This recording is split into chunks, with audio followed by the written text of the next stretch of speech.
you okay with us being here?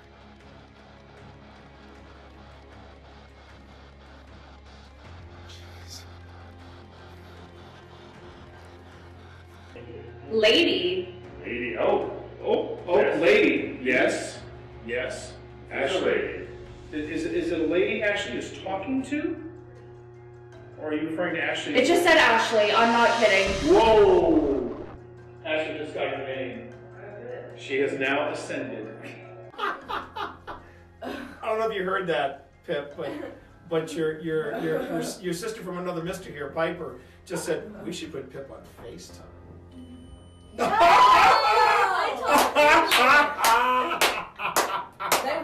That was crazy. That's a good way to end the night, though. Yeah. Great way to end the night. Wild. About it. Okay, we need to. What is that? coordinate now. Yeah, what was that sound? What? I thought that was you rolling something. No. I thought that was you rolling something. At first I thought it was outside, but then it sounded like it was coming from That was- inside. That sounded like What it was was from in that? here. What was that? Yeah, but that switch does not seem to do anything. It just shuts off the armor. It shuts off the armor. Let me see, put the switch over here. Be one. Well, these switches here.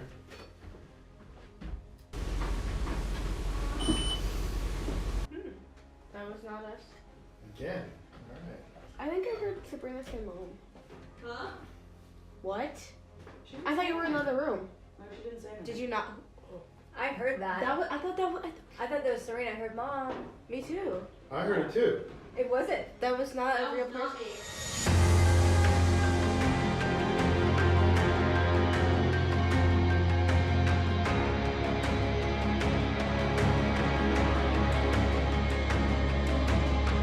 Annenberg. It's either called Annenberg or Annenberg Mansion, and it is in historic Manassas of Manassas, Virginia. Us short people will be like. Yeah, the short people will be fine. Okay. So welcome everybody to the USS North Carolina. This is the Wildwood Sanatorium. And it looks like we've got really good Wi-Fi for this. This is where we're starting the investigation tonight. There's my partner in crime, Phil Rossi. Coming at you.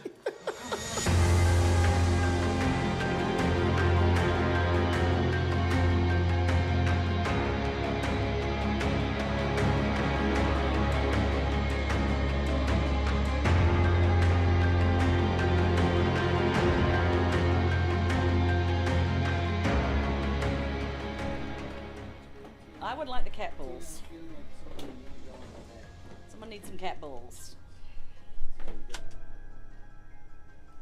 What was that? What was that? Yeah, I thought it was something on the floor, but it's not. Someone needs some cat balls. All right, hold on. Hold the phone, everyone. I'm gonna isolate this section.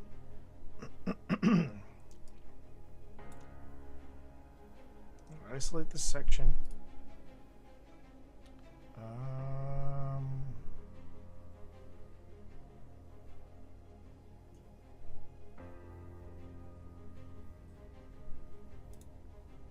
Okay. Is that still going off in there, Tina? Hey, Deb, I'm going to hand you the cat balls, if that's cool. I would like the cat balls. Feeling like something need to go on the bed. Someone needs some cat balls. It's right there. I'm now slowing it down to 175.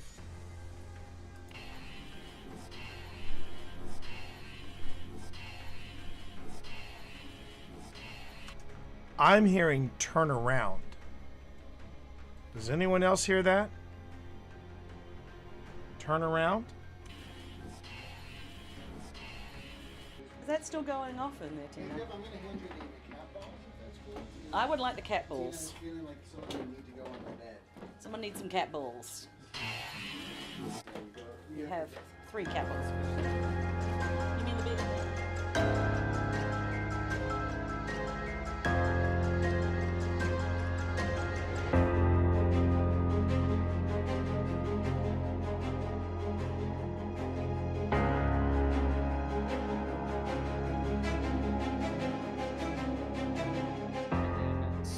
by 2. 1, 2. And then I will put this one on the bottom. And So then I this see you're one having a lot of fun. on the top. And then Thor, has anyone ever called you a Bond villain in a previous life? Because, man, I swear to God, it just sounds like saying, it seems you have the upper hand in the cards, Mr. Bond. I mean, I never said I wasn't. I wish I knew how to quit you, Thor. I wish I knew how to quit you. Oh, my God. Which is a 3/3, and Valgavoth, which is 6/6. a 6/6. Where's the beef? It's on Mike's battlefield is where it is. Jeez. Huh? It is a 6/6 on Mike's battlefield. You know what, Mike? I don't believe you'll sacrifice your Valgavoth. I don't believe you'll do it. Do it for the vine. You ain't gonna do it. I don't believe you're gonna do it. I'm gonna send Yuma. Go ahead and block. You won't. You won't do it. Have you lost life yet in your turn? No. You're about to. Is my entire hand counter? Yeah. Oh boy. Okay. Oh. Okay. This is a game right, for the ages. I'm gonna save This is a puppy. game. This is a game. This is a game, chat. All right, we untap the land. We untap the land. We're both at 1. I don't hear no bell. I don't hear no bell, Mick. I don't hear no bell.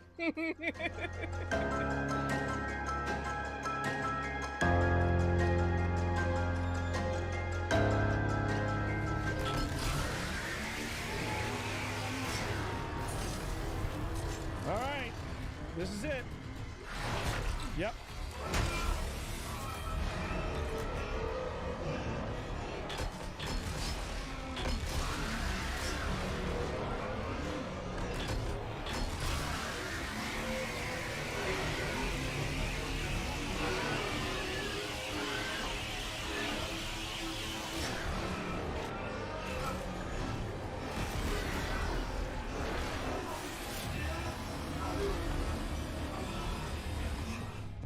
Oh my God, what the hell is that?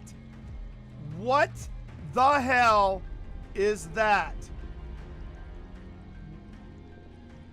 What is this, chat?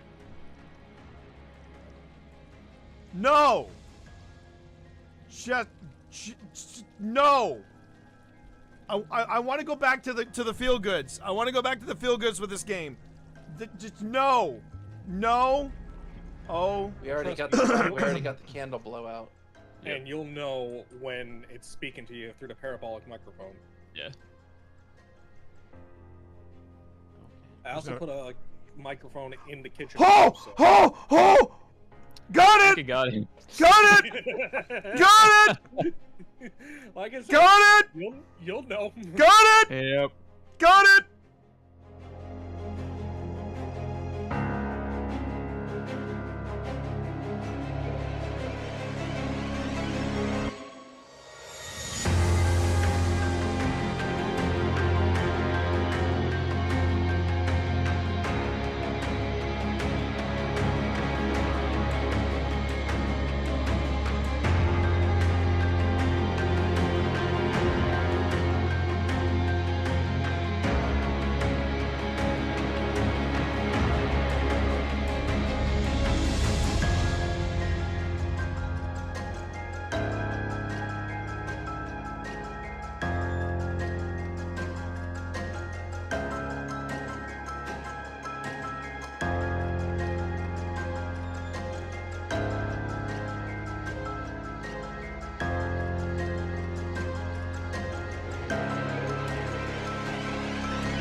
I don't know if I could have timed that any better. That was a heck of a build-up right there. Oh, what a day, everybody! It has been a day already, but I'm making time. I'm making time for a stream today because I feel like I need a stream today. I do. I feel like it's short as it may be. Short as it may be. The royal we, of course, the royal we, need to do a stream today. And how you doing, everybody? How you doing? You are here once again with T Morris. You can call me T Monster or Twitch Dad. And today we are returning.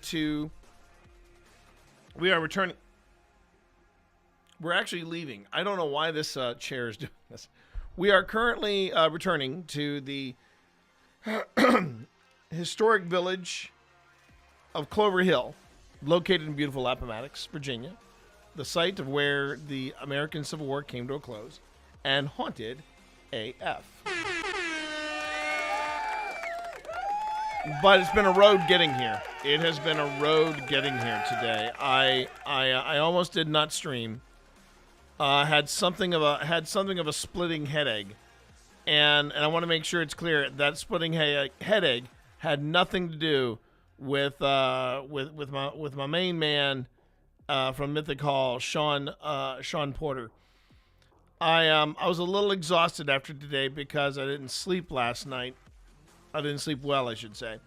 Turns out that Sean couldn't wait until today. He got all the equipment that he needed, and he started tinkering around with the. Hold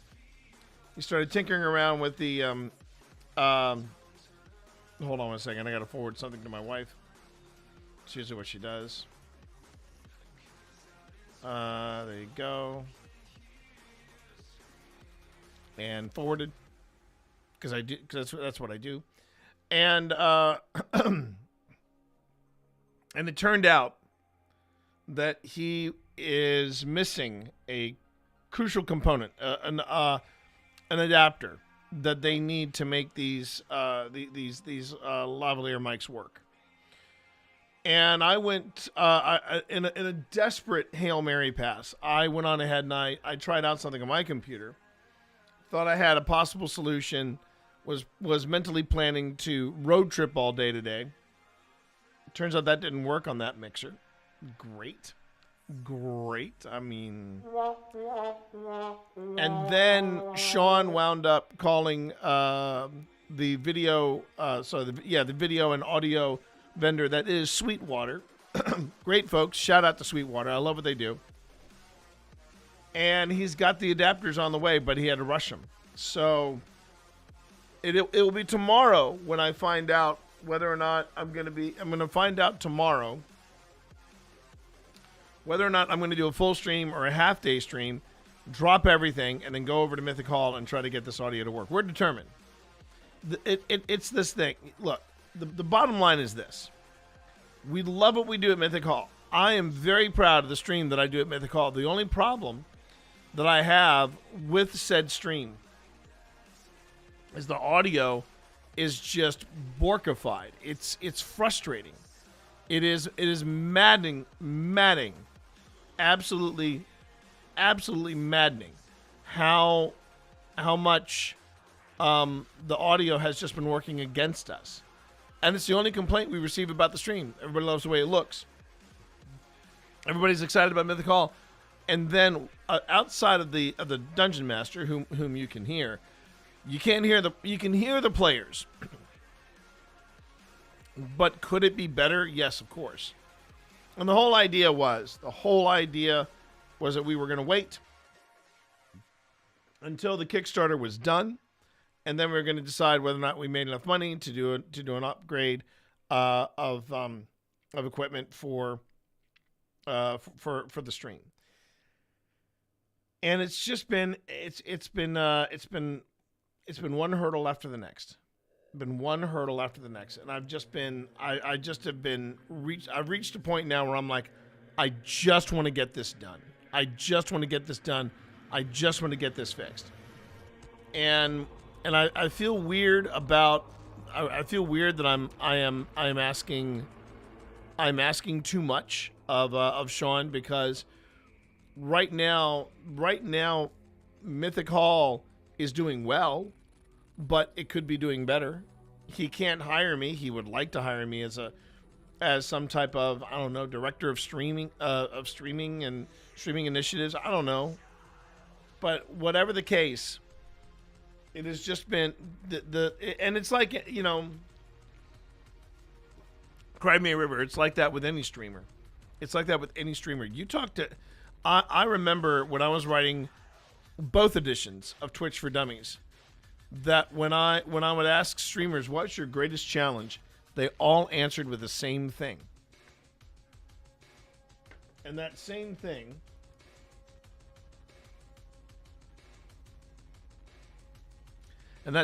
everybody, was audio. Audio is the bane. It truly is the bane of a streamer's existence, because you can have the prettiest looking stream ever, but if your audio is crap, no one's going to stick around. Maybe some diehards will, but no one likes no one likes poor audio. Now I will say, I just recently discovered something about my audio capabilities here, and I may give it a shot. Just to see if I can make it work, because one of the things I know that annoys people is when I do this and I try talking, I'm not talking into the mic. This is a great mic, don't get me wrong. I love this mic. But if I could do something without said mic, if I could do something wirelessly, why the heck not? Up the game, bro. Up the game. That's what I say. But I want to see first if I can. I want to see first because there are complications with wireless technology as well. There's just as many obstacles you run into with wireless technology as you do with hardwired professional end microphones like this. So I'm willing. Look, I'm willing to take a shot. I'm willing to, and I'm not going to throw away my shot. But if I could pull it off, if I could make it work, why the hell not? That's what I say. Oh, my wife is setting up Peacock, apparently. Okay.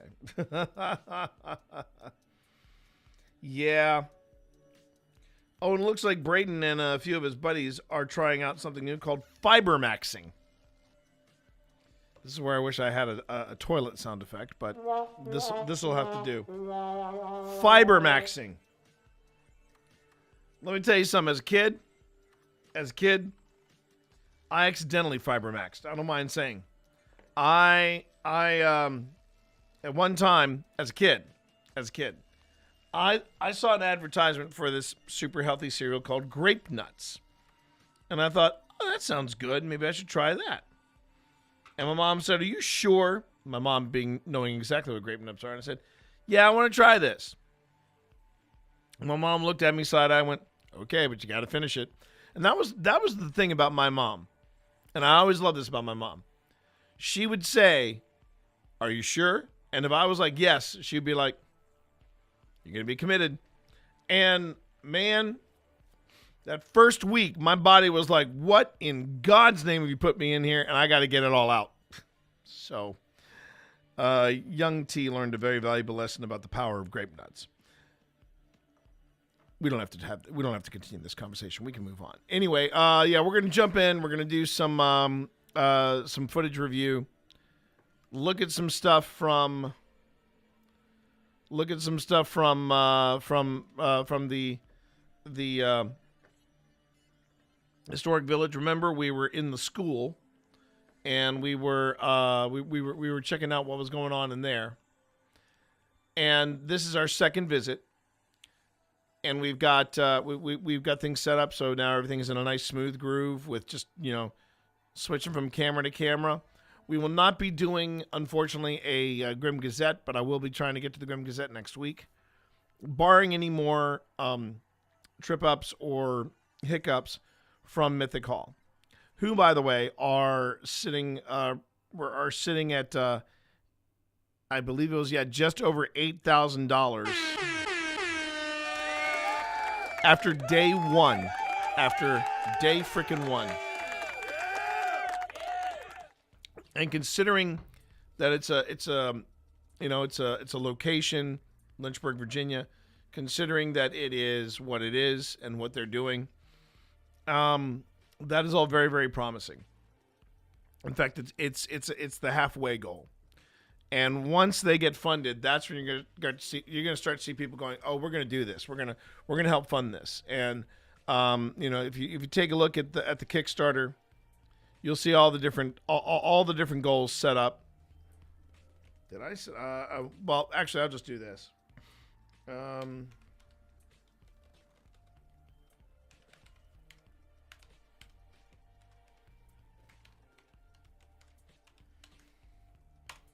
There you go.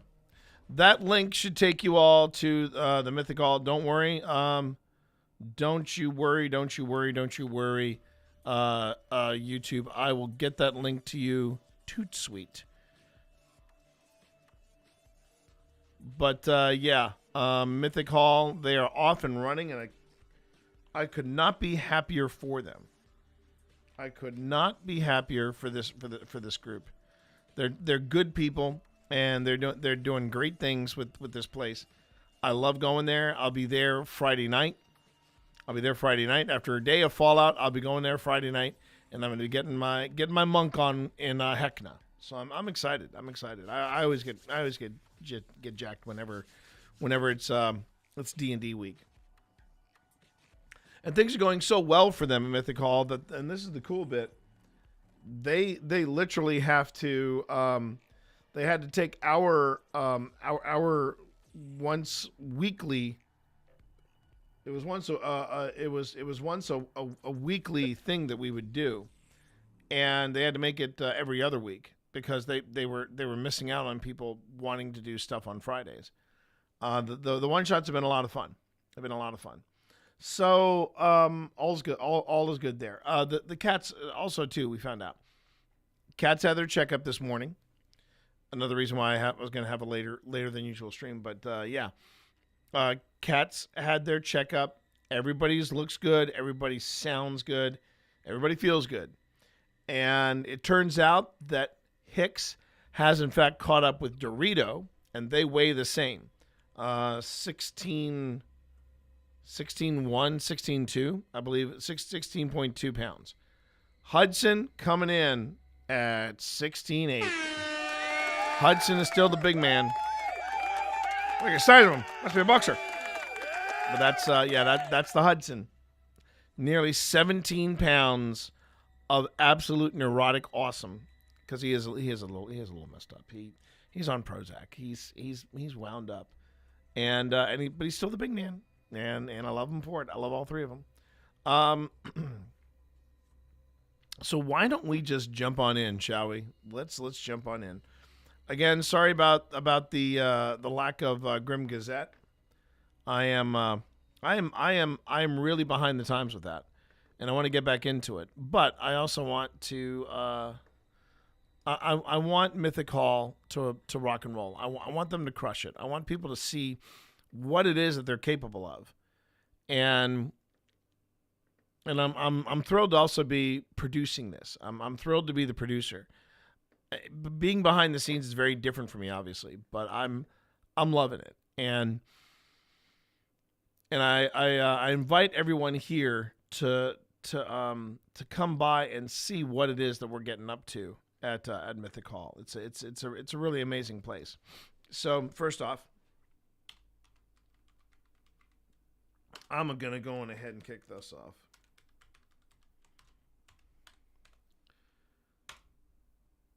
There we go. And for those of you over on the Tuba U's, let me help you out. Let me help you out as well. Go on ahead and give these people a fine follow. Oop, only two.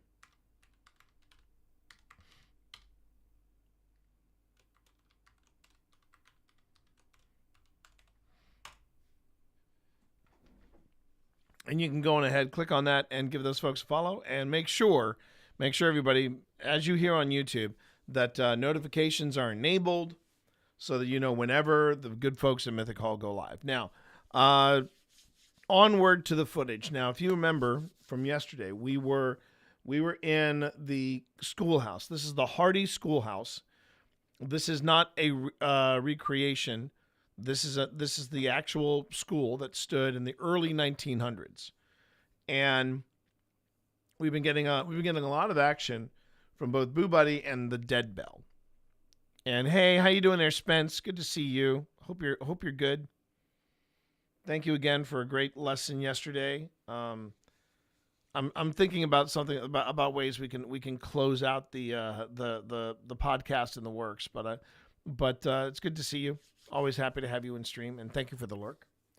But right now, this is the Hardy School. It was built in the early 1900s with money from Appomattox, which makes it like the first public school in Appomattox, Virginia. And we're in there. It's myself, Tina, Pip, and Phil. And where we left off, we had the dead bell going off a bit. I remember we had some stuff happening with Ghost Tube, so I'm gonna back up a bit here. I think I just started. Now that I remember, I think I just started. Oh, here we go. I figured all the time, so I'm saying, how are you, Walker? How are you, man? Good to see you here. Okay, so I had just started GhostTube Vox. So Vox is now up and running. And here we go. We're in the house. Coveted? Wow. Whoa. That seems to have excited the bell, actually. You like this new device? You can try talking through it. Do you like one? Would you like one? What's your name? Left. Did you sit to the left of the teacher or the right of the teacher? Is that what you're trying to tell us? You're doing great figuring this out. This is a toy that's new not just to you, but it's kind of new to me and my friend Phil here. Mm-hmm. It's just another way you can talk to us.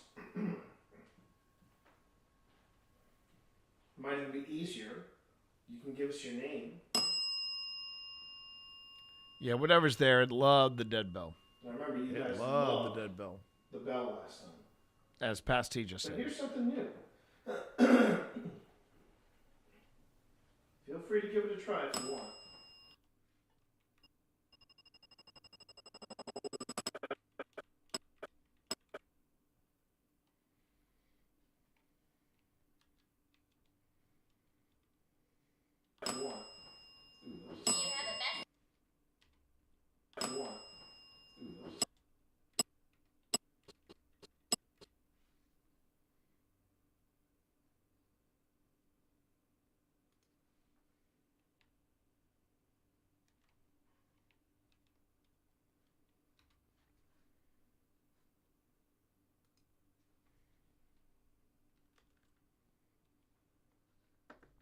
So for anybody that's curious, here's how the dead bell works. The dead bell is triggered by EMF, or electromagnetic frequencies. It picks up a burst of electromagnetism, and it goes on ahead and it goes off. That's the way it works in theory.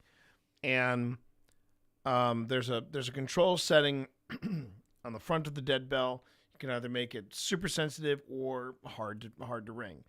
And I want to say we put it somewhere between the halfway point and hard to ring. And sometimes we'll take the dead bell out, won't go off at all. And there'll be other times it'll be like this. It'll just be popping off. Now, the dead bell came under fire for shoddy craftsmanship and basically wonky science. And and for some people, it just never shut up. No matter where you set it, it just constantly went off. And Sean came out and said, yeah, we sent out the dead bell too soon. So they did a revamp of the dead bell, and we're using the new and improved dead bell. But yeah, the dead bell has been brought under fire and been questioned by quite a few skeptics and even paranormal teams. That being said, it's also been ripped off. It is not uncommon to find some of the gadgets that Ghost Up creates, and then somebody just tries to, basically recopies, not recopies. No, that's the wrong word. Replicates it, and does it in a real shoddily manner. I'm sure there's the Reaper's bell, the Undertaker's bell, that kind of thing, and it's basically the same design. And you have to be very careful about that kind of thing. Do I remember right that you had a thermal camera as well? I do. I don't think I pulled it out because the thing about the division bell. Very good, Walker. Thank you for that. But some guy, yes, I do have a thermal camera, and unfortunately, I can't necessarily run it as long as the other cameras. The other thing too is that if you see me with the iPad, I'm running another app. I'm not running the FLIR. I'm very picky about where I take the FLIR and where I use it, and I got to be less picky about it. I think part of the problem I have with using the FLIR is that it's an attachment for my iPad, and it goes through the battery like tissue paper. I mean, it's a charging bulb, and you're trying to stop it with wet tissue paper. It's a real drain, and I've gotten some great stuff with my FLIR. Don't get me wrong, I've gotten great stuff with my FLIR, but I tend to be very, very selective on where I use it. I'm not sure where that is or why that is. Sometimes it's just a matter of I'm not feeling it. I charge it up every time with the intention of using it, and then I'm like, I forget I have it because I have all these other devices, and this place in particular would not have been a bad place to have used it because we were getting some thermal spikes from Boo Buddy. So when Bernard was telling us, it's getting warmer, it's getting colder, well, most of the time it was getting warmer. I should have broken out the FLIR. But the thing that was amazing about Bernard the Boo Buddy and the Dead Bell is that Bernard would pick up some kind of tingle, like it would pick up an EMF spike, and right after that the Dead Bell would go off. Also on the floor is the Hydra, and that is supposed to be picking up EMF as well. I do need to make a clip tomorrow that I need to take into Sean and go, hey Sean, what do you make of this? And I just wanted to show him the clip because it's starting to do things that I've never seen it do. And it just was constantly, it never stopped. It kept saying, you're surrounded by EMF. And I'm like, I find that a little questionable. So I have to, that's one of the luxuries of being friends with a guy that runs Ghost Stop now, is that if I have a question, I can just show him a clip and go, what does that mean? And but I do have a thermal camera. I do have a FLIR. I just have to remember to use it. All right, so let's see what happens here. So we get two rapid.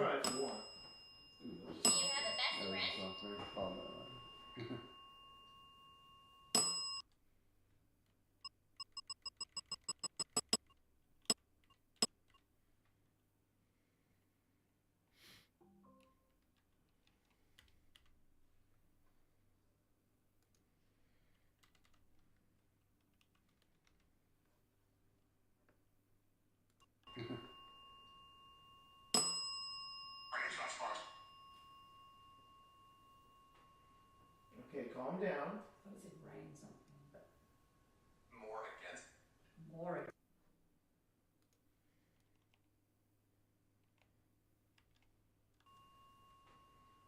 Okay, calm down. What is it, rain something? But More.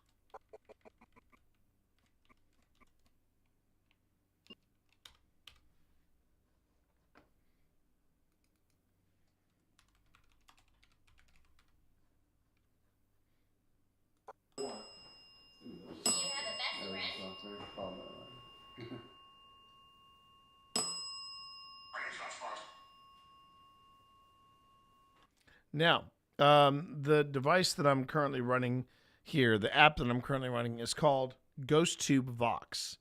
Oh, and ads are about to start in about a minute. So heads up, everybody. Ads in about a minute. And remember that ads, yes, they do support this channel. I'm not gonna sugarcoat it. They do help support this channel. So do Twitch Turbo subs from this channel. So that's something else that's kind of nice. And then, of course, the most direct way to support this channel is to sub to the channel. The ads are coming on Twitch. For those of you watching on YouTube, you're gonna be fine. You're not gonna be seeing anything. But let me see if I can find. Let me see if I can find everybody. I think this is there. So yeah, okay. Apps. Here we go. And we go to Vox. And okay. So I'm just going to go on ahead and read you. I'm going to read you what GhostTube Vox does after the break. So everybody sit tight, and then when we get back, we'll talk more in depth about GhostTube, the GhostTube app known as GhostTube Vox. But I hope everybody's having a good midweek kind of thing. As many of you know, I am working with a group called Mythic Hall, and they just launched a Kickstarter yesterday, and they got off on a really good foot. $8,000 in a single day, and they've got some great incentives to contribute.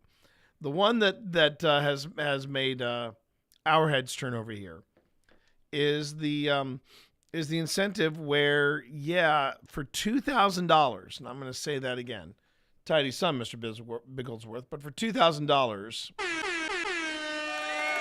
you too can not only play D&D with Ghost Hunters and Kindred Spirits alum Adam Berry, but you can also go into Ghost Hunt with Adam Berry, and that's pretty freaking cool. I didn't take the opportunity. I was so focused on trying to figure out the last step that we need to conquer in this stream endeavor that we're doing over at Mythic Hall. I was so focused on trying to fix that I didn't ask Sean where he wanted to take Adam Berry for ghost hunting. We have a lot of turns out we have a lot of options in and around Lynchburg, which has been nice. That's been an unexpected perk, an unexpected bonus for us. And I've been enjoying exploring some of the local and local adjacent close by haunts. It's been kind of fun. But they're sitting at 8,000 right now, and it's only day 2. And the thing is, I could see in Sean's demeanor that he's got butterflies in his stomach, and I'm like, yeah, I remember those days. I have hosted / launched 3 Kickstarters in my career. 2 of them were wildly successful. But man, that's stress that I don't need in my life. And welcome back, everybody. Thank you for sitting through the ads. I certainly do appreciate it. Okay, so this is from ghosttube.com. And that wasn't the dead bell. That was actually me. And this is what they say about GhostTube Vox. It's a video toolkit and sound synthesizer for paranormal investigators and video creators. The app uses the environmental sensors in your phone to measure fluctuations in the environment, and using these readings synthesizes commonly used sounds, syllables, words, and phrases from online digital broadcasts when specific magnetic signatures are detected. The theory being tested by this app is that spirits can communicate by influencing their environment to select sounds from a sound bank. Users can also adjust the echo, reverb, and distortion of synthesized sound. So there you go. And that is how GhostTube Vox works. It's like, and I do want to stress that, it's like a spirit box, but instead of it honing in using radio transmissions and things like that, the GhostTube Vox is actually scanning digital broadcasts, radio broadcasts from online radio stations, and live streams, anything that is in real time, or I guess recorded. That's the theory anyway. It takes that audio and it spits it out, similar to a a spirit box. And the other nice thing about it is it takes out the that you would get from a spirit box. So it's like a digital version of the portal that Phil has created. And sometimes it throws out snippets of sounds and syllables, and it makes no sense at all, like you've already heard. And then sometimes it'll say something, but it is most of the time. I shouldn't say most of the time, because we've had some really good hits on it as of late. We just started working it into the rotation of devices that we use. And one of the things, if you recall on the reel that I just posted before going live, on that reel, we hear a dog barking in the dark, and then suddenly Vox just says dog, and I forgot that. I forgot that even happened. We even missed it in real time. That's the amazing bit. So and what was even weirder about it, that was from the first visit. We were in the Smith farmhouse, or cabin, the Smith cabin. I believe that's the Smith cabin, and we were just trying it out, and it was saying some really significant things. Hello, here's the big man, Hudson. You want to come here? No, because you're going to put me in your lap, and I don't want to be in your lap. I just wanted you to know I was here. Hello, Hudson. Hello, big man. Oh, I got you anyway. Oh. Did I hurt you, buddy? Oh, he's the big man. He's the big man. Yes, you are. You're the big man. You're nearly 17 pounds. Oh. Look at this. Look at his face. Oh.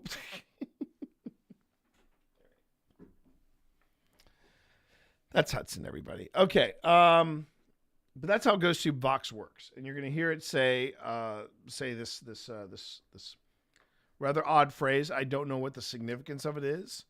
And again, as I've said before, just because you get a hit on any of these devices does not necessarily mean that it is paranormal. It could just be background noise. But that's what I mean by it's clear. It's a much clearer rendition. Oh, wait a minute.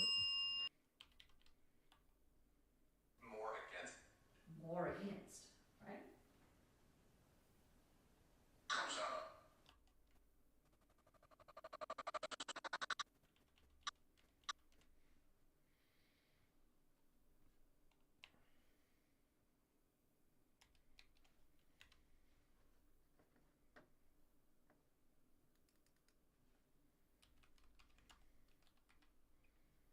Another prevailing theory is too that when you get a lot of the hold on. When you get the more nonsensical stuff, the odd gibberish or whatever, some people believe that is whatever is remaining, whatever energy that is creating this interaction with the app. It's sometimes just trying to figure out, how does this work? So sometimes you get, whether it's a spirit box or Ghost Tube box, it gets weird, snippets, noises, whatever. And in future investigations, you may see us use another app, and that one I'm planning to do a review on once I get another investigation or two with it. But that's called Ghost Chatter, and it was set up by Connor Biddle of Paranormal Encounters. And I gotta say, so far it's been surprising me, and I have thoughts about it. I'm just trying to figure out how to present it in a way that doesn't come across as abrasive. Because there are things that I really, really like about this app. There are some things, though, that I really do not like about this app. And what I appreciate with Connor is that he is being very open on how it works and how it's being developed. And I like that. I like that a lot. And I don't want to necessarily penalize him for it. But there are some things that, like, you know, there are some things that could be improved, I think. And I'm just trying to figure out how to word that. So let's get back to this. Unfortunately, Ghost Tube Chatter does not appear here. But you are going to see it soon. You are going to see it soon. I am going to. There's also a distinct possibility, and I'm doing this with the permission of the wife again. I may try it out in the house, and that wasn't a ghost. That was Dorito knocking over. He really believes that this the container I've put the treats in is. He believes it to be super flimsy, and only has to push it over that once, and then, bam, you know,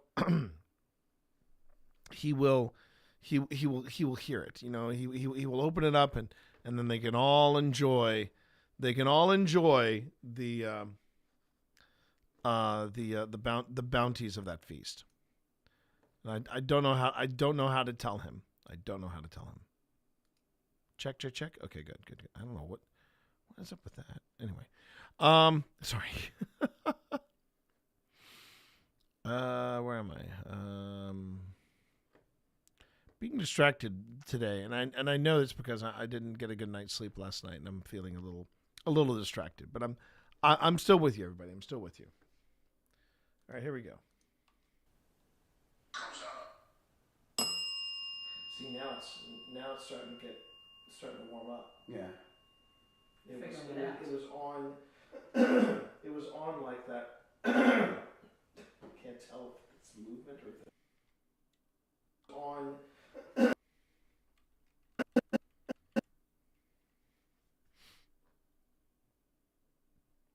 Let's see. We got motion for the Hydra.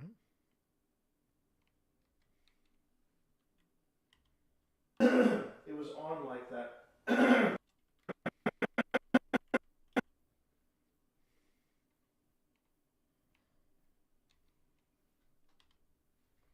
Okay.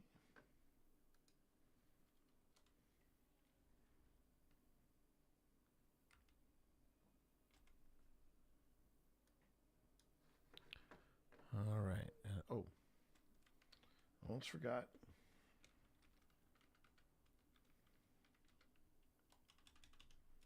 Okay.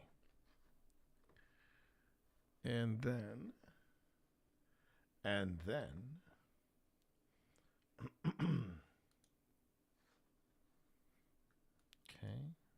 Back here.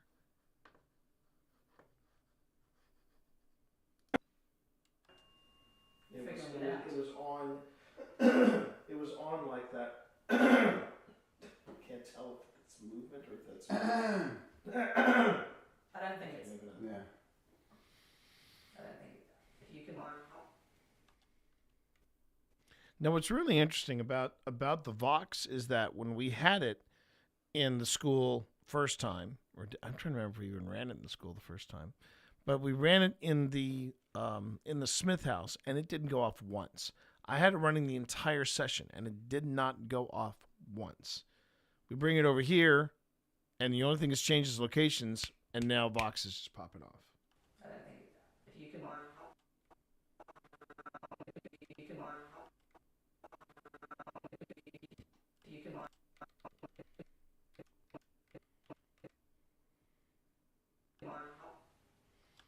I thought for a second it said cardinal, but I didn't hear a C. So, you starting? Okay, wait. You starting?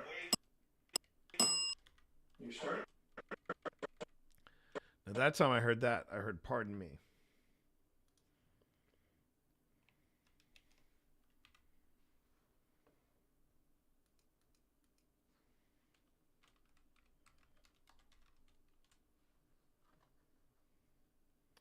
We got a dead bell going off.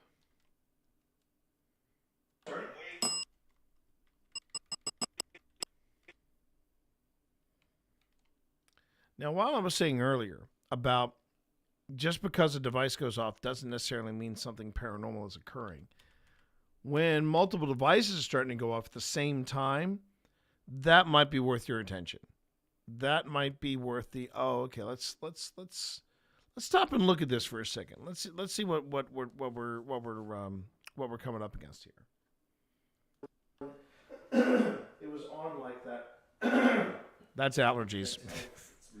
Change of the seasons always. I don't think it's. Yeah. Always screw with me. I don't think if you can. You start. Okay, wait. Wait. Okay. We're waiting. Sad. What do you say about? Yeah, it did say sad.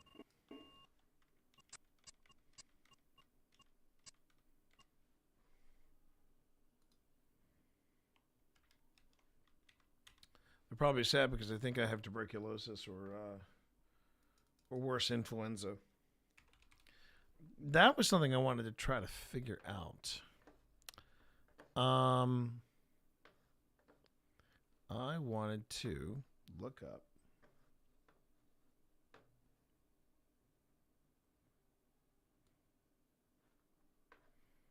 Okay.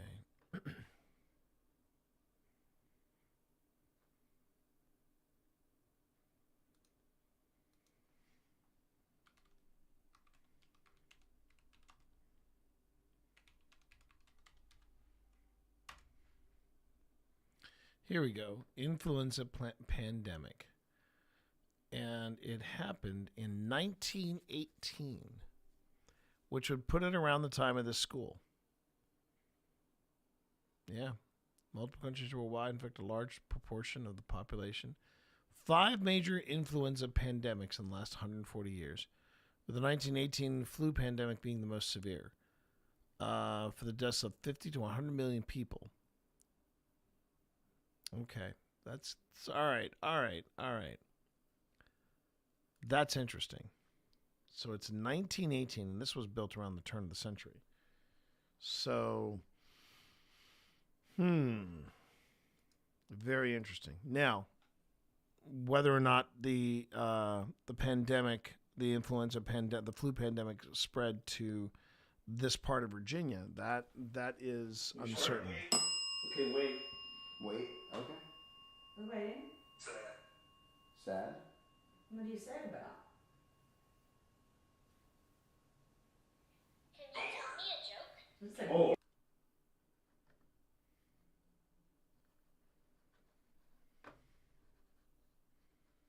I lost the cursor. Oh, how'd you get over there, man? Okay. There you go. Bored. Sad. what do you say about? Can you tell me a joke? It's like, Bored. Bored.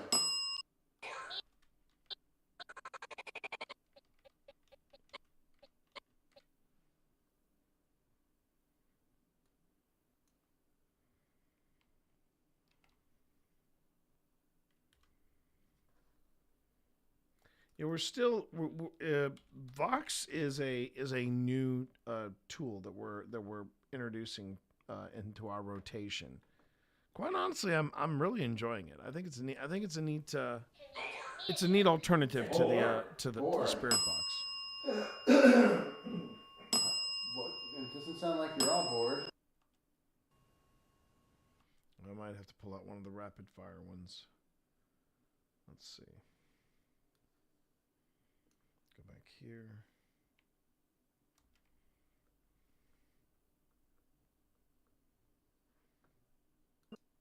Waiting.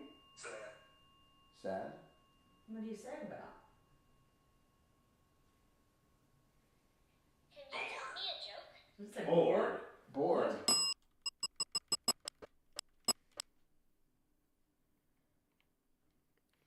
So the reason you're like, well, why aren't you doing anything with Boo Buddy? Why aren't you jotting down any of the stuff with Boo Buddy? Right now, what Boo Buddy is doing is a trigger question. He's not responding to anything. He is just asking questions like, can you tell me a joke? Do you have any friends? Do you want to play pretend? That kind of thing. Can you tell me a joke? Let's say Bored. Bored.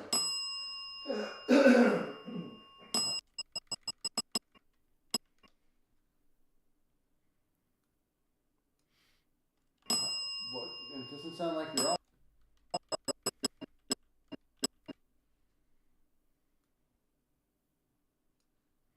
You're all bored. No, you're really you're Maybe digging the some bell. of the team should.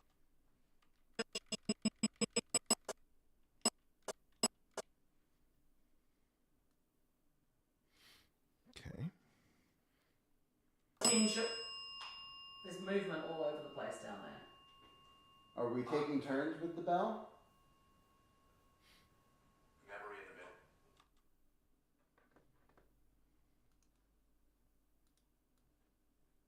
Okay.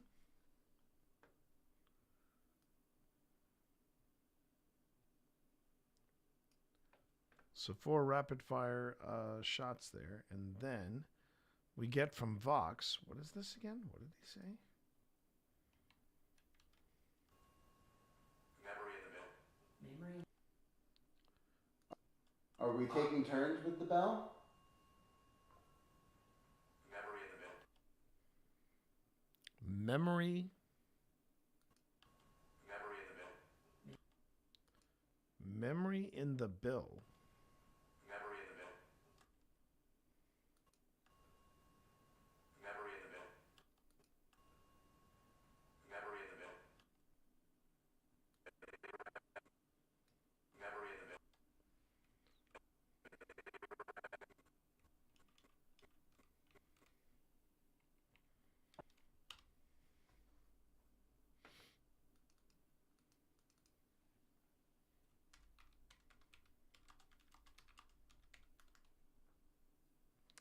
And again, sometimes it could just be gibberish.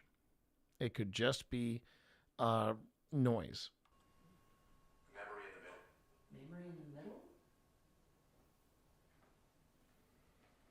Now I'm sure your teacher would tell you to share the bell, not just all one person. So if you want, somebody else wants to have a go on the bell.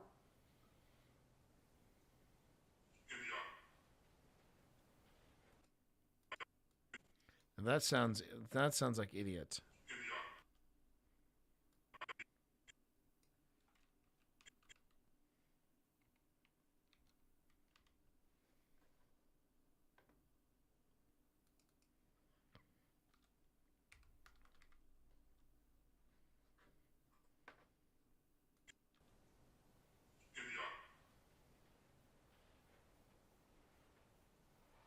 Are you trying to hold my hand? Now, that is different. Because not only do you get the question, are you trying to hold my hand? Watch Boo Buddy, as I back this up. When his belly is, this is a big improvement between Bernard, which is Boo Buddy 2, and Barry, which is Boo Buddy 1. The light in his chest was about a quarter of this size. And now when you can just glance at it, you can tell when something is interacting with it. And on that, it's picking up some kind of a pulse. Okay.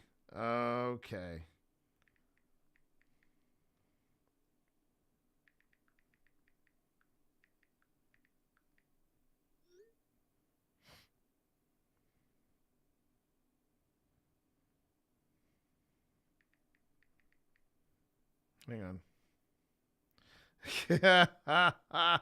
I've got the perfect one. I've got the perfect thing. Yep. Details matter. Oh my God. So, breaking news, everybody. Breaking news. The guy who tried to bring up assault charges on Alan Richson, MAGA. MAGA head. Yeah.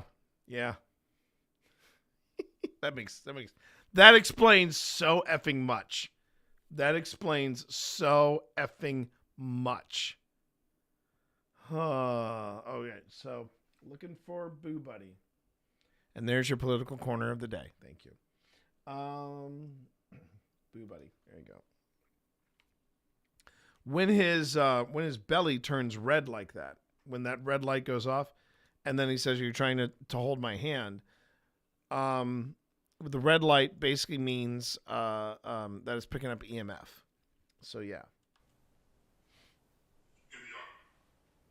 So watch Boo Buddy's stomach.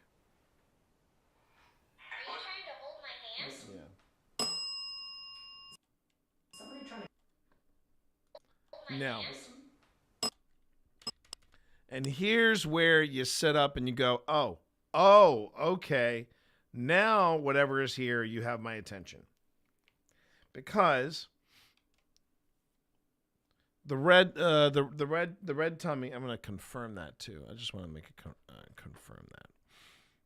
Yeah, I'm going to be doing a review of Boo Buddy. But because Boo Buddy has quickly become, I know that there's some people who really don't care for Boo Buddy. But because that is that whole Teddy Ruxpin kind of angle. But the truth of the matter, that device is so effing cool to have, especially when you've been somewhere where there have been a lot of kids or people that are they have a childlike look on things. And the red tummy does mean EMF change. So when it's white, that's the breathing pattern. That's basically neutral. If you see red, it's an EMF change. Green means motion, which we've gotten. Purple means temperature is warmer, and blue means temperature is colder. And and even more what's the word I'm looking for? And even more impressive is when you get the changing colors, you also get something that he says that accompanies it that tells you, oh yeah, you're this is happening to me right now. Now, what's really interesting about that, though, is that that's an EMF change detected. And right after that, the dead bell, which is triggered by EMF, also goes off as if they're corroborating each other. So I do find interactions like that not necessarily proof of the paranormal, but the proof that something is going on there. That something is now changing in the atmosphere that I need to pay attention to.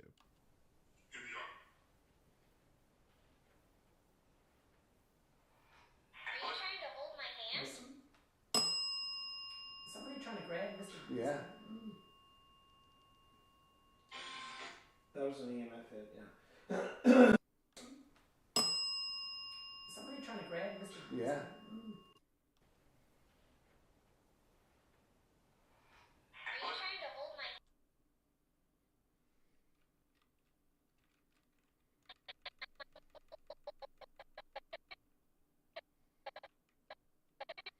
You know what? I want to get a ruling on. On what's going on with the Hydra EMF wise before I. So here's what's going on. You see that one red light right down here, right? That one red light right down here. That has not gone off. That has been constantly on, which is not necessarily the way the Hydra should be performing.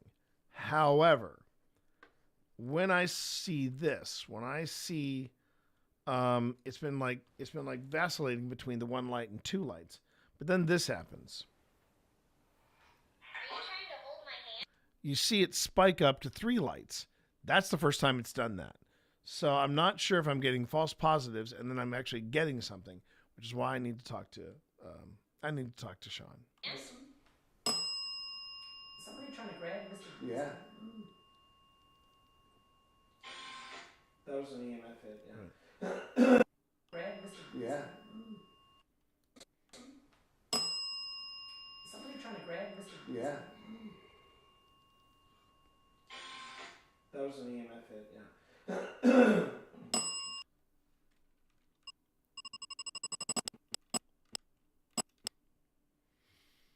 Okay.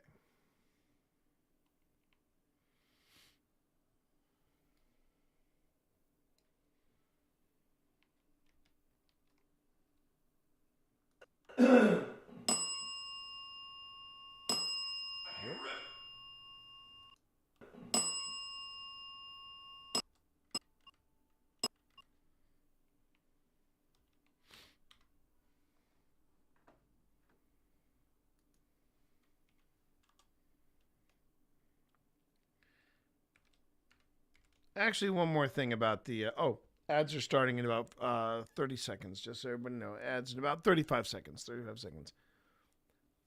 Now I don't know. I just want to. Maybe someone is standing there. That's a possibility, Walker. One more thing though about this whole Alan Richardson thing. This is why you got to be careful when you try to make a fast buck off of making a beloved, and I do want to stress that, a beloved actor look bad, because some things are coming out about that dude, and they're not very flattering. But yeah, you just got to be careful about that, because, man, people are going to, in the words of Jack Reacher, details matter. Oh, wee, oh. I don't know when the next season's coming out. I'm ready. I'm ready for another season of Reacher. Hey. Oh, wait a minute.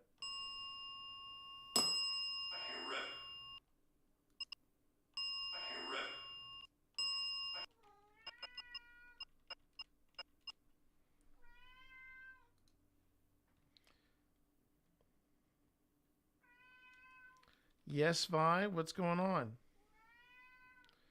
Yeah, okay.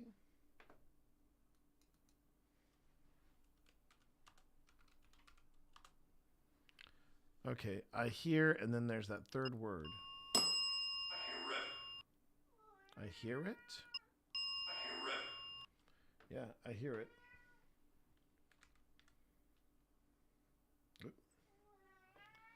Yes, Vi. Yes. Viola. Yes.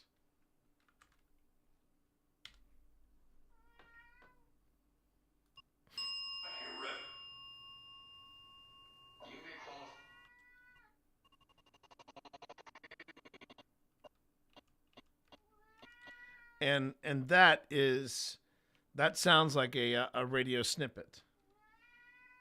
That sounds like a radio snippet, because it says you may qualify.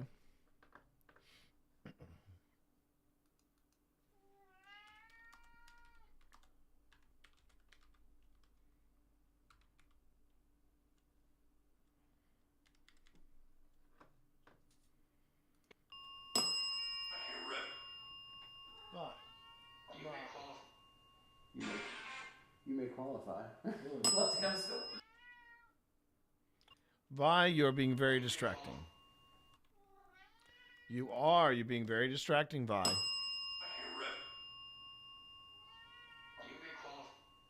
You may qualify. What, to come?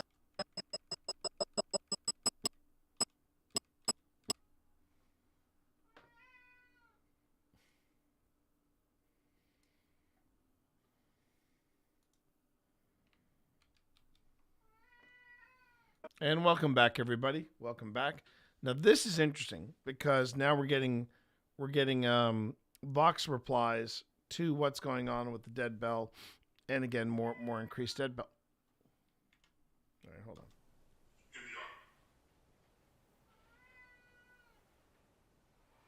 Are you trying to hold my hand? Is somebody trying to grab you? Was there another? Yeah.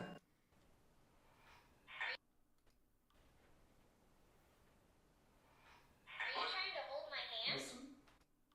Are you trying to hold my? Are you trying to? That was a listen, wasn't there? Okay.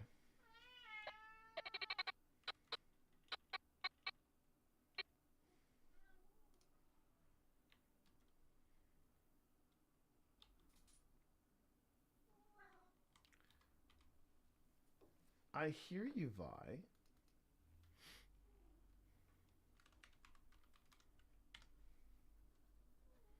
Okay, so for those of you who came back, picked up a few more dead bell instances and a screaming caterwauling cat. So give me 1 second. I'm going to review this with you all, and then I'm going to give the cat some treats just to shut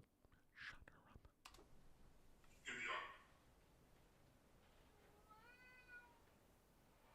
Are you trying to hold my hand? Listen. Are you trying to hold my? Are you trying? It's like they're right on top of each other.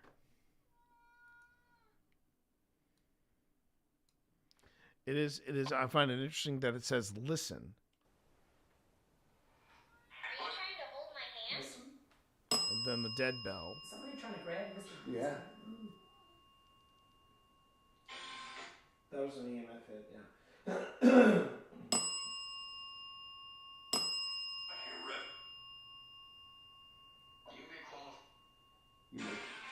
You may qualify. What, to come to school?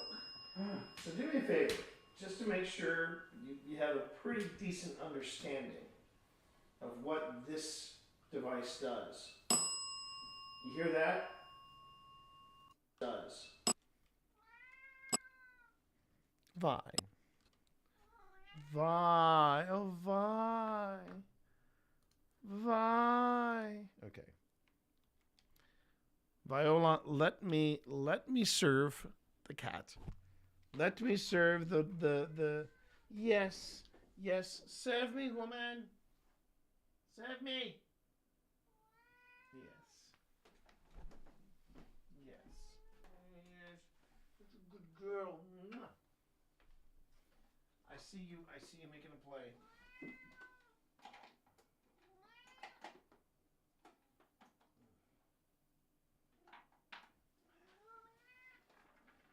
All right. Yes. You good?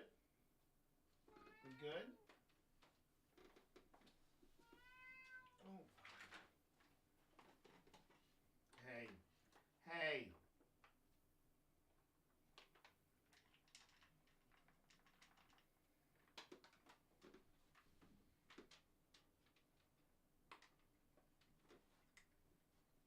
Come on up here, buddy. Come on up here.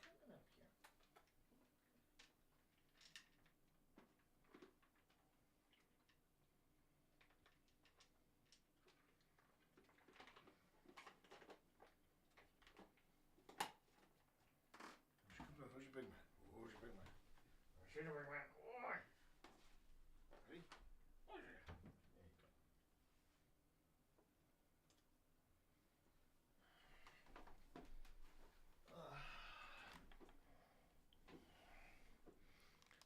All right.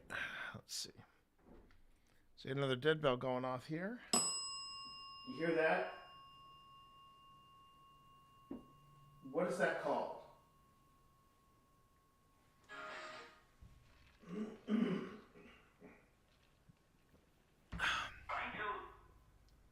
You know.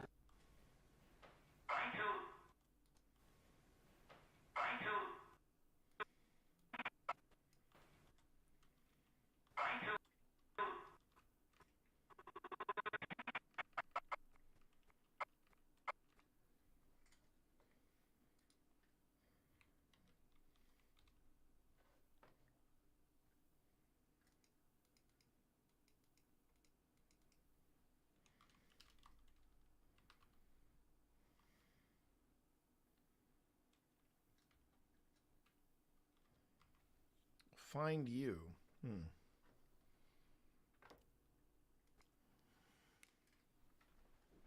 Okay. You know what? What is it called? It is interesting to me how when you have a device like this, whether it's a spirit box or whether it is a ghost tube box or the portal, everybody hears different things in the moment versus when you review them. Like in the moment, we didn't hear anything when I picked up that one Vox message that said dog, but then when I was reviewing it, I was like, what is it saying? Oh, it's saying dog. And then as you saw in the clip in the reels, it comes out and it says dog again. So yeah. Speaking of which, I've got to do my my check. I just have to see what. Let's just see. I just want to see. All right. So it's coming out of the box, but not as strong as some others. But okay. All right.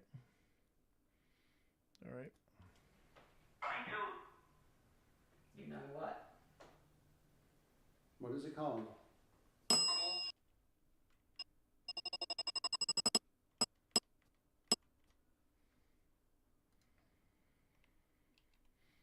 Whoop, nope, didn't want to do that. I wanted to do this.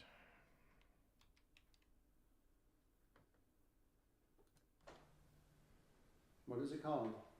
So close. A bolt. That was so Do you close. like to make stuff? So close. A bolt. That was so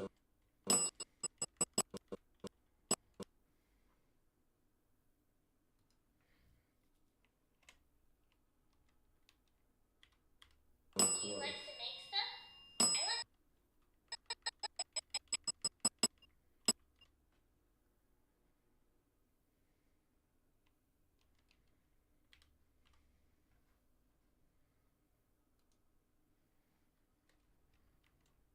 Okay.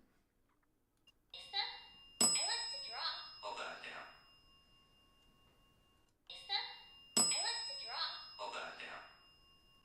I like to draw. Hold that. Hold that down. Ooh. Ooh. Okay, that's very interesting. It says all done here. And I gotta admit, it was at this location that we would get the most messages like that. All done here. Please leave. Go away.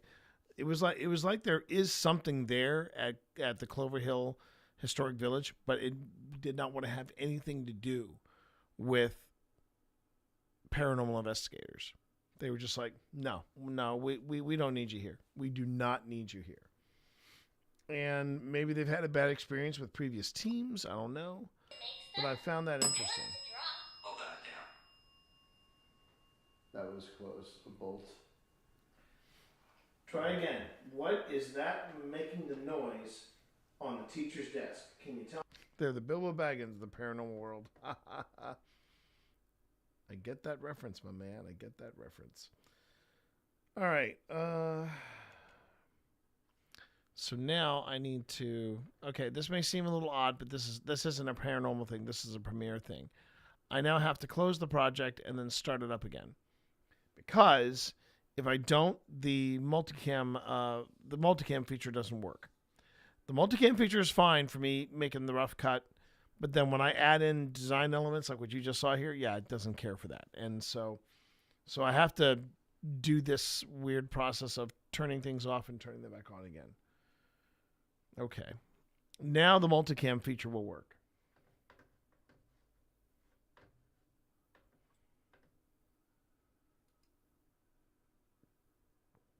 Okay.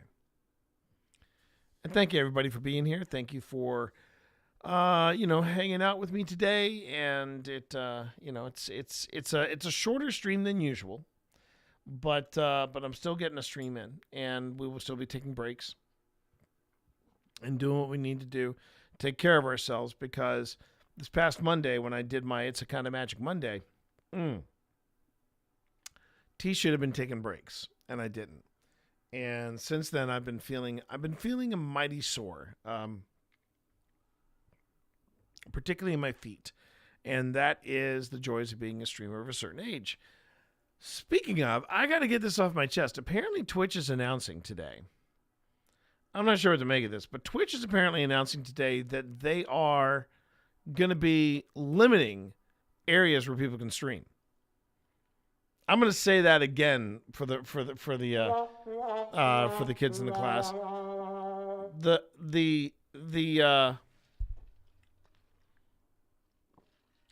The event that is about live streaming and all about moving forward as a streamer and live streaming from different places and sharing the world, what you want. They are going to be limiting where you can stream at TwitchCon.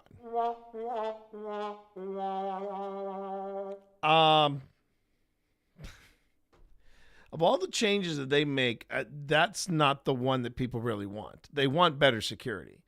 That's what people want, because we We at TwitchCon had a few issues with people and security, and it's pretty much non-existent. And what Twitch has to realize, at least what TwitchCon has to realize, is there are two waves of security. There is the wave of security at the opening, in the opening of the house, but then there should be some TwitchCon security, as in people affiliated with TwitchCon, affiliated with streamers, and they are also providing security. And it's no different than a convention.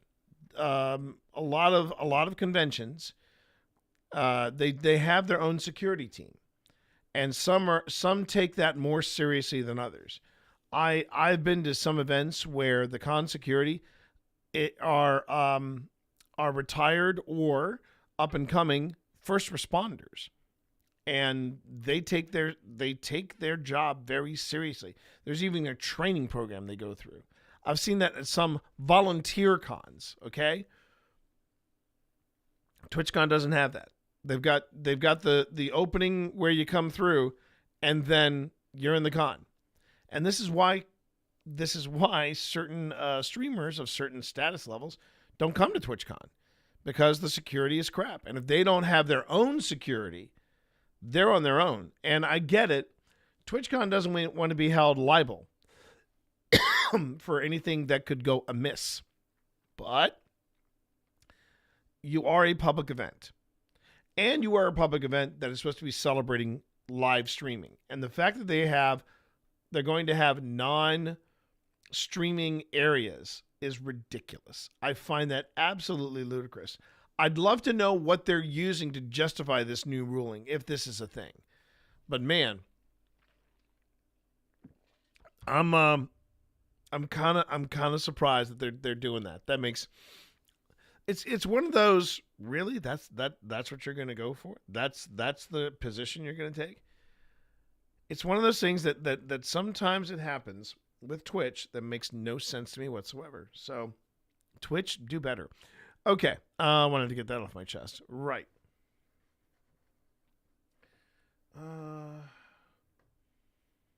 Okay, so we go here.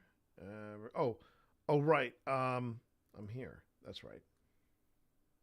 This is where I'm at. Okay.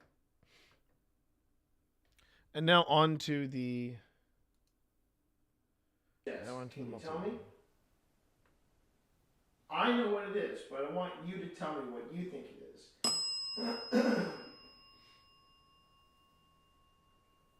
Excuse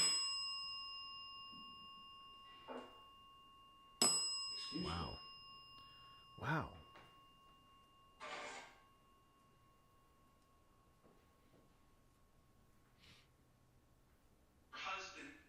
Husband.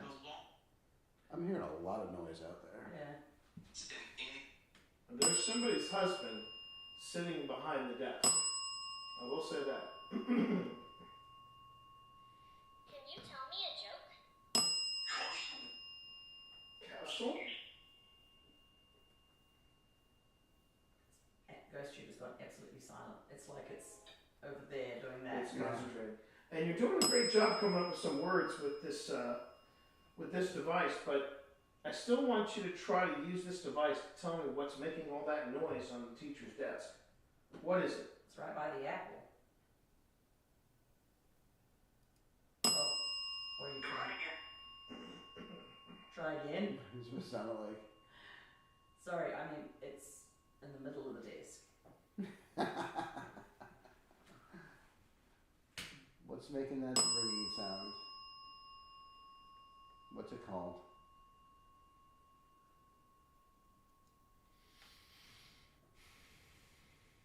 Can you tell me a joke? I don't think they like your quiz. I don't think No. so. either. What if I asked you to spell it out for me? And I'll give you a new toy to play with. Okay. Would that work?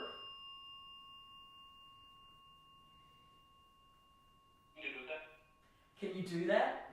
Can you do I that? either heard it say, "Can you do that?" or "Would you do that?" Yeah. All right. That's what I heard. That's what I heard We too. have other toys. Hang on. Do you need help out of the desk? All All right, I'm coming a little closer to the desk. So I had something similar to this, but this one is new and improved. And I'm gonna put it on the corner of this desk so you can play around with it. Dance break. Dance break. I'm waiting for Boo Buddy to supply the real dance break. Are you buzzing binding right now? He's getting the EMF hits. Next time. Yeah. Next time? What are you going to do next time? Like that. That is you, I think. That's you. No. No. Well, I don't know why, because it's on REM pod mode, right? So It is on REM pod So mode. movement shouldn't make it go off. Okay, this is how this toy works. And I'm just gonna slowly step away from it.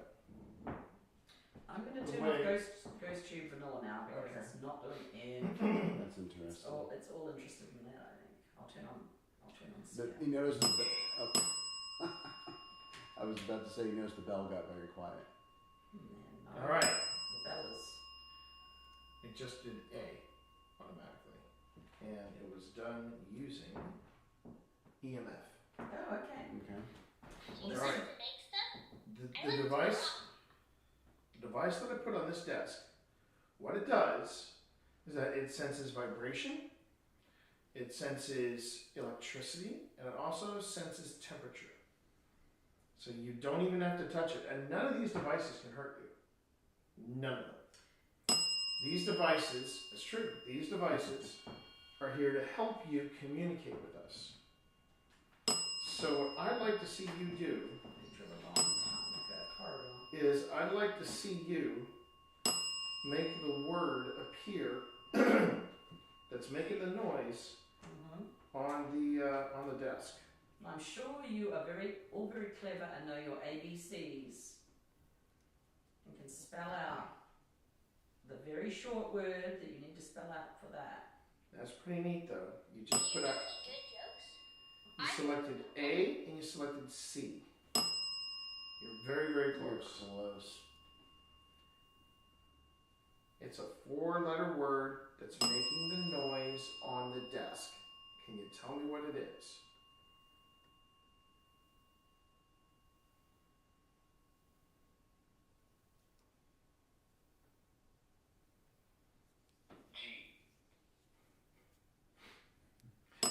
That letter rhymes with it, but that's not the first letter. That's close though. You're very, very close. Just give us the first letter. So does V. But you're getting the idea, right? You see how the box, In the forest. see how the box is moving from spot to spot, from letter to letter?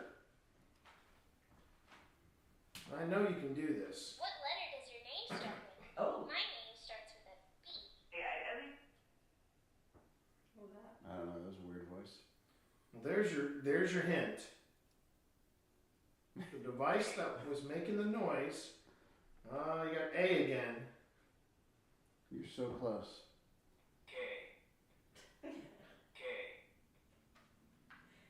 Did not get Please another don't K. put I was K just gonna there. say, don't give us another K. Don't give us another K there. Please don't give us another K. Or maybe he was trying to say, answering Boo Buddy and saying my name started with K. Your name starts with a K? You want to do boy or girl ring? If you're a girl, ring the bell twice. Why? Yeah. So, John, So one ring. Third time. Did you move something nearby? Hang on. What is it? It said, did you move something nearby? So I want to just see real quick. He was about to start to do standstill, but he got cut off. No. He was about to start sandstorm. Someone said no. so, John, first off, welcome to stream. Second, yeah, the device we were using in that moment is called the Envoy 2. This is a prototype. We actually got to use it before it was even released out to the public, and it has this this feature. called it's basically called the Spirit Board or Ouija board feature, and it's a cursor that goes all along the letters of the alphabet, and in theory, you can use it in similar ways as a Ouija board, where you go, can you give me the first letter of your name? Can you give us this? Can you give us that? And I swear to God, we had A. So we're trying to get it to do B for bell, right? Because that's what's currently ringing is the dead bell. It hit A, and it was triggered by EMF, and then there was C, and it was triggered by EMF. So they got around it. They got A and C, and they didn't get B. And then at one point they got G. If I remember correctly, let me just double check that.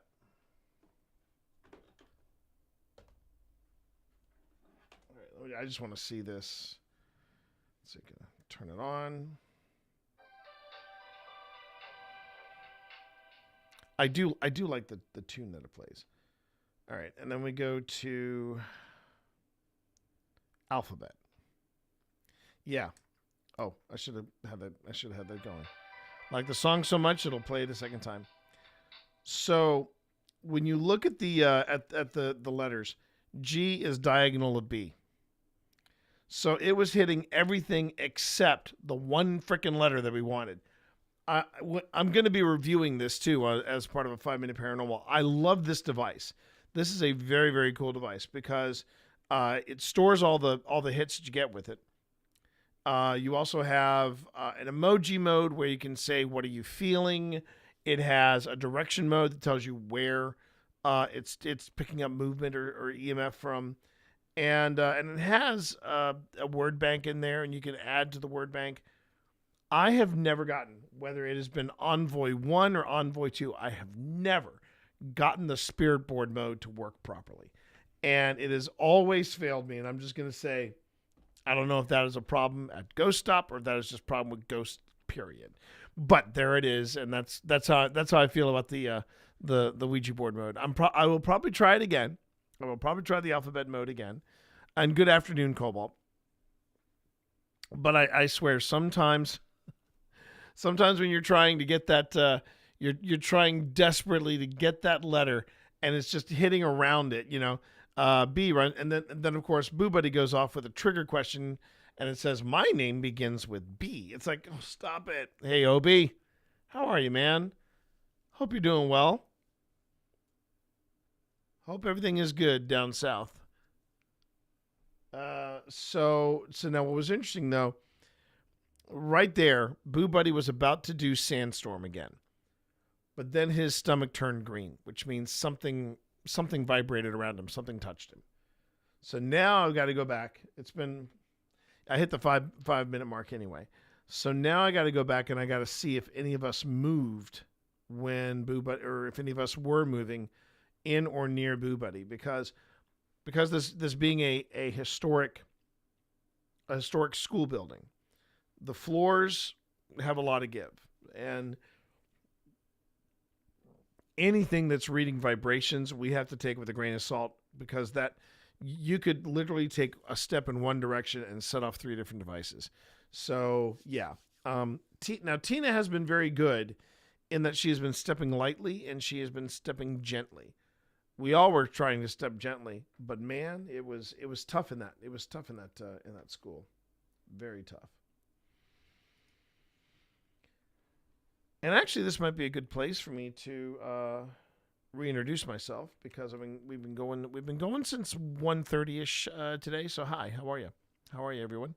My name is T. You can call me T Monster or Twitch Dad. And right now, I am looking over footage from a paranormal investigation that we did live on stream. But this isn't the live stream. This is the actual footage from the cameras that were you saw around said live stream, and we are at the Clover Hill Historic Village of Appomattox, Virginia. And not only is this a review session where I show you what goes into paranormal investigating, which isn't just showing up somewhere, screaming ghost, and then running in the opposite direction. It's more about looking at the footage and trying to figure out what is going on or what is happening at a location. It's not that we're looking for ghosts. We're trying to just figure out what's going on. And And sometimes we can figure it out. Sometimes we can't. And it's the parts where we can't where it gets interesting. But there's also that whole process of just looking at the footage. And I just don't have time to fake any of this stuff. I just don't. I barely have time to look at the footage itself. And that's what we're doing here right now. And this is your chance to ask a paranormal investigator anything. If you want to AMA about the location, about the equipment we're using, about all that stuff, this is your chance. And that's how I do these streams. Okay, we are about to head into ads in about 5 seconds. So I'm going to pause this. And for those of you who have Twitch Turbo or you have a sub to the stream, you're not going to see ads. Those of you who see ads, it does help to support the stream. So yeah, thank you for being here. Much appreciated. Obi, I hope all is well. It's been a start to the summer, or start to the spring so far. I can feel the seasons changing with every breath I take. Oh, nope, we're good. And let me see what else is going on here. Hope everybody's having a good week. I am. I'm still having a good week. But I'm just once I figure out what's going on with the audio over at Mythic Hall, I will be thrilled, because I just want to nip that, take care of it, and then move forward. So we'll see how things are going at Mythic Hall. Oh, wait a minute. I have, during this ad break though, I get a chance to just sort of not necessarily focus on the footage, but just kind of chill out. Check to see if there are any messages that have come in that are demanding my attention. And one of them is, in fact, on... It's on... Where is it? Discord. Because someone's trying to get my attention here. Okay, here we go.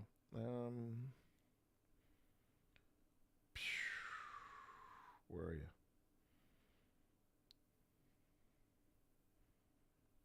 Really?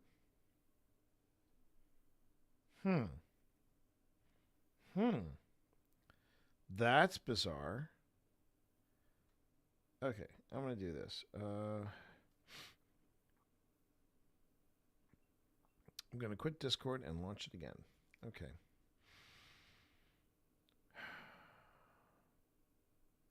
All right. I've given it a moment. I'm going to pop back on Discord.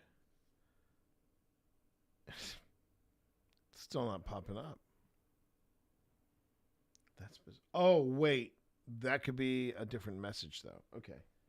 Please hold, everyone. So, at the beginning of the week, we were doing Magic the Gathering, as many of you have seen on my stream, and we might have something cooking. I'm not sure what it is, but we might have something cooking. Okay. Oh, that's right. That's right. Okay. All right. I'll it's Thormagander's birthday this Thursday. And Thormagander, as many of you know, friend of the stream, great individual, and they have been instrumental in bringing me back into the fold concerning Magic the Gathering. And now I'm in too deep. I cannot get out. I am completely in for the win. And November is going to come around and I'm going to be broke, because that's when they release their Star Trek set. They're releasing the Star Trek set, everybody.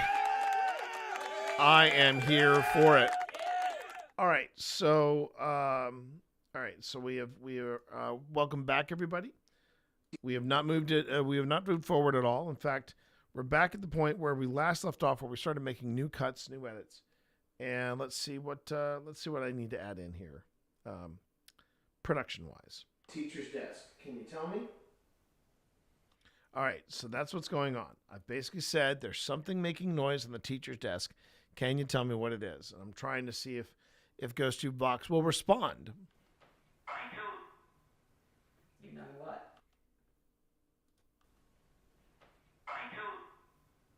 Yeah, find you. First I thought it said behind you, but then What is it called? that was one syllable. Find you. So close. A bolt. That was so You close. like to make stuff? I like to draw. Hold that down. That's a trigger That was question. close. The bolt. Try again. What is that making the noise on the teacher's desk? Can you tell me? I know what it is, but I want you to tell me what you think it is.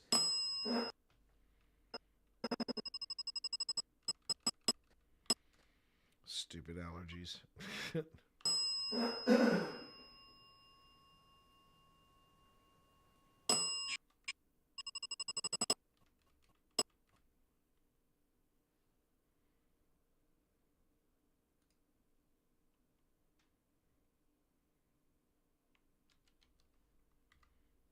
Okay.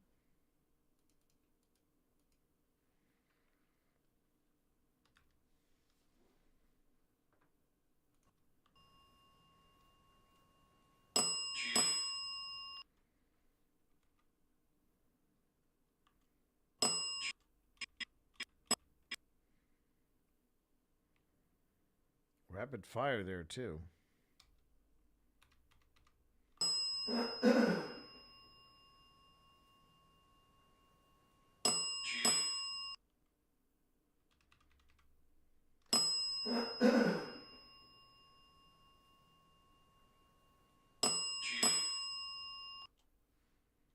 Hmm.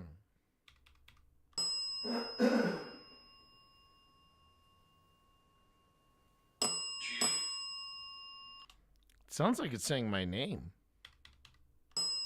That's what it sounds like to me. It sounds like it's saying my name.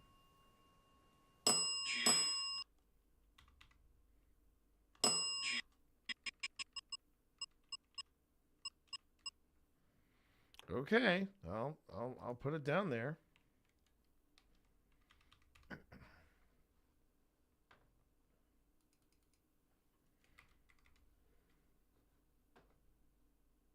You think it is.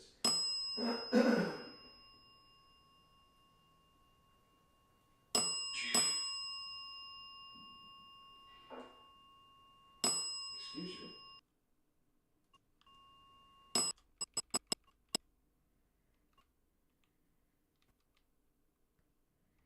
Oops, wrong one.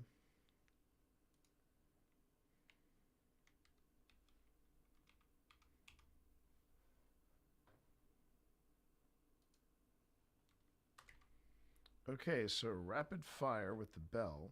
It is, One, but I two, want three, you to tell four. me what you think it is.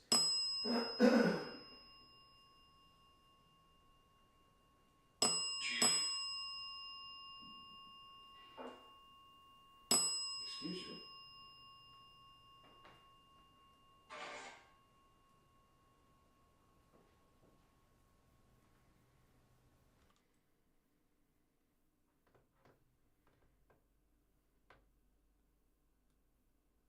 Okay.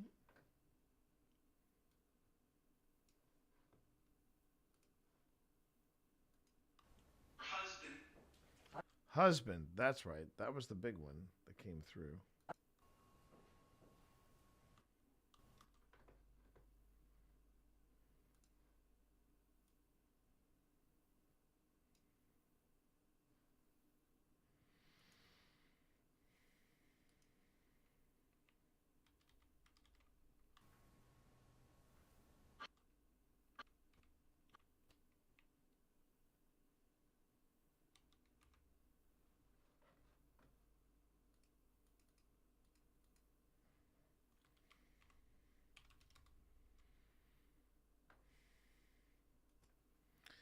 Not sure exactly what that, whether or not that's pertaining to anything. Husband, it just seems like an out of context, completely out of sequitur. Husband. I'm hearing a lot of noise out there. Yeah. Husband. I'm hearing a lot of noise out there. Yeah. And there's somebody's husband. Out there. Yeah. Out there. Yeah. And there's somebody's husband. Hmm.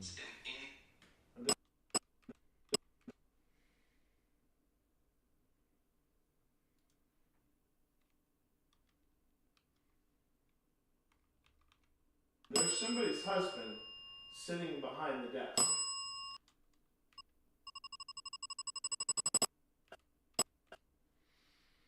Okay.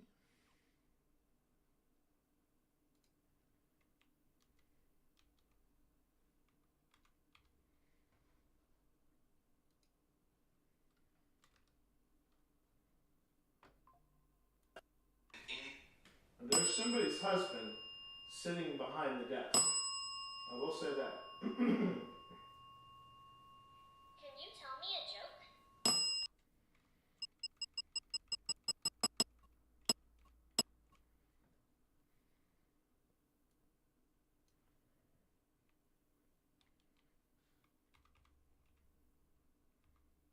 Okay. Can you tell me a joke? Castle?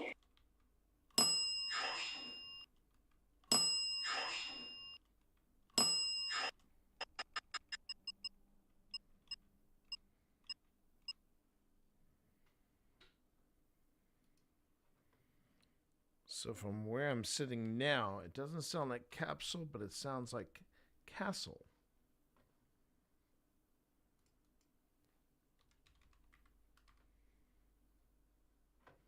All right, so let's listen to that again. It is, but I want you to tell me what you think it is. Okay.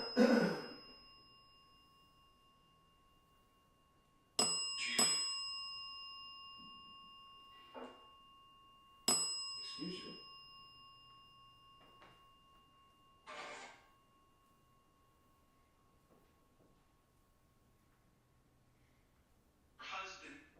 Husband. I'm hearing a lot of noise out there. Yeah. And there's somebody's husband. Snippets, but sitting nothing behind the I desk. can't really I record. will say that. Can you tell me a joke? Trigger question. Castle? Ghost Tube has gone absolutely silent. It's like it's over there doing that. It's concentrating. And you're doing a great job coming up.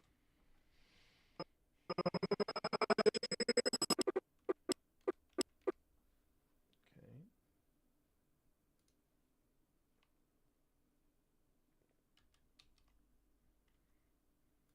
And you're doing a great job coming up with some words with this device, but I still want you to try to use this device to tell me what's making all that noise on the teacher's desk. What is it? It's right by the apple. Oh, where are you?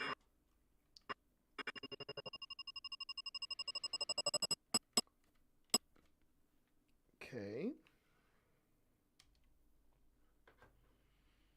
Dead Bell's coming to play, everybody. Dead Bell is coming to play. All right. Teacher's desk. What is it? It's right by the apple. Oh, where are you trying? Try again. Oh, where are you trying? Where are you trying? Where are you trying?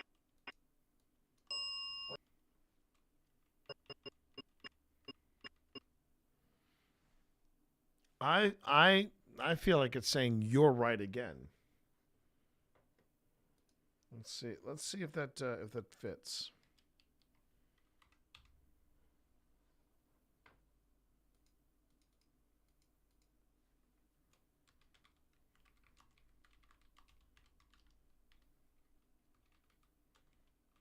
See if I can spell right and again properly.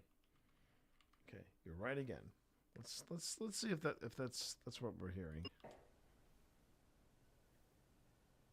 Oh, where are you trying? Try again. Here's what it sounded like. Sorry, I mean, it's in the middle of the desk. What's making that ringing sound?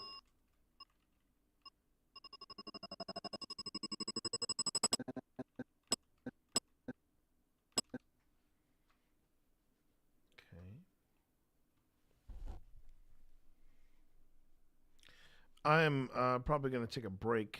Next ad break. Oh, wrong mouse. I'm going to take I'm going to take a break next ad break. I think, just so that I can, take care of myself. Keep the hammies stretched, all that good stuff. Being a streamer of a certain age, you got to take care of yourself. You have to. Okay. So, we got your right again. And What's making that ringing sound? What's it called?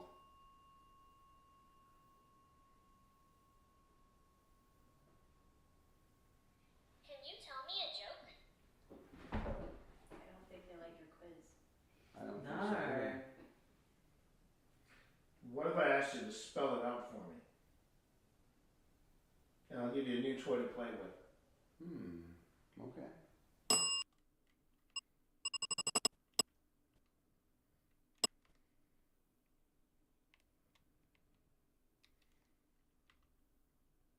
Would that work?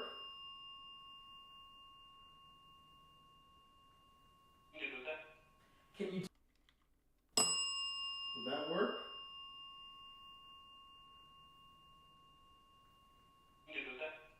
can you do Would that work?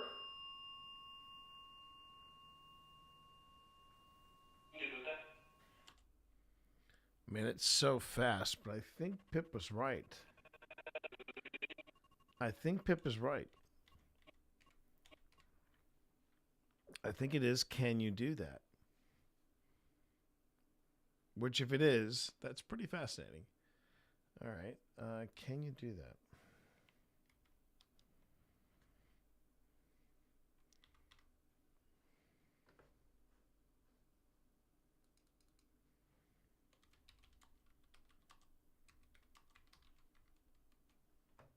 Okay.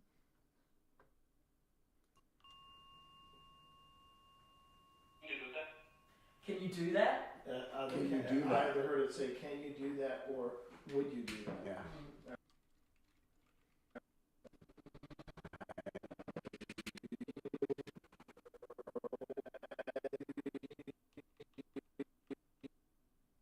Do that, or Okay, nobody is moving in this moment. Neither Phil is moving, nor Pip, nor Tina, nor myself. So I'm going to say that is a legit motion detection from Hydra.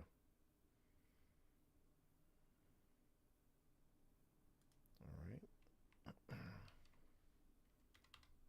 do that, or would you do that? Yeah. All right. That's what I heard. That's what I heard too. We have other toys. Hang on. All right, now that, now.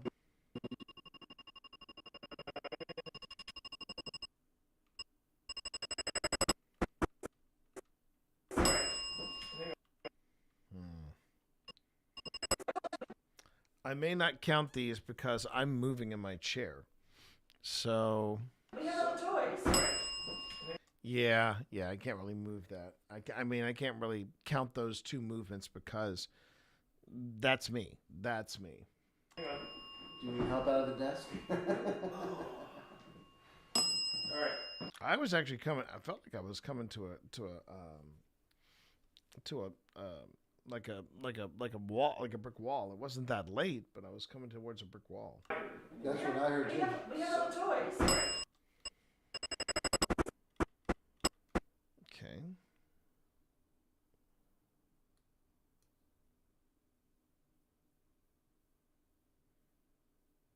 Oh, whoops. I did that for the wrong one. Who's this one? Okay.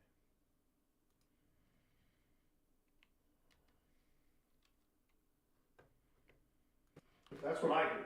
That's what I heard too. We have other toys. Hang on. Do you need help out of the desk? All right.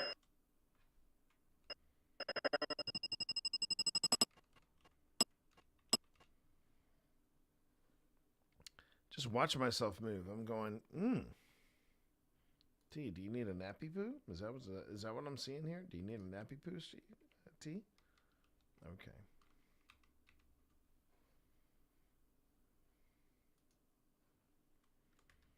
All right, here we go. We have other toys. Hang on. Do you need help out of the desk? All right. I'm coming a little closer to the desk.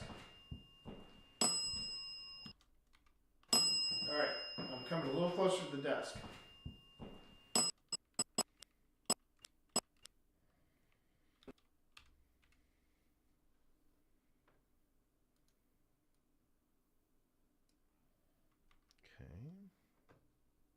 That's what I heard too. We have other toys. Hang on. Do you need help out of the desk? Alright, I'm coming a little closer to the desk. So I had something similar to this, but this one is new and improved. And I'm gonna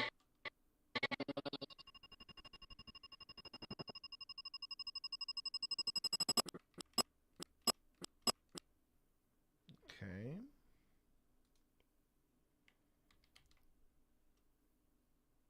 Toys. hang on. Do you need help out of the desk? Alright, I'm coming a little closer to the desk. So I had something similar to this, but this one is new and improved. And I'm gonna put it on the corner of this desk. Trigger question from Boo Play Betty. around.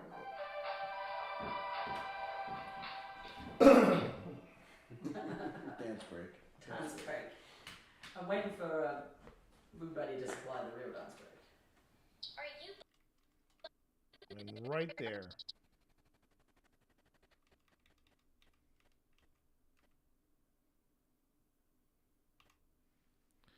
Right there, we have Boo Buddy go off.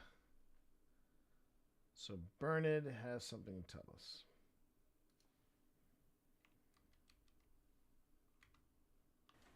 Are you buzzing binding right now? He's giving the methods. Next time? Yeah. Next time? What are you gonna do? Are you buzzing binding right now? He's giving the methods. Next time? Yeah. Are you buzzing binding right now? He's giving the methods. Next time? Yeah, next time. Nice job, baby. Nice job, baby. Next time.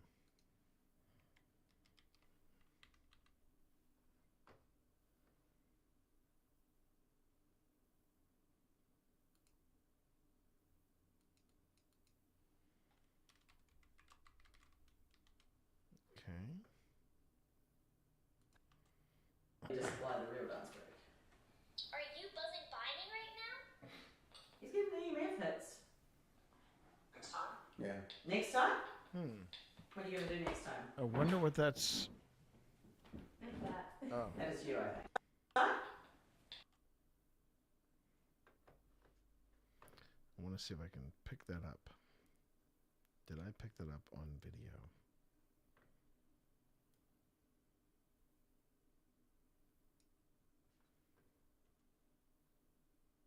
Are you buzzing binding right now? He's giving the methods. Next time? Yeah. Next time? What are you gonna do next time?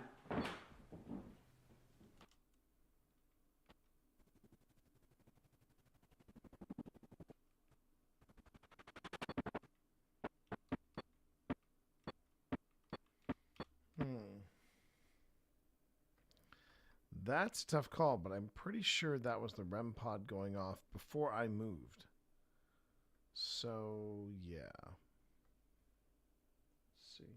Where do I find a REM pod moment? I know I've got a REM pod moment in here somewhere. I think it might be closer to the beginning. Yep, right there.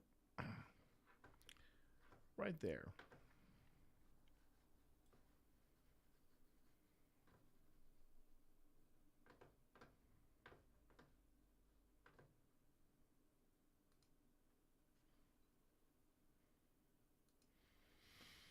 Alrighty.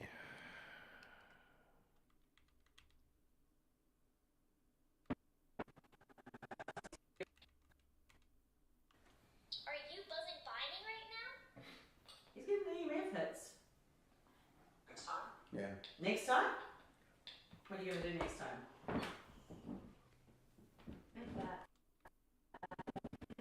Now, I think even though See, I think even though the REM pod goes off, when I move, that's when the motion sensor goes off in the hydro. So I don't think that's actual motion. Next time. What are you gonna do next time? Yeah. That is you, I think. That's you. No. Well, I don't know why, because it's on REM pod mode, right? So It movement, is on REM pod so mode. movement shouldn't make it go off. Okay, this is how this toy works. And I'm just going to slowly step away from it. I'm going to turn off Ghost Tube Vanilla now because it's not doing anything. That's interesting. It's all interested in that, I think. I'll turn on But you notice the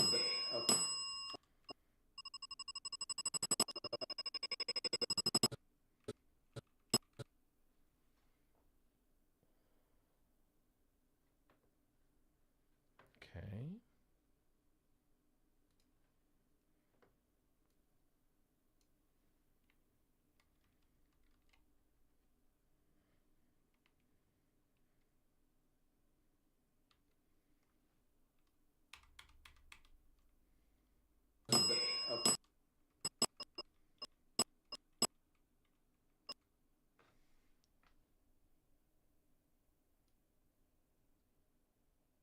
Whoops. Okay, hold on.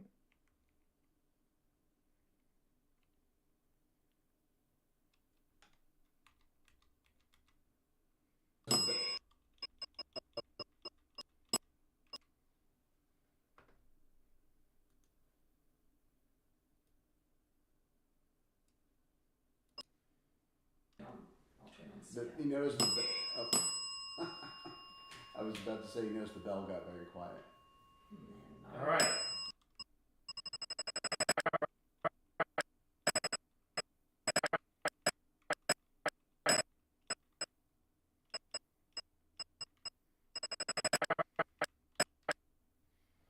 All right. 1, 2, and then 3. Bing, bing, and then bing. Okay. I'll turn on But you notice the I was about to say you notice the bell got very quiet. All right. But you notice the What's that? There's a whisper. Yeah, there's a whisper in there, but I think that might be Ghost Tube Vox. So, oh, and there's a way I can tell. Give me a second, everybody. There's a way I can tell if it still has a charge left.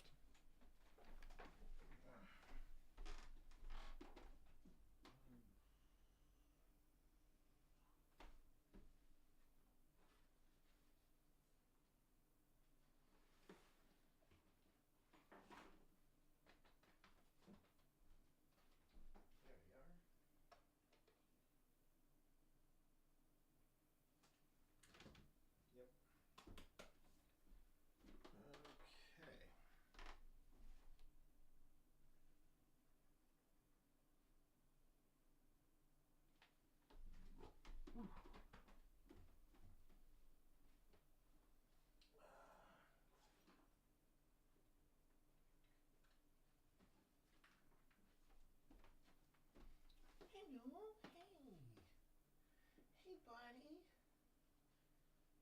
Hey. This is new, Dad. This is new. I rubbed my fur all over it. What is it? Good boy.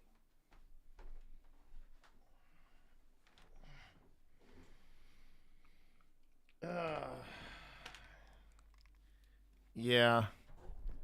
Hudson had a day. He had a day. He actually handled the vets pretty well today. The one that was really shaken up by it was Dorito.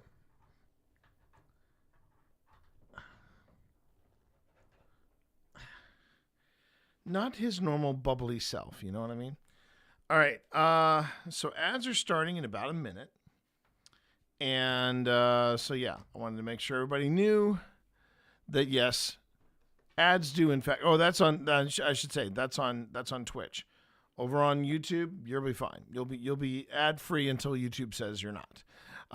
But as far as Twitch is concerned, if you want to avoid the ads, ad blockers do cut into my revenue. Just so you know, just point blank. So if you use an ad revenue, you're the one that's got to sleep at night because you're cutting into my revenue. But if you want to support the channel, there's watching the ads. That's one way. I do get a cut of that. Not a big one, but I do. And then there's subscribing to Twitch Turbo, which is an ad-free pass for all of Twitch. And if you subscribe through my channel, or I guess if you mention my channel, I get a cut of that as well. And then finally, there is the most direct way, which is subbing to the channel. That's the most easiest and quite frankly, the most direct way of of supporting the channel is by subbing. So yeah, so we're in a break. Thank you very much. And I'm going to actually take a break. I'm going to stretch, get a snack, make sure that my hydration is up. And you do the same. Take care of yourself, okay? We will be right back. Thanks, everybody. I'll see you in a few.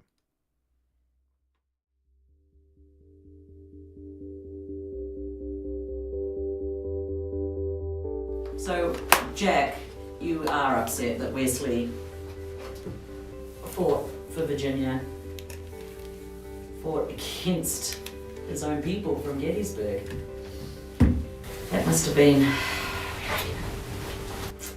aggravating. Did you just whisper? Were you scared? With this long grass here?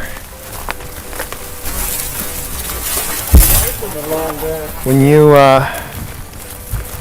faced against the Confederate Army?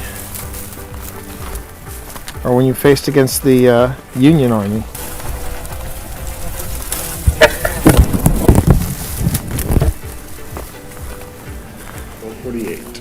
Only 1 a.m. Almost 1. Hasn't felt like 6.5 hours. No, it has not. It has not.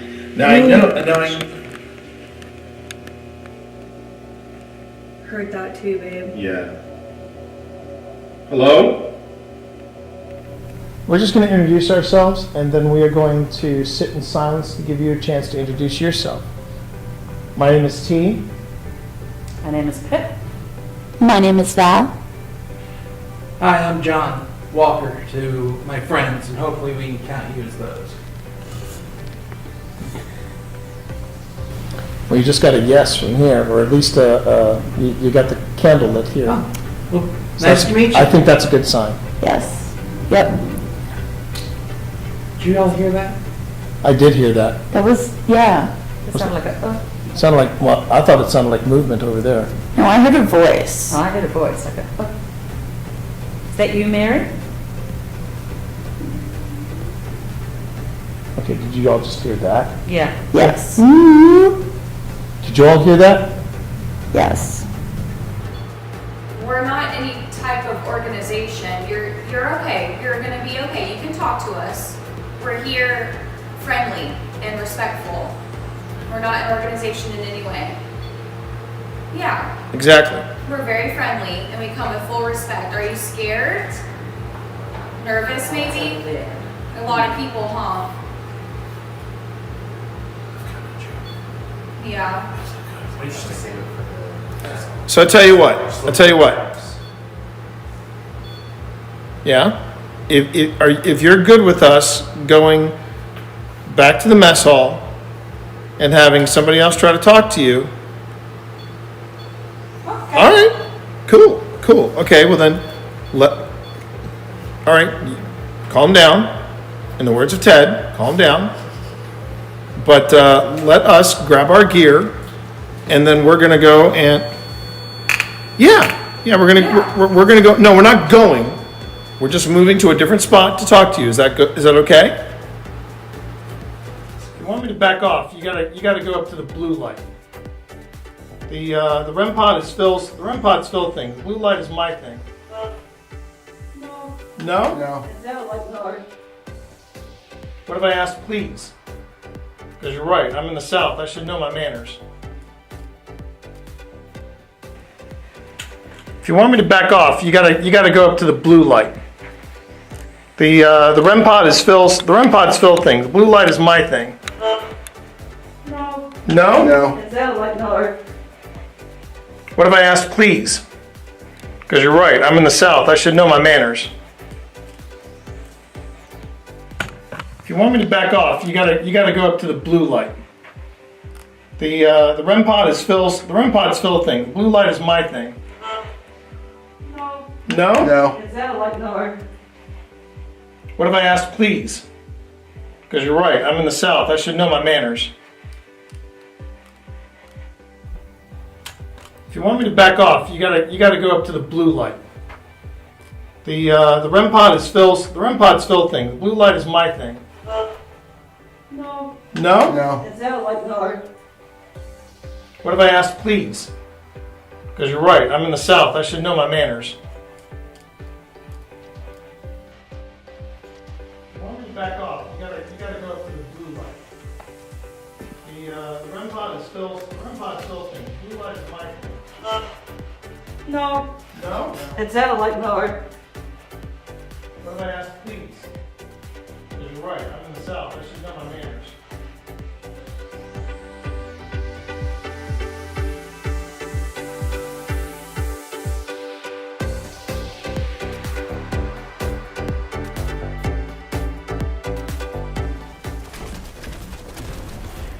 Did you shoot my friend? That was a bad choice. That was a bad... These people are shooting at me. I'm going to voice my displeasure. Here. There you go. There you go. That was very unpleasant. Hang on a minute. Hang on a minute, Steve. I'm coming for you. I wouldn't recommend it. They're all shooting at me. They're all Who loves you? Who loves you, buddy? Okay, all right. Who loves you? Who loves you? Who loves you? I love you. My family does. I love you. I love you too. I love you too. You albino. You albino god. You. You blind albino god. You. You know. I got steaming undies for you in the worst way. I do. I love you so much. Oh my God! Shut up. Chat. We take this act on the road. That's the best bit. Well, I have ascending dots on my PKE meter here, so. Yeah, that's what I was burning up. What is the? Still says it's ascending. Oh, Steve! It's over there. It's done. Let's blast it. Trap's going out. Oh, look at this. Oh, I found a. Hey, wait, where'd that rift come from? I think we knocked it out of Steve's hands. No, it was in that room. I saw it. It was like, ah. Bye, Steve. Get him in there. Get him in there. Okay. All right. Get this rift. Concentrate on the rift.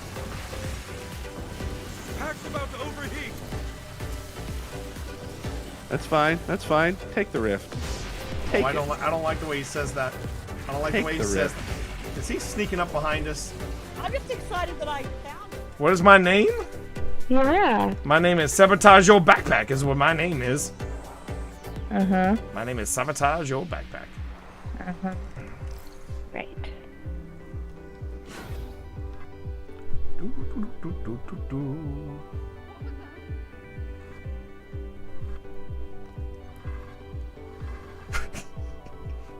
You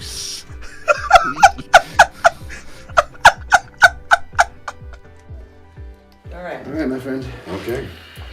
Going back in. Going back in. All right. All right.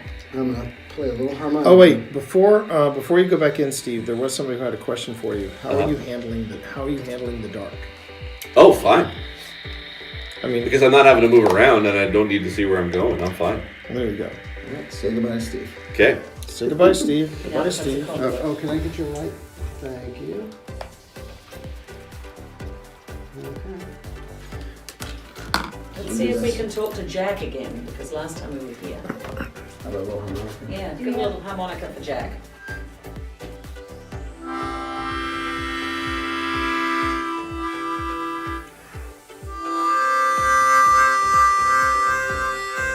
You can. You can. Chords. I am playing chords. Chords, yeah.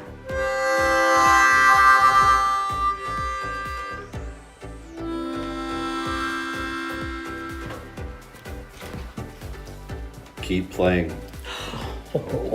Keep playing then, Phil. That's good.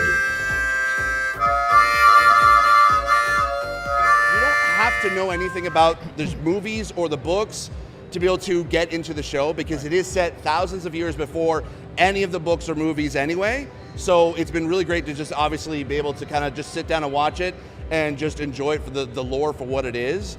My favorite episode so far actually has been, now actually the pilot was really good, but I actually really enjoyed episode 6, which was the especially the ending there with the creation of a certain volcano that I'm really excited to be able to see more of, and seeing how that kind of develops. Don't tell me, because you've seen episode 7.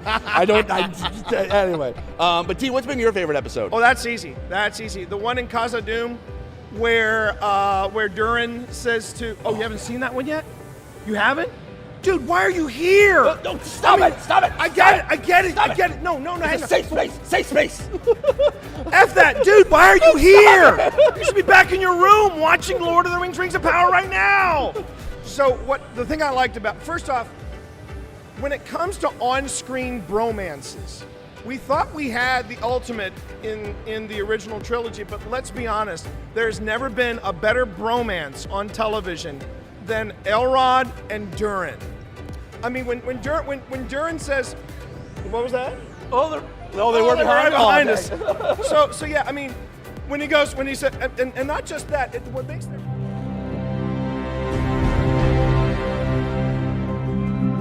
Hi, I'm Steve Saylor, aka Blind Gamer Steve. I'm a content creator and accessibility advocate and consultant in the video game industry. My name is T Morris. People call me T. They call me T Monster. I also go by Twitch Dad.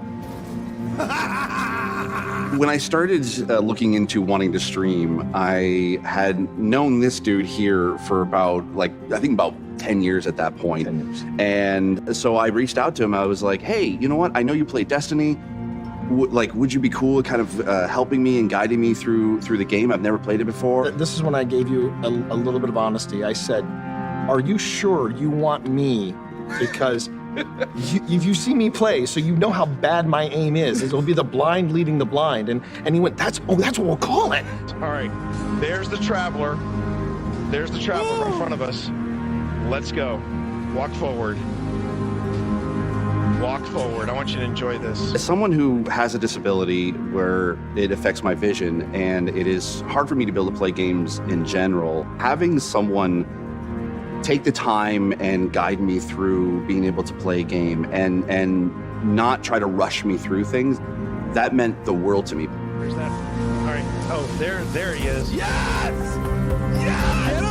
Oh, yeah! In any other game, it's usually people don't want to play with a disabled person. Whereas with Destiny, I can jump in with T, I can jump in with my friends, and even when we just jump in with random blueberries in the community, we can still be able to help each other out, and that's why I love Destiny.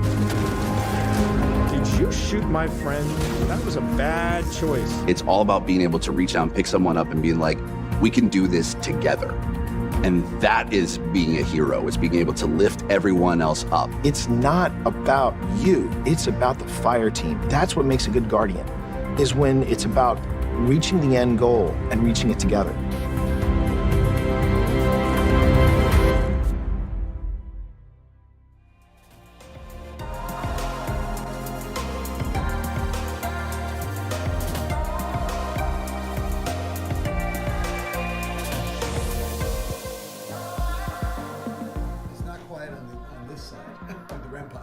Oh no! I can. We can all hear it. We can all hear it.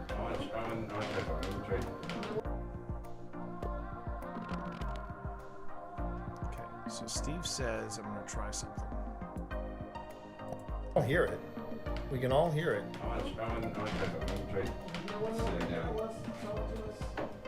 Oh God! I actually saw it move. I've got some.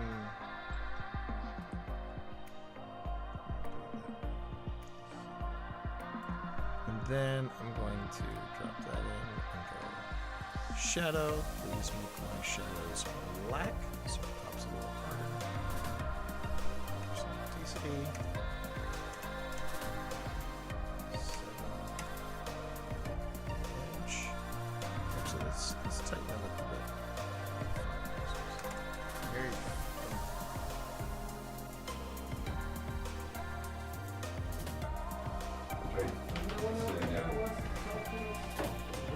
God, I actually saw it move. Really? I saw it move.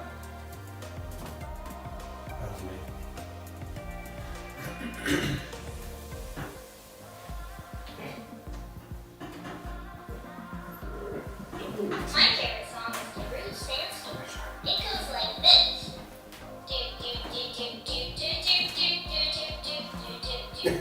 Did it just say sandstorm? Yes. Oh my god, I got. That was a big electric hug.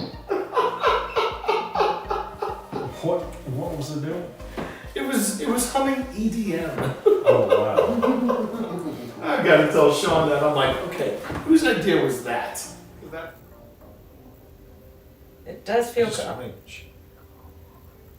I thought I heard a tap from the front of the house. If that was you, could you make that sound again? Please? That was my stomach. Tap. No, that was me. Oh, wow. Well, you know what? After the shenanigans with the EMF and then for it to go tap. Like, do you have any idea what time it is? I mean, look, I know I've shuffled off this Mortal Kombat and everything, but even I gotta get some sleep. Tap, get out of here. That's so fun. Did it just say get out of? No, I think it was like tap. Here you go. Tap. Tap. You done now? You happy? Okay, great. There's the door. Don't let it hit you in the ass on the way out. That was a quick.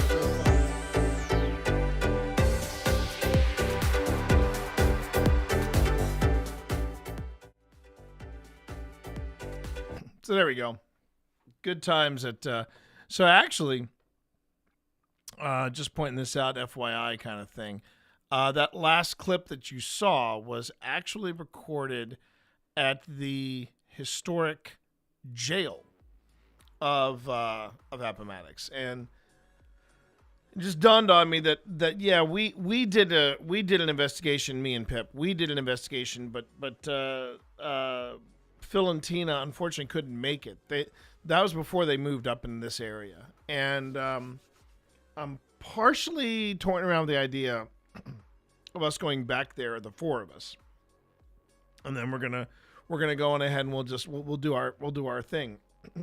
So yeah, that's on the back burner. I'd like to see if we can get one, maybe two more investigations in before we launch season 5.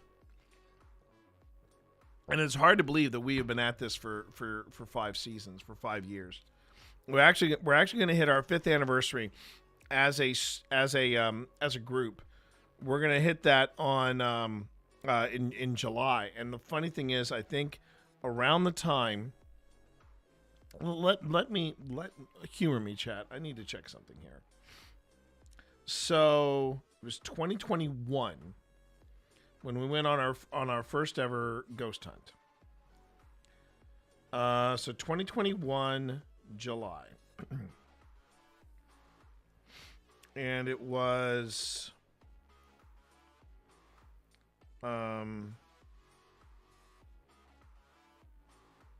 so it's July when we actually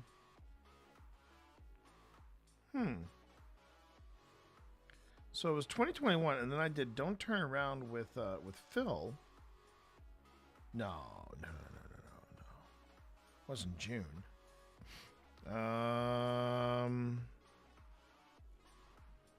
There's another way I can find out, but it was definitely.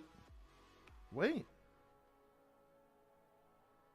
Oh no! That was a Blackburn. That's the Blackburn one. Okay.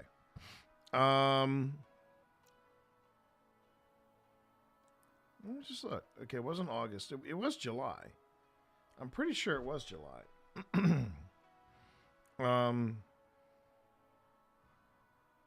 think we can get rid of that. Yeah. Now I'm trying to remember.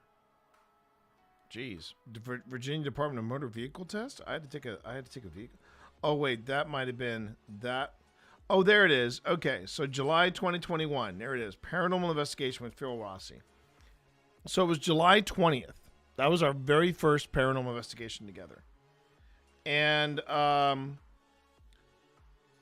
And in July of this year, on the 18th of July, 2 days before we're supposed to, before 2 days before we're supposed to celebrate that anniversary, Phil and I are giving a talk.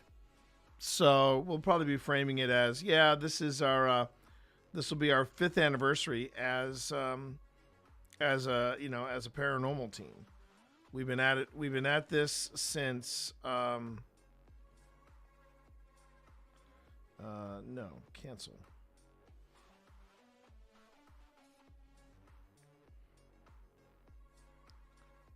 I mean, we can delete this and all future events.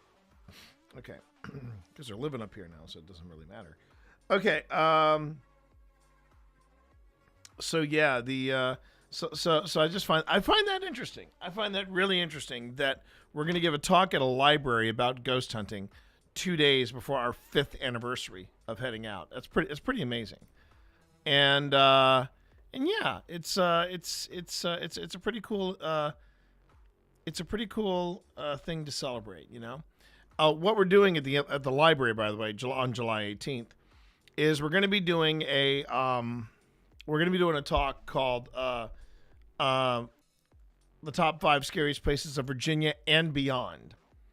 Because it turns out that a lot of the places that we think are the scariest aren't in Virginia, but very close. But the number 5 and the number 1 slot both belong in Virginia.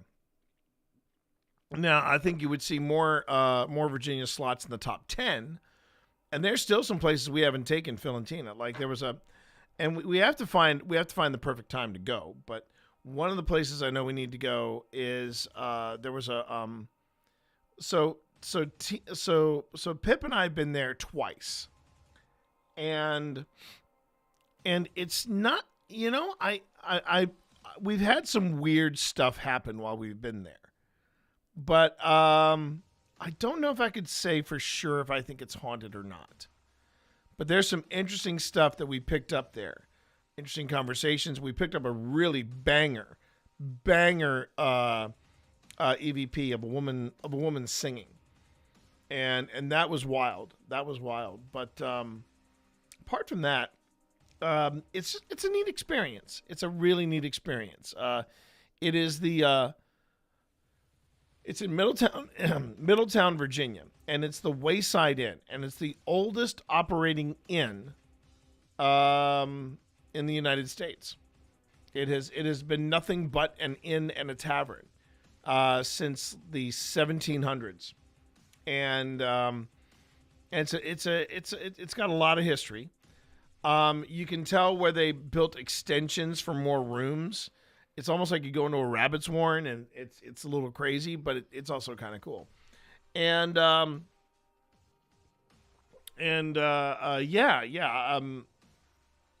not 100% sure if it's active, but I just know that we caught some stuff that we couldn't explain. And I want to say we covered the Wayside Inn in season 3. Yeah, I'm pretty sure it was season 3. Season 3 in the Wayside Inn. And we did both of our visits there. It was frustrating because the second time Phil and Tina were supposed to meet us, and something came up at the last minute, and they couldn't make it. So that's another place. We've done a couple investigations, me and Pip, without the Rossies, and it just doesn't feel the same. It does not feel the same. So we gotta figure out what we want to do with some of the places that we visited, but the Rossies haven't. One of the biggest being the USS North Carolina, and I think we're going to remedy that in September. We're thinking about it. All right. So that being said, let's return to our current investigation, which is we're still in the school. We're still in the school, everybody, and we are we're still working with we just launched the Envoy, and we're trying to get it to tell us the first letter of we're trying to get it to tell us the first letter of what is making all the noise on the desk. And that is obviously that we're trying to get it to give us a B for Bell. We're trying to get B for Bell. And so far it's given us A, it's given us C, and it's given us G. so it's kind of hopping around us, around the answer we want, but it hasn't, for the lack of a better term, given up the ghost yet. So we are pushing on. Hey, secondhand. Dare I ask, how are the taxes? Because you made a mention that you made a mention that you were diving into taxes. So I wanted to know how you managed. I'd love to know how you managed. Let's see.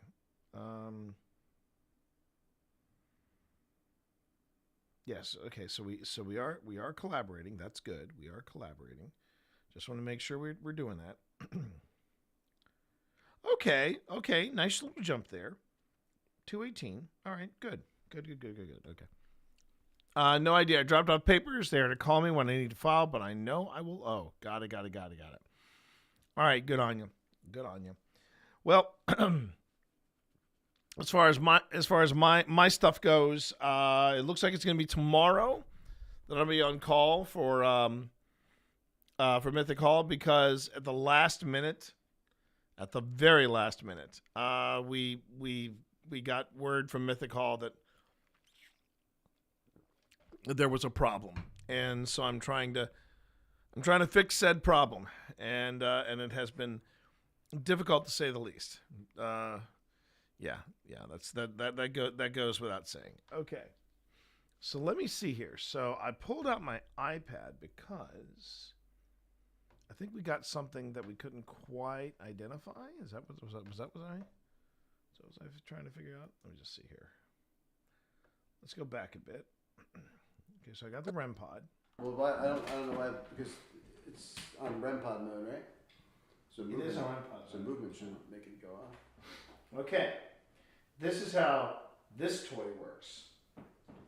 And I'm just going to slowly step away from it. I'm going to turn off Ghost Tube Vanilla now because it's not doing anything. That's interesting. It's all interested in that, I think. I'll turn on But you notice I was about to say, you notice the bell got very quiet. No, All right. The bell is...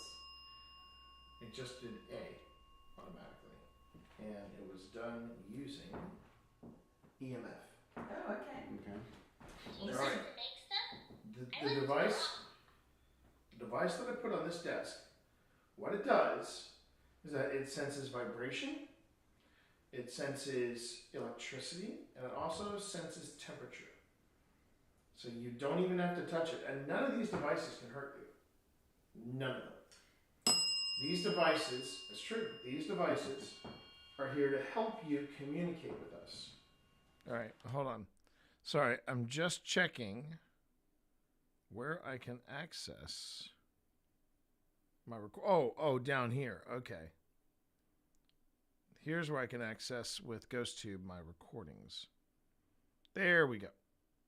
It's crashing on me. Oh, okay. I gotta let it charge. Because it doesn't like it when I try to. Since I did half of 2024 under tax exempt, so my federal is going to be paid. Gotcha. Okay. Yeah, we're in 2026. Take it or leave it. We're in 2026. All right. I'll turn on But you notice I was about to say, you notice the bell got very quiet. No, All right. The bell is... It just did A automatically. And it was done using...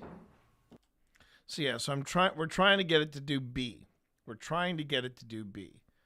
Ads are starting in 40 seconds, just so you know. Ads are starting in 40 seconds. Well, second, and I hope you're having a good hump day. You did the adult stuff. Now kick back and let's hunt for ghosts together. Hope you're doing well. Hope you're doing well there, second. Okay.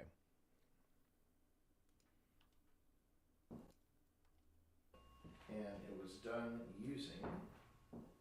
See, it's very tough for me to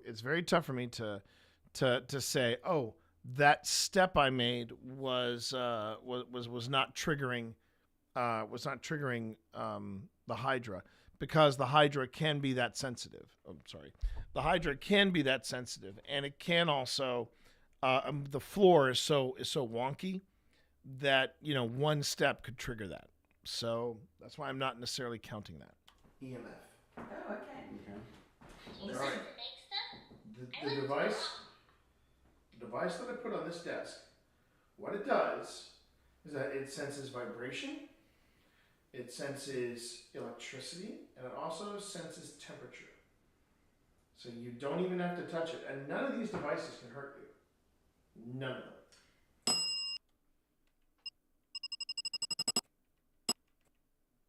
Okay. Spent money trying to find outfits for the dog to keep from ripping her skin, and now waiting for a dermatologist to call me a schedule for her appointment. Other than that, I'm good. Yeah, we took the boys in for a checkup. Took the boys in for their checkup. And it turns out Hicks caught up to Doritos, so they both weigh the same, which is roughly 16.2, I believe. Hudson coming in strong, 16.8. So Hudson's still the big boy.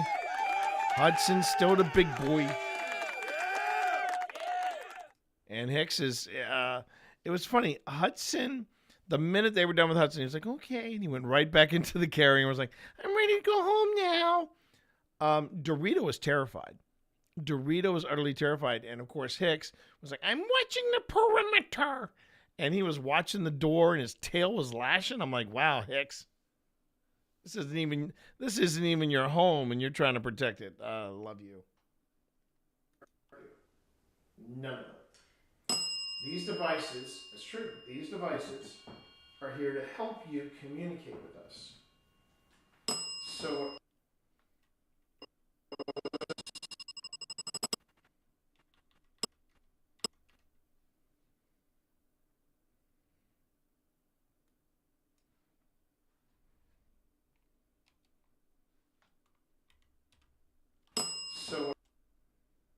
let's see.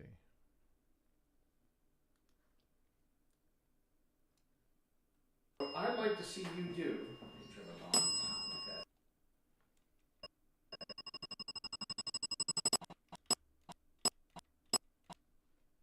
Okay, and then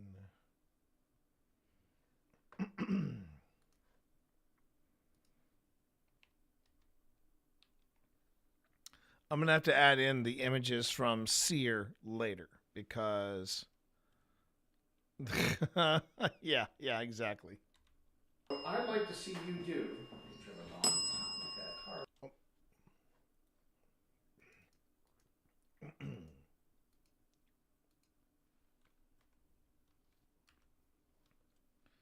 Yeah, I got to get the images from Pip, and then I'll drop them in. I'll drop them in These devices, probably later. it's true, these devices are here to help you communicate with us.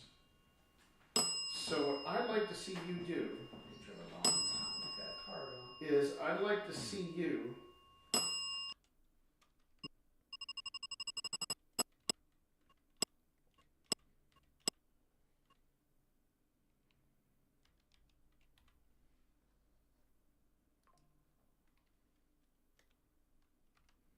Okay.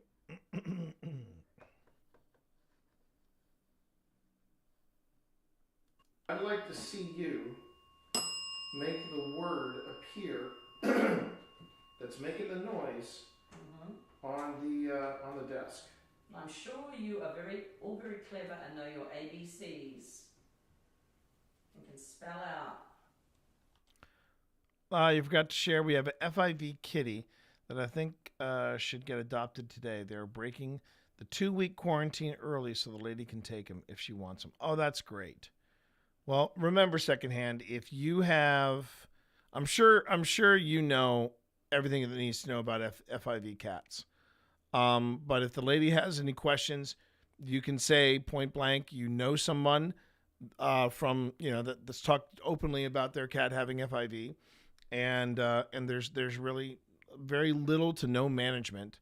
And oh, okay, that's great. Cool. You can always throw out that quote from the cat daddy himself, Jackson Galaxy. Jackson said about FIV, more cats have died from the diagnosis than from the actual disease. So yeah. And for anybody that does or does not know, we rescued a cat during, and it wasn't like a rescue cat where they were in a shelter or anything like that. We literally rescued a cat.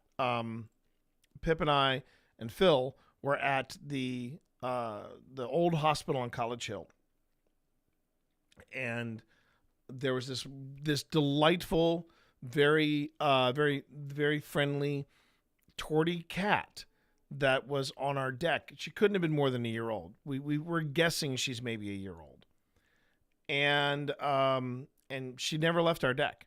She never left the deck of our Airbnb.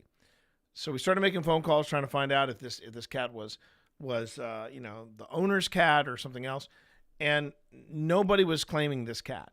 But this cat, we just could tell it was in trouble because it was bulging in just the right places, and the way she was acting, she wasn't afraid of us. This cat was not feral. It wasn't like we would feed her something and she'd run off. She would feed her. She would take food out of our hands, and then she would hop up in my lap so she could get pets. And we didn't see any fleas on her or anything like that, but we could just tell it's like this cat's been abandoned. This cat has been abandoned, and it's pregnant. And I was trying to work up the courage to tell Pip, okay, we're gonna do this, right? We're gonna rescue this cat because we really should. And before I actually launched into it, Pip said, "T, I didn't sleep well at all last night. I'm worried about that cat. I think we should try to rescue it." And I said, "Okay, we're renaming her Evie P after this adventure. That's her name, Evie P. And we just call her Evie. We're gonna do this. We're gonna hit the there's a Walmart. We're gonna go get stuff." And we did it. We rescued Evie, and we found out that she had FIV, and we were like, "Okay, what can you tell us about it?" And the vet was very open. They were like, "Well, first off, you got to keep the cat indoors. Okay, you got to make sure she doesn't bite any cats that draw blood. If they draw blood, she's transmitted it. Okay, what else?" And they were like, "That's it. She'll be fine. She could live a long life with you guys." And so far, that's been what happened. We were worried there was going to be some problem between Evie and Sebastian, but that wasn't the case. And even Evie and Benedict, she was rubbing up against Benedict. Benedict was like, "She's going to eat me," that kind of thing. Oh, sorry, I was sounding more like this. "She's going to eat me, Dad." Sebastian? Oh, Sebastian was more like, "Lady, look, that shop has been closed for years. I mean, you are pretty, but you easy now." And then there was Viola. "You're a street urchin. You are a street urchin." And that's when Evie was like, "That's because you and I are going to be sisters. Sisters from another mister. You're queen, but I'm an Appalachian queen. We should be revered, because we're the only females in this house apart from Mama and the mini human. But you and I, pair of queens. And you can always win with a pair of queens." And that's what happened. And that's what happened. That's what happened. Sadly, Sebastian and Benedict passed very quickly, but they all got to meet the kittens. And they referred to Benedict as Uncle Benedict, and we still have that great memory of all the kittens huddled up near the cage. Now Via's encouraging crimes from Doritos so that she can get treats. But there's this great moment where all the kittens were they were all They were all by the cage. And Sebastian, crime and rewards, yep, not happening. And Sebastian just let out this big old hiss. All the cats scattered. This is before we gave away 2 of them. But they all scattered except for one, little Calcifer. Well, he was then known as Oni, but it was Calcifer. The one black cat. And Calcifer stared down Sebastian, hissed at him, and then ran away. And Sebastian was like, Respect, brah. Respect. Brah. Brah. I feel you, brah. I feel you. Respect. Man, those kittens, they drove the elder cats crazy, and the boys still do. Yes, but you love your ginger snap grandson, don't you? You love your ginger snap grandson, don't you? He is not related. I'm purebred. He's a street urchin who sometimes gets me treats. That's beside the point. I'm a queen, and I'm purebred. Don't forget it. All right. Now you know what I do with the voice changer on this chat, everybody. This is what I do. All right. Back to ghost hunting. Let's see. Where were we? All right. So we had the dead bell going off. I'd like to see you make the word appear that's making the noise on the desk. I'm sure you are all very clever and know your ABCs and can spell out the very short word that you need to spell out for that. That's pretty neat, though. You just put out. You selected A and you selected C.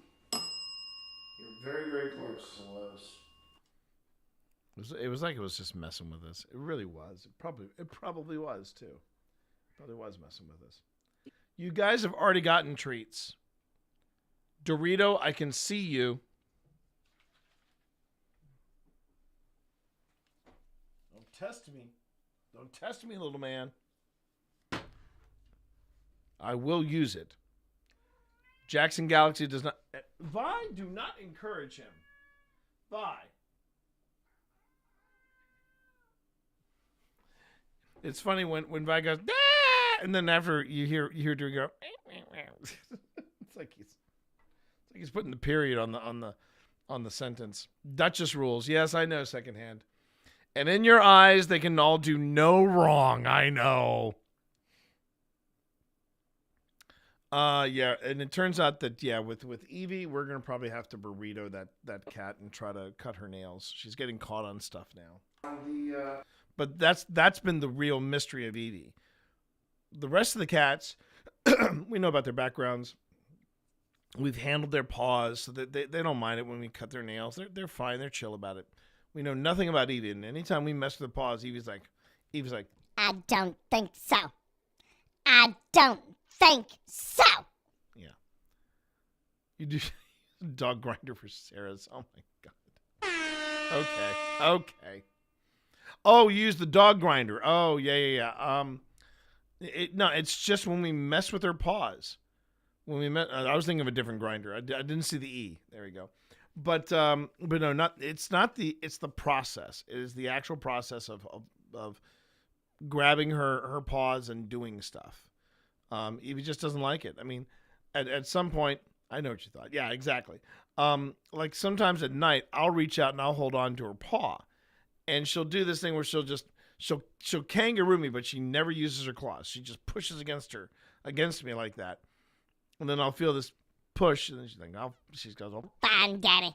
If you are so codependent, you need to hold on to my paw. Fine. But don't you dare touch my torty beans. You touch my torty beans? Oh, Daddy. Daddy! And that's the other difference, you know. For Evie, I'm Daddy. For Vi, I'm Father. Father! I love hearing her meow in the voice changer.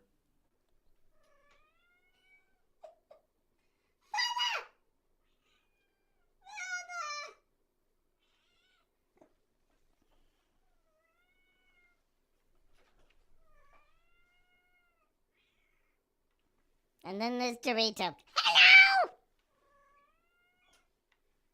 I have one brain cell. Ah, here we go. Here we go. Oh! Ah! And hello! I have one brain cell. I had a very, very rough day, chat. I deserve treats all day. Right? Right. Grandma said I should punch you. I don't want to do that. Because you get the squirt bottle, Dad.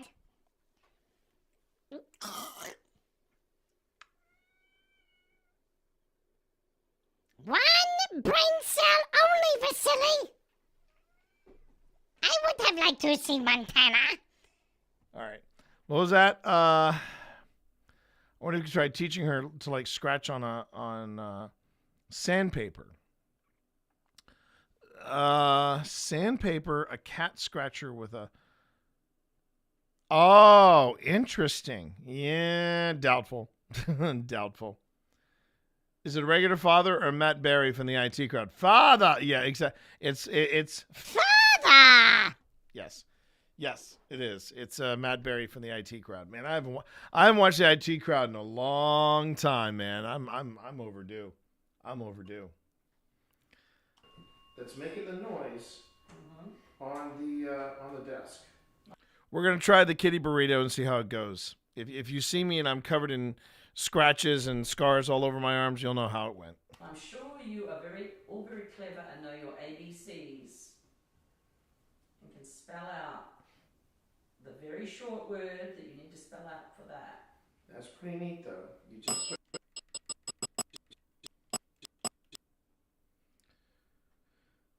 Okay, dead bell again.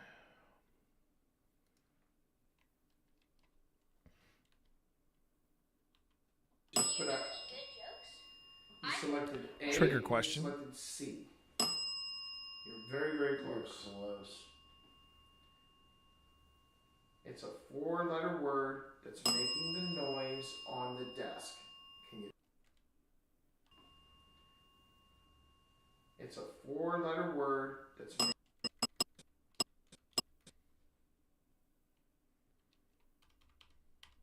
Just put out. You selected A and you selected C. You're very, very close. Just put out. You selected A and you selected C.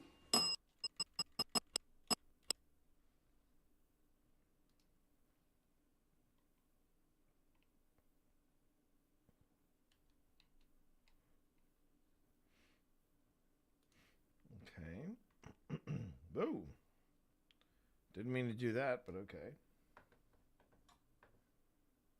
I hit the wrong button. Yeah, okay. I hit. I'm trying to remember what. Oh, I hit the backslash key. The backslash key gives me an aerial view of the entire timeline.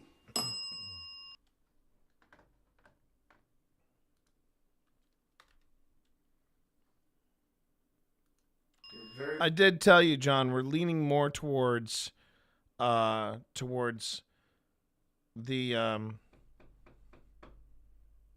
we're leaning more towards the USS North Carolina as opposed to Old Whiskey. Okay, I want in September. I wanted to put that. Make sure you put that in your sights for later down the year. Okay, I want to throw that out to you. You're very, very close. It's a 4-letter word that's making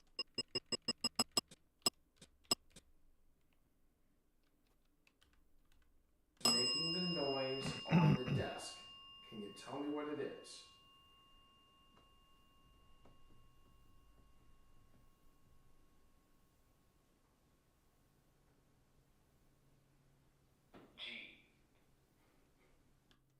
Yeah.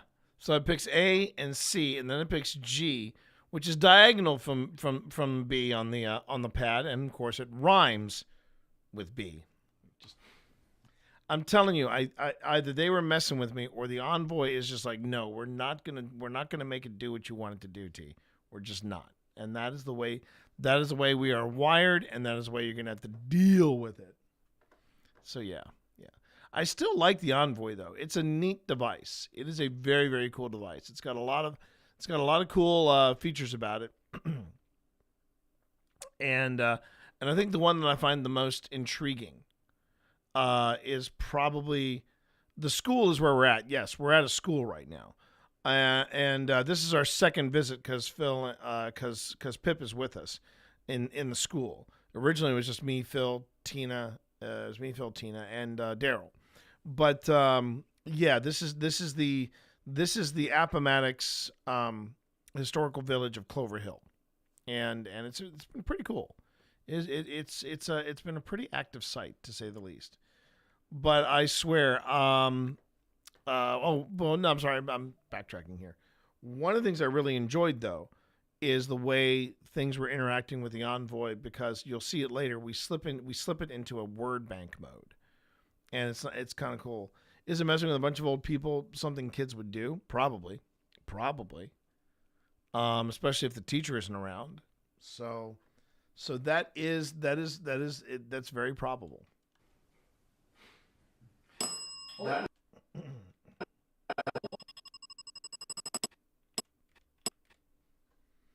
And they have been ringing that bell like it's going out of style. Again, something else worth notable. I'd do it. Of course you would.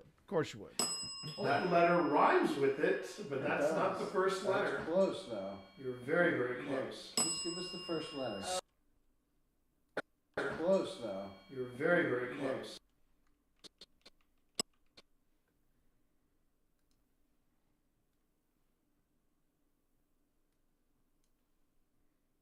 Okay.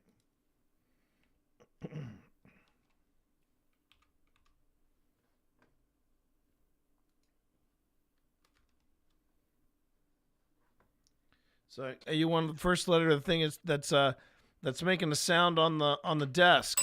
So let me get this straight. You want the first letter of the thing that is on the desk. Is that what I'm hearing you saying, old man? That's what I'm picking up. What is the light source in the room?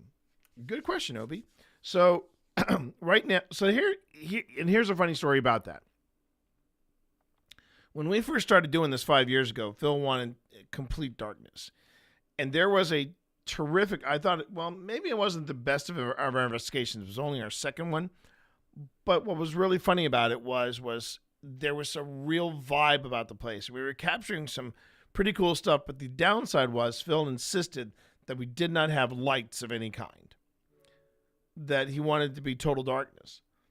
And all I had was all this footage, and including that, a stream of total darkness. So you could either call that radio or theater of the mind with video. I mean, whatever it was not right. And I had to sit down with Phil and show him all these other shows and go, you know what they're not doing? They're not working in complete darkness.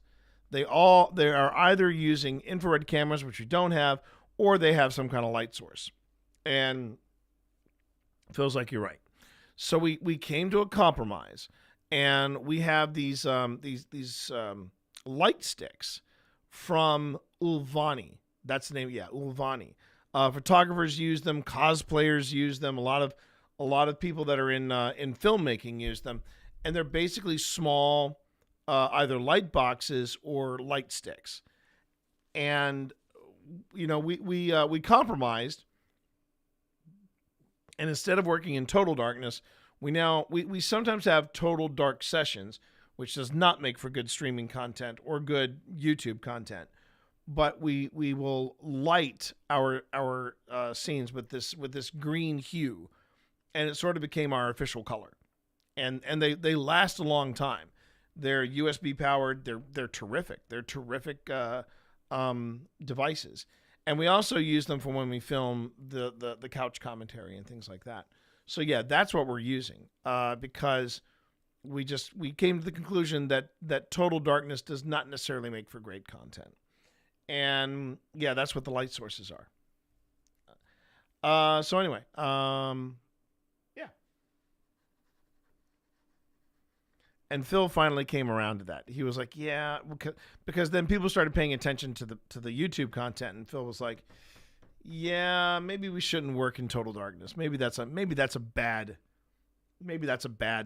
choice." So you were like, "Yeah." So we're seeing the spaces you did. Yes, and that is why, Obi. I don't know if you've seen any of the stuff that we've done on YouTube, but we recently started opening our shows with a slate that says what you were about to see is real, and then we say no special effects, no fakery, no screaming demon, and then we make it clear all we're trying to do is share the experiences that we have all we are trying to do is share what we have experienced. So everything you see and everything you hear is what we're hearing in real time. And and that was what we noticed too. When we started doing Old Spirits back in the day, and I don't mind taking this as a bit of a tangent here, so let's do that. Let's cue music and talk about that. My original idea I wanted to do something different when it came to Old Spirits.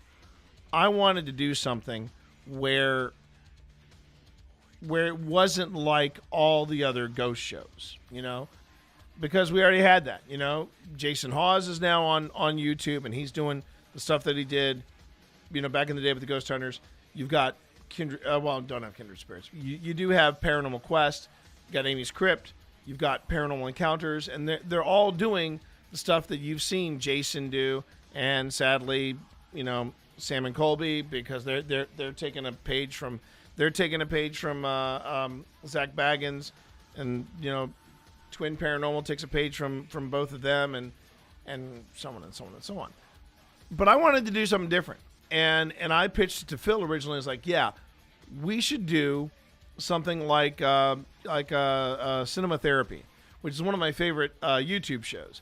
Cinema Therapy, you didn't know, is you got a licensed therapist and you got a filmmaker, and they sit down on a couch and they basically look at different things in psychotherapy or psychology, one of the ologies, but they basically look at that in different popular films. Like they talk about Die Hard and the rough marriage of John McClane, and how the movie is also about how he comes to grips with the fact that he could have been a better husband. He could have done this. He could have done that differently. I think one of their best ones.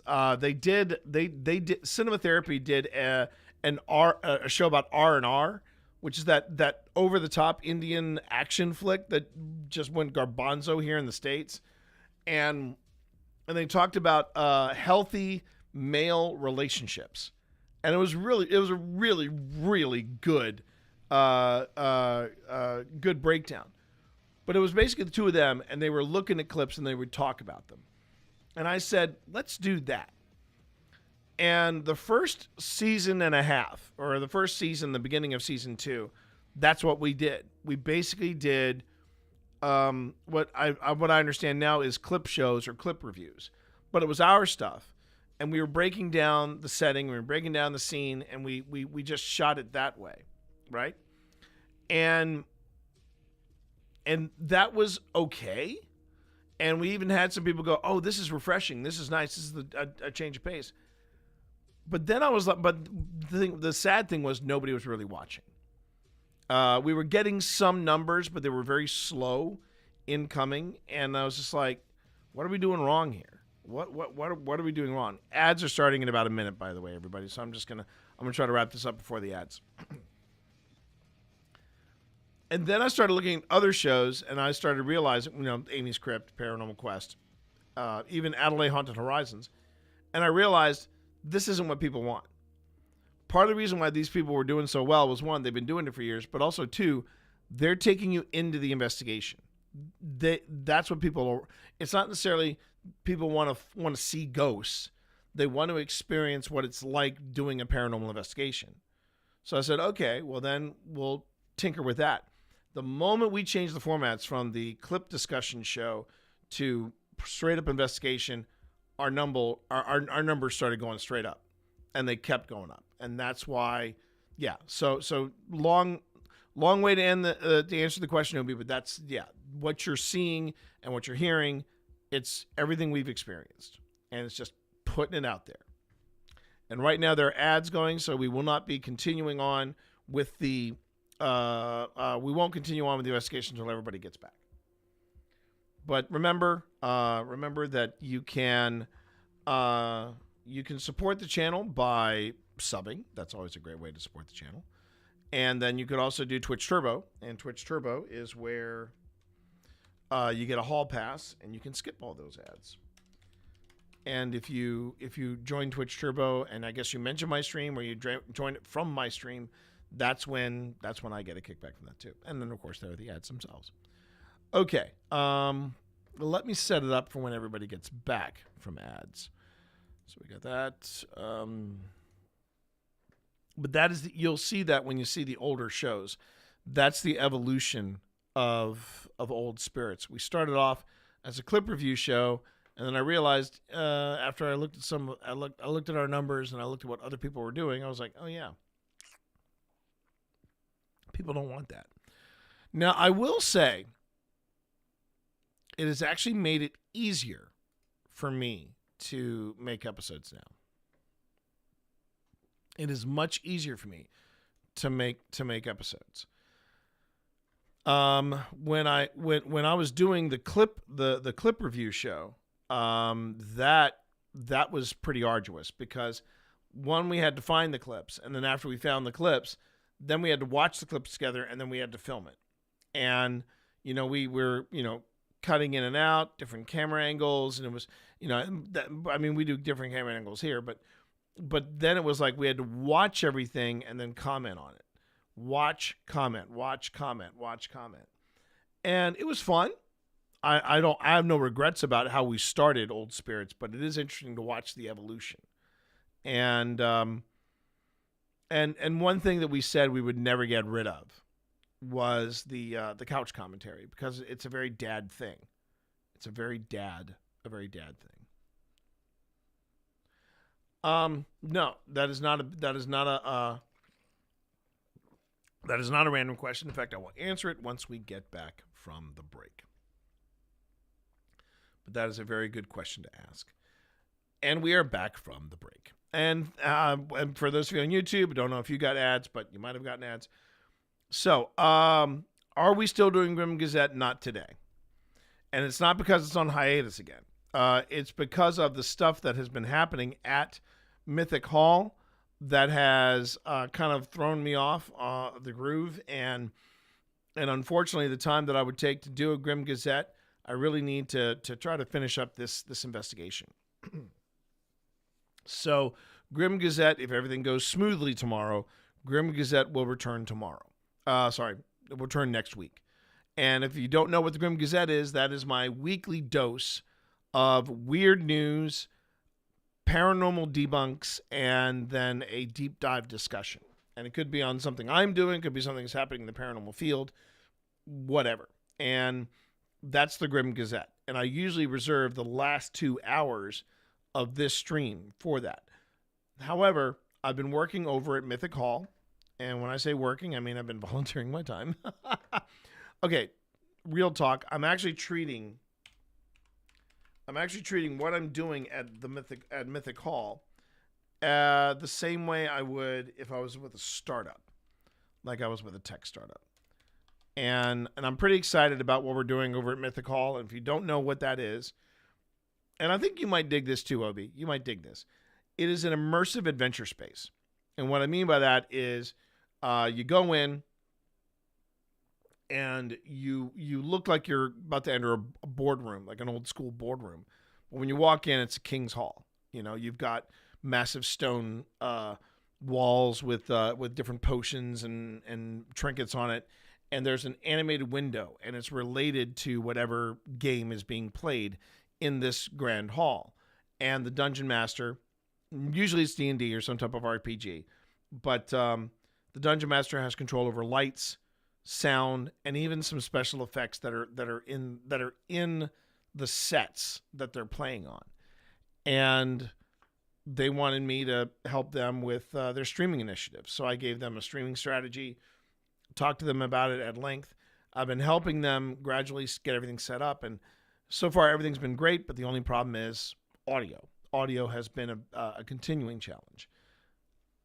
And this past week, the plans that we had to finally fix that for our third episode, it went foobar. It went foobar pretty quick, and I had to deal with that this morning. And then tomorrow I'm going to have a shortened stream because we're expecting upgrades to come in. And the reason this is so important that we're trying to get this right is that this launched yesterday.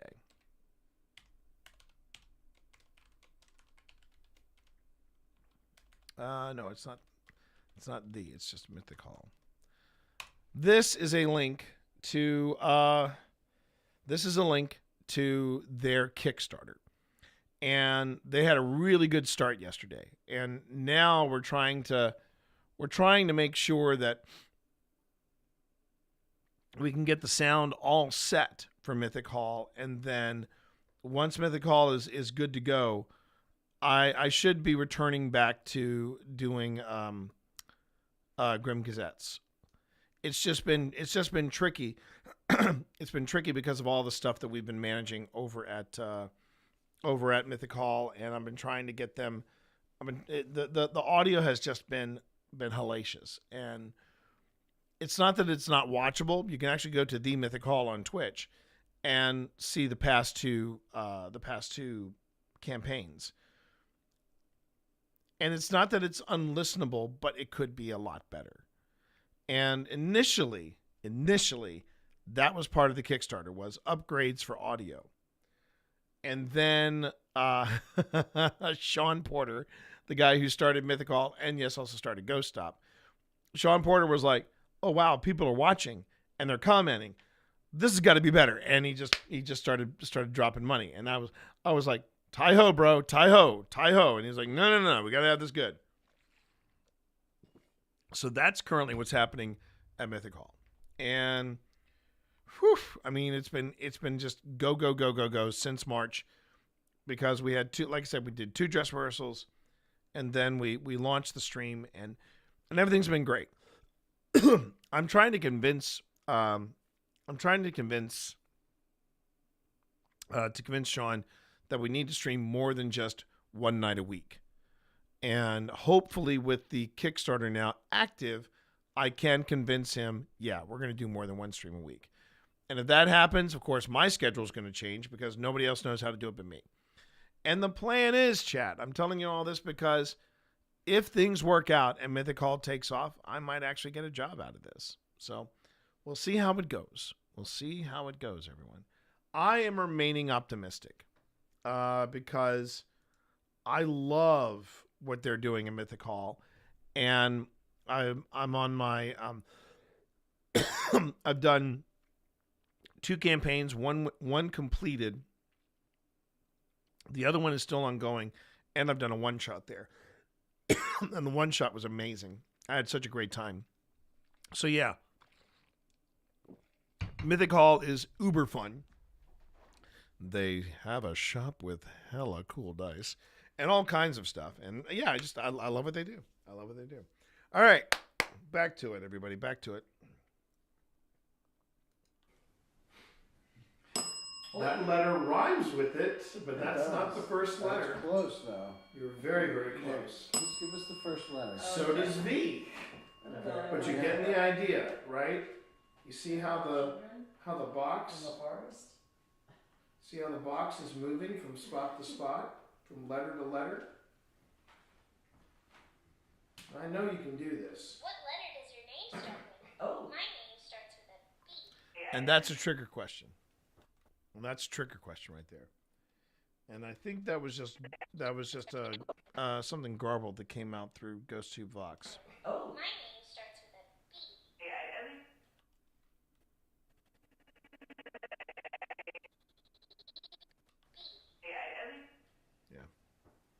Didn't quite catch That was that. a weird voice.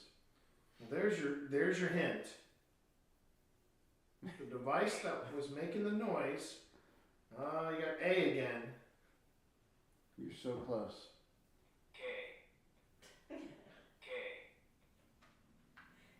Did not get Please another don't K. put a I was third just K gonna say, there. don't give us another K. Don't give us another K there. Please don't give us another K. Or maybe he was going to say answering Moo Buddy and saying my name's part of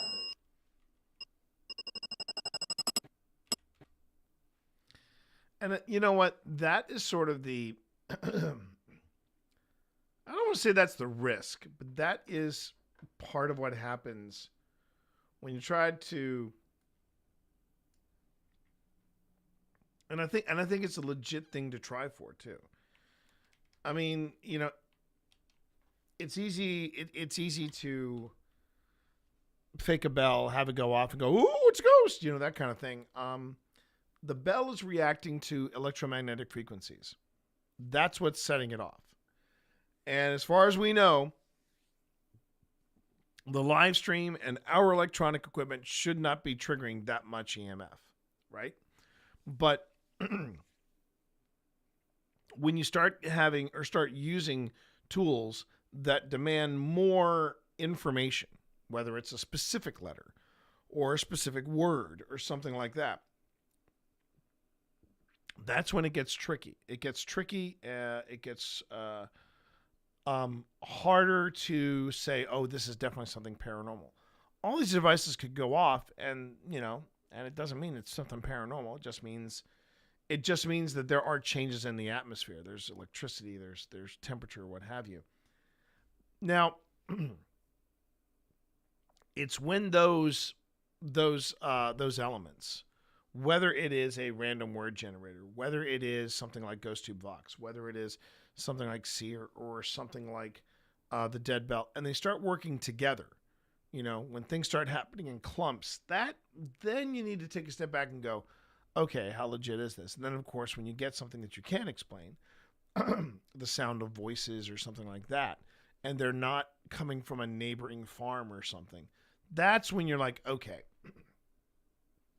I might be dealing with something here that is harder to explain, and it's a process, and that's what these review streams are all about. They're a chance to, one, as you saw, ask a paranormal investigator anything, and secondly, it shows you the other side of the paranormal investigation. Everybody thinks it's all about going to the site and doing the stuff, and in the case of Zach Baggins and his crew, running away when something happens. Which, let's be honest, that's terrible paranormal investigation.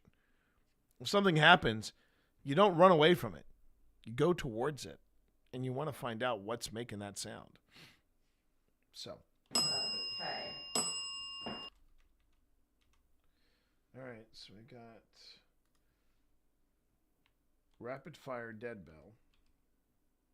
Okay.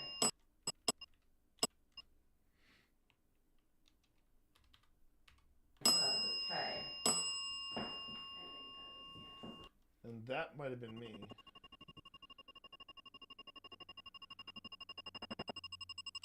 Because I felt my foot come down. Yeah, that was definitely the Starts foot. with a K.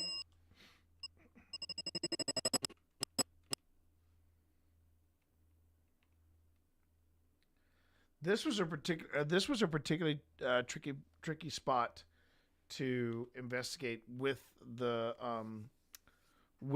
devices that measure motion, because of the age of the floors and everything, if you stepped your foot in one way, you'd make the floor pop, and then that would register. So yeah, not everything that happens on these devices immediately means, oh, that's paranormal. But when you look at the questions that are being asked, when you look at the reactions, when you look at the reactions coming from the devices are there to help you with the investigation, not do the investigation for you. And sometimes you have to ask the tougher questions like, okay, was that me or was that something else? And debunking your own stuff, that really adds to your credibility in this field. And it's one of the reasons why I'm starting to avoid paranormal conventions like the Penhurst Paracon. They said on their guest list that they were going to get, or they got them as guests, Twin Paranormal. Nope. Big hard nope. Thank you for playing good night. Insane when it started with K. Your name starts with a K? K?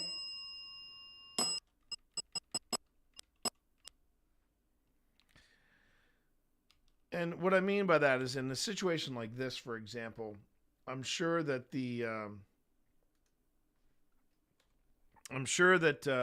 that people like Sam and Colby and Twin Paranormal and Mindseed and others would say, "Oh, the bell is ringing while we're asking if your name starts with a K." Yeah. That's exactly what they're trying to say. It starts with a K. Not necessarily. Not necessarily. There's got to be more to it than just a bell going off. There are other ways to get confirmation too. And the thing was, we were not asking whether or not their name started with a K. That was Boo Buddy. Secondly, we were more focused on, give us the first letter of the device that is currently making noise on the desk. And it did everything but select B. It selected A, it selected C, it selected G, selected V. So it either did the other two letters around B or letters that sounded like B. Now, could somebody say, "Oh, well, that's supernatural as well. That's paranormal as well because they're messing with you." That's fun to think, but honestly, I'm not buying into that either. So, so you do have false positives, and you just have to maneuver around them. You start to ask more in-depth questions when you start seeing stuff line up. And then there are the moments like the one that I shared of the reel, which I missed. I totally missed. We were talking about the dog because we heard a dog outside, and we said, "Was that a dog?" Yeah, that was the dog. And then GhostTube Vox, which, yes, we have tested all of these apps with disabled microphones. They are not listening to us. But then that thing, the GhostTube Vox said dog. Now, what do I walk away from with that? That is compelling. Extremely compelling evidence that maybe something was trying to communicate with us. Saying, "Yeah, I hear you. I am in the same room with you." And if you go back and you look at that reel that I posted on Instagram, it starts with the Vox device saying "still here," which I think is really interesting too. Boo Buddy insane when it started with K. Your name starts with a K? You and your boy a girl ring? If you're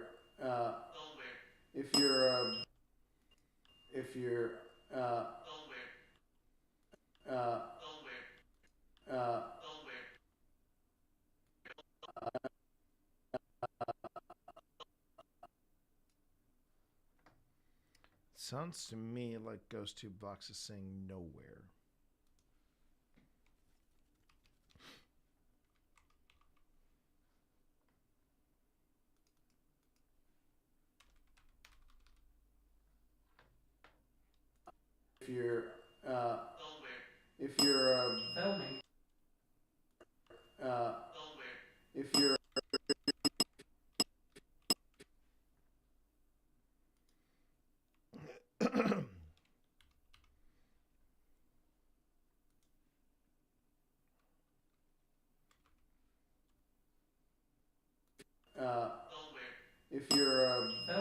if you're a girl, ring the bell twice.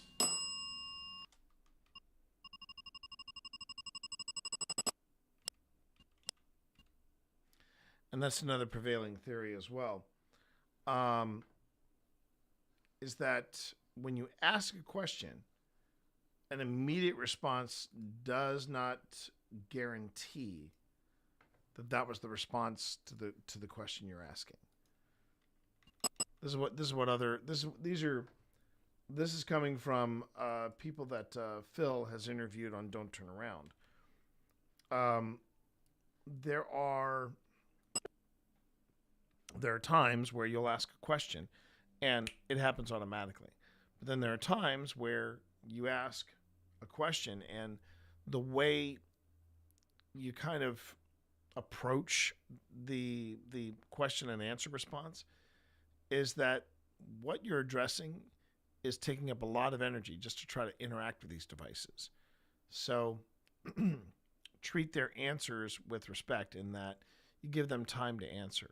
If you're constantly asking question on question on question on question on question, you might get a reaction from one of the devices. You have no idea what it's responding to. So you'd be like, if you're a boy, hit the bell once. If you're a girl, hit it twice, ding, ding. And then you wait. You wait like 5-10 seconds. And because the response that Phil gets off of the boy or girl thing,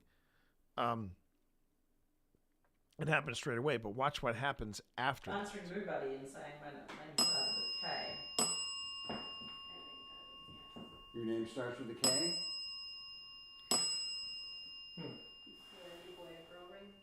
If you're a girl, ring the bell twice.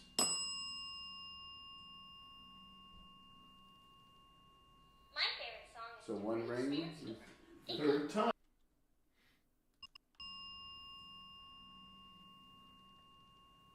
My favorite song is So one ring. Okay.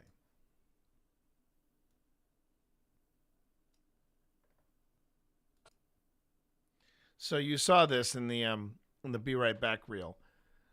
We discovered that we have a very rare Boo Buddy. We got one of the first Boo Buddy 2s to come out because Pip just fell in love with Boo Buddy the first time we used him. The improvement's even better, but then they put in this little joke. And the story behind it is that it was only supposed to go off once every 50,000th use, but apparently they didn't get the coding right, and now this trigger goes off. This is a trigger song, This is a trigger that goes off, at least for us. And on this visit, it went off like 3 times. But the funny thing about it is that it's Boo Buddy saying, we call ours Bernard. Bernard saying, my favorite song is Darude Sandstorm. It goes like this. Do do do do do do do do do do do do do do do do do do do. What's your favorite song? It never fails to give us a laugh. But what's interesting about it is what happens here. So one ring. Third time. Did you move something nearby? Now, the reason I get this, I had this reaction. None of us are moving. Ring the bell twice.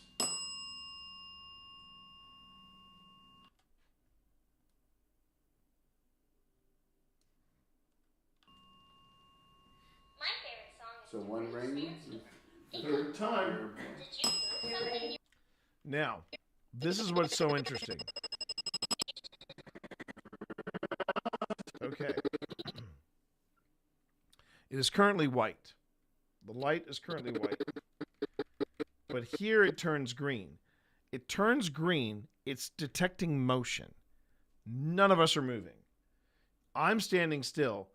Tina was about to get up and do her dynamic camera thing, but Boo Buddy specifically detects motion when nobody else is moving. That's pretty wicked. That's pretty wicked. All right.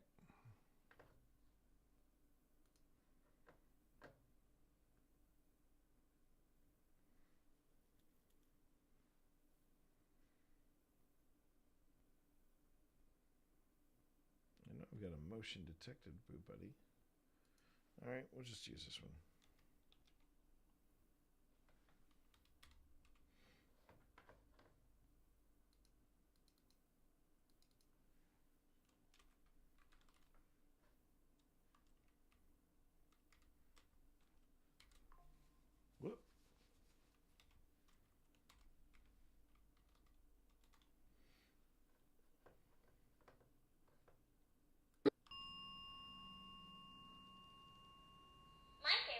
So one ring. Third time. Did you move something nearby?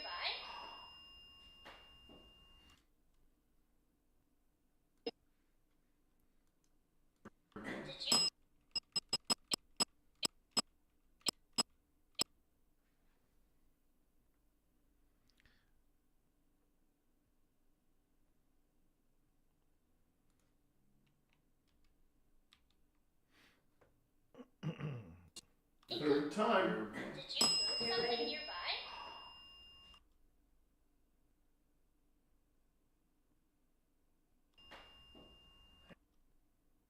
Okay, and we now save, and then I do my turn it off and turn it on again so that everything will work. But I know I'm gonna go here, and I'm probably going to change the camera angle.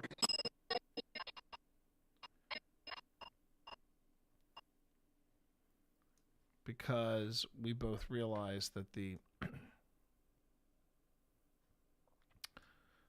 we being me and Tina both realized that Boo Buddy got interrupted because when he and this is what makes it.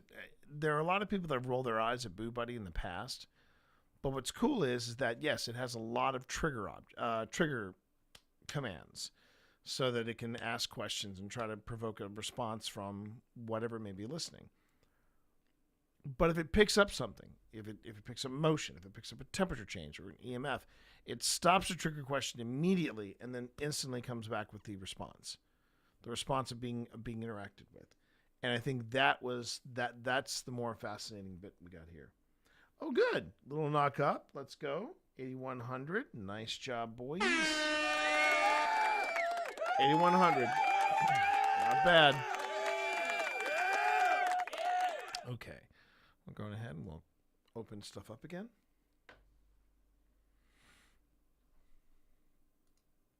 There we go. Let's.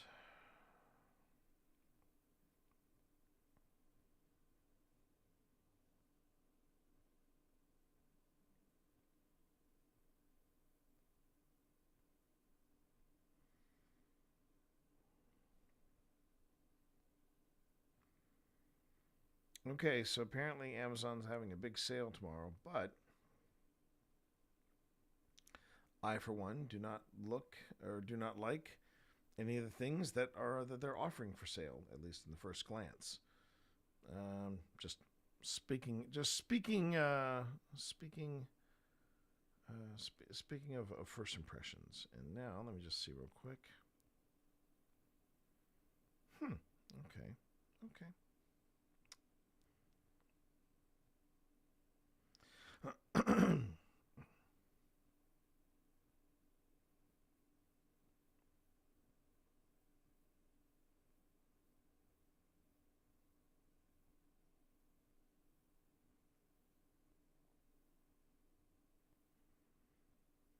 Okay.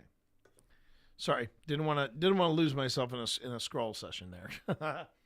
Okay, we're now going back to. Oh, excuse me.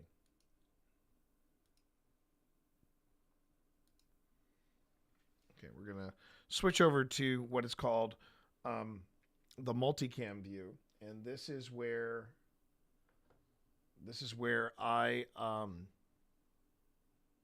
I'm hopping around from video to video source. We're able to make changes and edits. All right, so let's head to our starting point. And here we go. My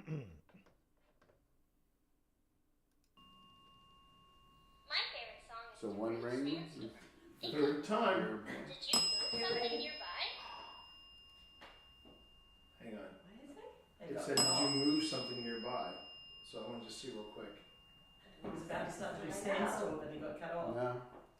He was about to start sandstorm. Someone said no. Not today. I already had that once in my classroom, never again. B. Another V. I feel like someone over there is trying really hard. Maybe they've only just learned their ABCs. Did you make the arrow, Tingly? 90. Our prayer. I can't understand it. Yeah. Well, we are going over to the church later on, but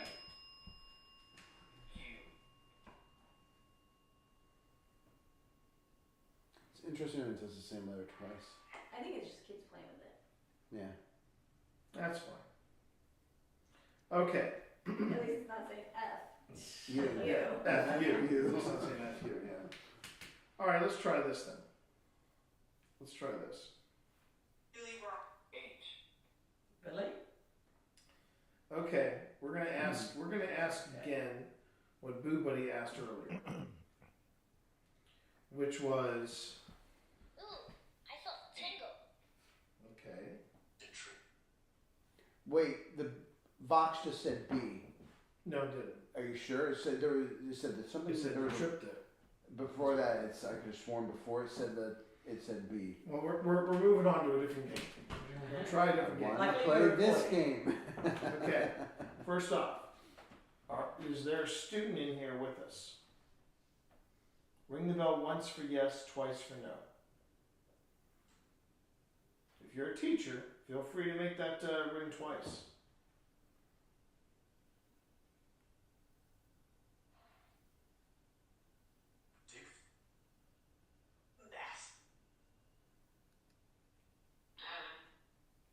Darren? You? Did that say Elaine? I thought it said Elaine. Might have. What's your name?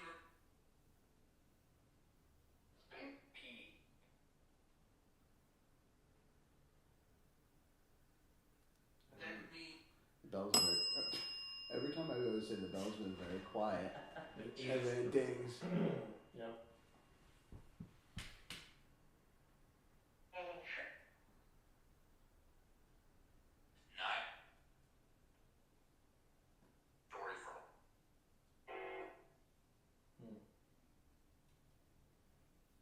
Okay.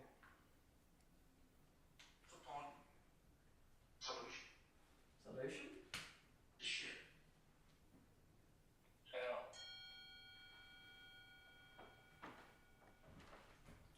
Gonna change modes on this. Little town or something. Yeah. Maybe they took that lunch break. Do you like hugs? Would you like one? Winifred?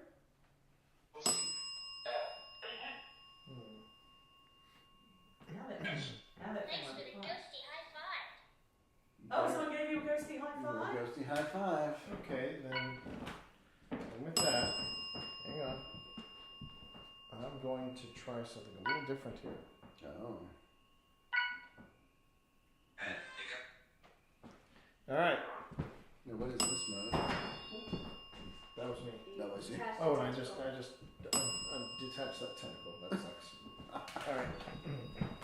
That had to be me. What? Because I'm walking around. So what is this mode that you just put it on? That's direction mode. And the direction mode should tell us where something is coming from when it That detects looks like a movement. spooky figure coming up some stairs. Are you coming inside? Is that your teacher maybe coming inside? Do you have a favorite belonging? And I'm going to put this on its lowest setting. And See, that's not you bipping that. The other document. What other document? it is. Oh, it goes off on vibration. All right. So this will tell me right now the way the device is set up. It's going to tell me. It's going to tell me what where you're at. And I hope you don't mind that device telling me where you're at. But I want to know where you're coming from. I'm gonna back off a little bit. I like the toys, and so I was trying to get close to look at it, but I want to give you some room. So you should Do you be. have a favorite song? So if you go up to Boo Buddy and just have a little fun with them, you know, Scratch his head, give him a hug, touch his paw, touch his nose. Tickle his belly. Yeah. Tickle that belly. It'll let me know where you are. That's funny. It just pointed. It blipped and pointing straight at him. And currently, Envoy is reading. It's reading vibration, EMF, and temperature. It's not like it said go to hell. That's what I was about to say. That's not very nice. Especially in a church. A school setting. Yeah, this is not a place for that kind You're of going to language. be, I'd watch out for the teacher on the switch if you start saying things like that. Indeed. We'll be wearing the cap. Mm-hmm. Okay, so this is really interesting because according to the Envoy, started over here and then it slowly went over here. So. And it seemed when it pointed And it's coming this way. I noticed a little movement on the hydro when it was shifting this way. Are you just sneaking around the bear? Are you coming towards me? Do you want to give T a hug? You want to touch my hand? It's right here. He's a hugger. I am a hugger. It looks like whatever it is, it's tracking something coming around here. There is a moth just flew in the door, just FYI. I don't think it's a moth. No. It's tracking. No, it just came in. You know it's present. Are you You know it's present. Oh, it lit up and the arrow blinked too. Yeah, it's basically saying it's behind me, or something is moving behind me. Okay. Driver. And that just said, you know it's present. Oh. What was that sound? What is happening? I don't know. Well, whatever the tracker is saying, it's saying that whatever it is, it's going around the room. Okay, I don't know that picture either. Is it? I hope that's not. Is that your teacher? I don't want that to be the teacher. Very nice. Yeah, she looks like a scary teacher a little bit. Thank God I wasn't recording any of that. You weren't? Oh no. But it's okay because whatever the tracker is picking up. Is it? Okay, I'm moving a little closer to Boo Buddy. Yeah, let's see what happens if we both get up close to Boo Buddy. Does this bother you that we're getting close to Boo Buddy? It's funny, it feels colder right here in this spot. So, if you're curious about the blinking, that is, it's one of the things that I struggle with a lot with my my current camera, and I just was looking at some of the rechargeable batteries that I have, and I realized, yes, some of them need to be replaced. I might actually do that during my next mini break, as I might just go, yeah, let me go in and pick up some rechargeable batteries. I'm not trying to make OSI completely green, but if I can make it green, I'm going to make it as green as possible. And the batteries that I use are these very odd, very large batteries that I use for our infrared emitters. When their batteries get low, the EM emitter starts to blink. Excuse me. The trick is I have to look at the IR emitter, and I have to look right at it in the middle of everything and go, okay, it's blinking, so I better replace it, and I better replace it ASAP. But sometimes I remember, sometimes I don't. Okay, so let me save this video as well. Oh, wait, whoops. No.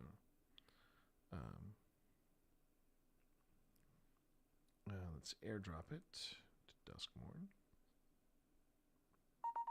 Okay, and that beeping is I'm just transferring some files over from here to here, In fact, I think the only recordings I have from Vox are from this location. And yeah, I don't know if I'm going to be incorporating this video in anytime soon, but you know, I'll figure that out later.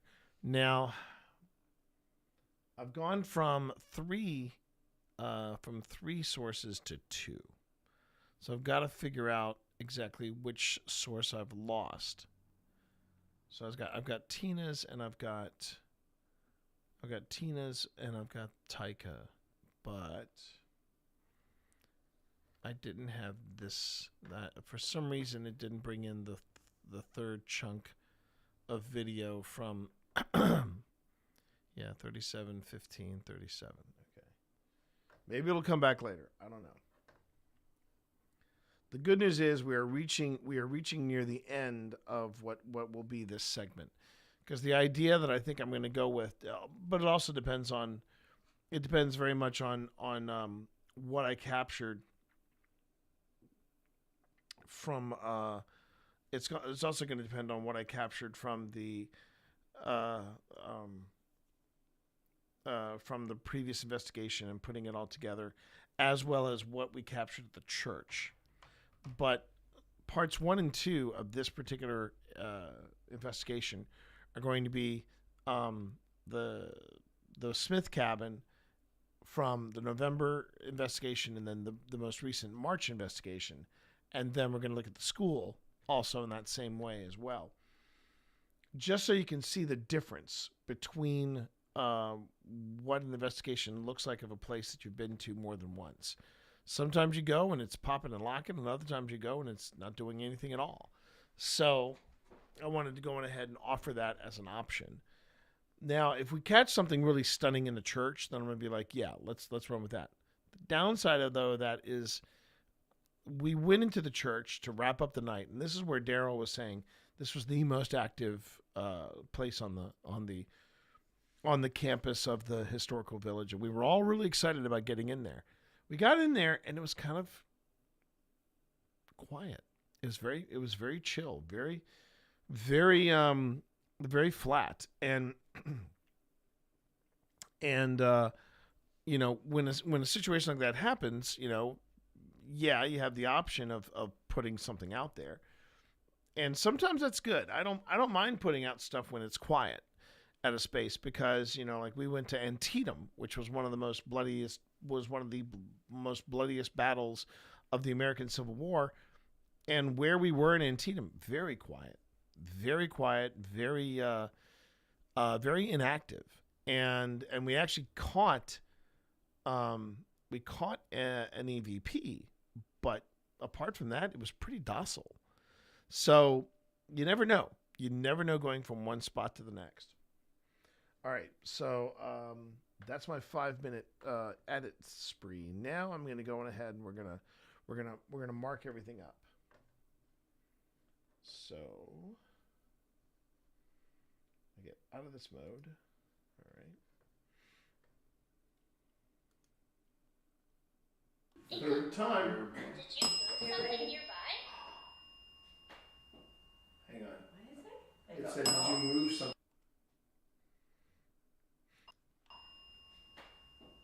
Hang on. What is it? It said.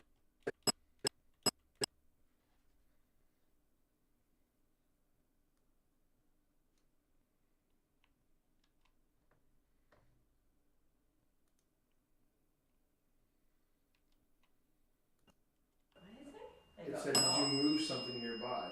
So I want to just see real quick. He was about to start to do sandstorm and he got cut off. No. He was about to start sandstorm. Someone said no. What is it? It said, did you move something nearby? So I want to just see real quick. He was about to start to do sandstorm and he got cut off. No. He was about to start sandstorm. Someone said no.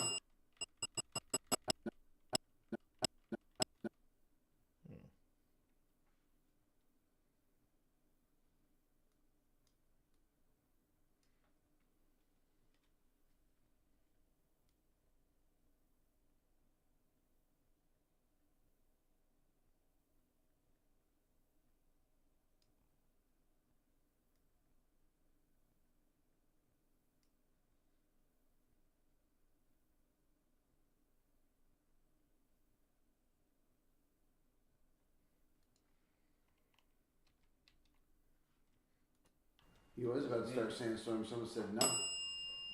Not today. I already had that once in my classroom. Never again. B. Another V. I feel like someone.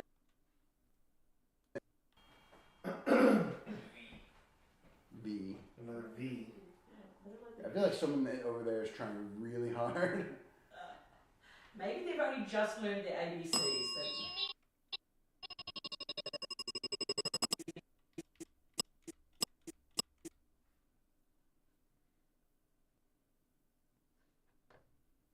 Okay, gotta hold on here because.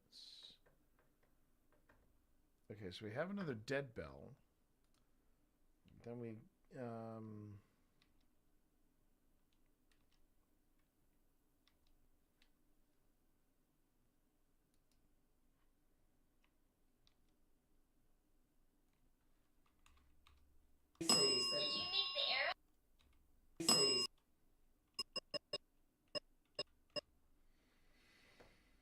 And then Boo Buddy chimes in again, but he says, "Did you make the air all tingly?" Did you make the air all tingly? That's a response to EMF.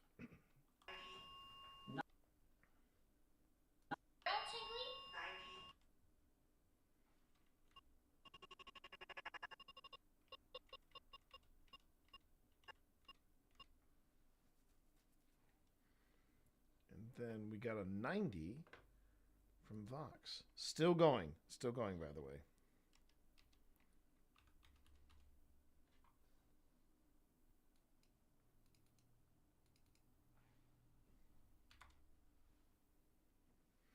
So this is the thing I find interesting. And this is what I mean by when the devices start coming together like this. You've got Ghost 2 Box saying 90 for some reason. But at the same time, the dead bell just went off and Boo Buddy detects EMF. And the fact that dead bell is detecting EMF, it was a strong enough surge that Boo Buddy was able to pick it up as well. So I'm asking a lot of questions in this moment.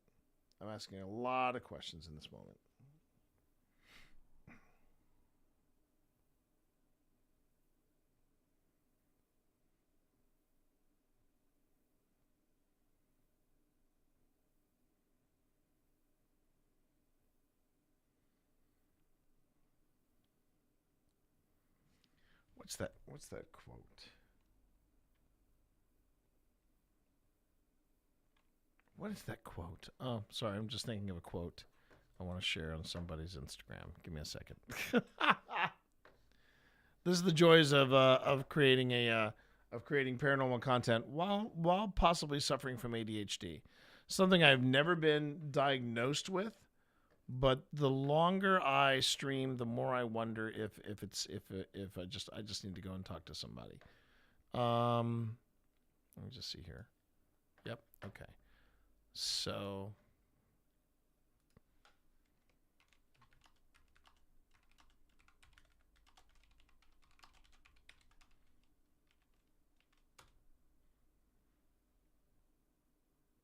Okay, so it is.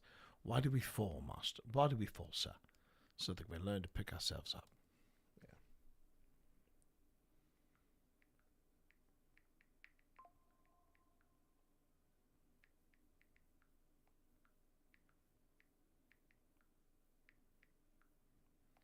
I've been feeling the itch to watch, like, do a double header of Batman Begins and The Dark Knight. Out of the three, those are my favorites. Those are my favorites. I think this is it. I think this is the clip. What have I done, Alfred? Everything my family, my father built. The Wayne legacy is more than bricks and mortars. Michael Caine acted the crap out of that. Oh my God. Acted the crap out of this. I wanted to save Gotham. Hold on. I just want to get this clip. Also, hey. Why do we fall, sir? So that we can learn to pick ourselves up. So that we learn to pick pick ourselves up. Sauna, thank you very much for that boo. I do appreciate it. Thank you so much. And in return to your boo, I give you this. There you go. Why do we feel so that we can learn to pick ourselves up.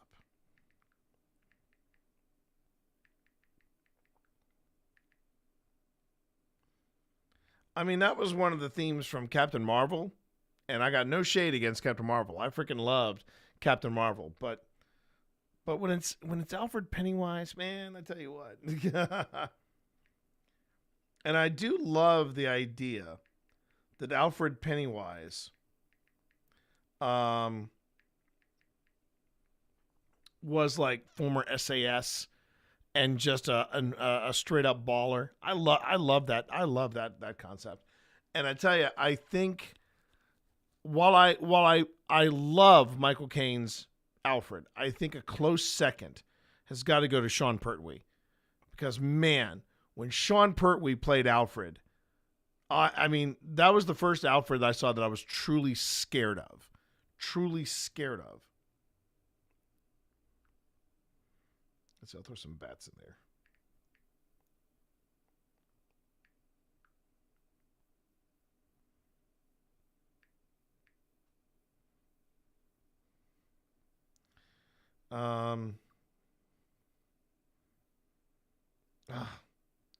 Okay, I have got to get to. I have before anybody spoils it for me. I gotta get to see Hail Mary. I gotta see Hail Mary. I've heard people raving about that movie. I really have. So anyway, Cillian Murphy. We see. Here's the thing, Sana. Here's the thing. I preferred. Okay, is it Cillian or Killian? I'm gonna go with Cillian Murphy. But if it's Cillian, I will correct myself. I liked him more in his brief cameo in Batman. Let me rephrase that. I was not a big fan of Dark Knight Rises. Yeah, I was not a fan. I mean, he was having a good time, don't get me wrong. But on a whole, The Dark Knight Rises was kind of anticlimactic after how good Batman Begins and The Dark Knight were. That's the way I feel about it. And also when it comes to Cillian Murphy and his performances in various Nolan films, I think my favorite, shockingly for many, will not be Oppenheimer. It's going to be Dunkirk. I was reminded how good Dunkirk was. And if I were to pick like my top 3 Nolan films, I would throw in there, in no particular order, I'd throw in there The Dark Knight, Dunkirk, and Tenet. Tenet broke my brain, and I ate it up. I freaking loved Tenet. I feel like Tenet is going to be the most misunderstood of all of Nolan's films. Here's why I'm kind of hesitant about The Odyssey. I mean, he's already proven between Oppenheimer and Dunkirk that Nolan can do really good, epic historical pieces, right? The problem is, while I'm looking at The Odyssey, I'm going to be sitting there going, I lack the reason why I'm part of this group and I'm the leader of this group is because you lack the modern capacity of being able to understand complex situations. I mean, I will always compare any adaptation of The Odyssey to Oh Brother, Where Art Thou? And I'm afraid I'm going to do it to Christopher Nolan. You take Scarecrow? Yeah, Scarecrow was he was Scarecrow is one of my favorite. That's the other thing I love about Nolan's Batman films. He actually took on 2 of my favorite villains. I've always been a fan of Scarecrow. Scarecrow scares me. And as much as I loved Heath Ledger in The Joker, a lot of people I think forget that Aaron Eckhart brought it as Harvey Dent and Two-Face. And I love the scene where Two-Face basically goes, he flips the coin and goes, yeah, it's your lucky day. And he goes, and he flips it again and he goes, but can't say the same for him. And the guy goes, who? And he goes, your driver. Bam! And I love that. I love that. Okay. Sorry, I got on a bit of a tangent there. Let's get back to hunting ghosts, shall we? And Sana, welcome on in. Welcome. I haven't seen you in a bit, so it's nice to have you back in chat. All right, here we go. Maybe they've only just learned the ABCs. Did you make the arrow tingly? 90.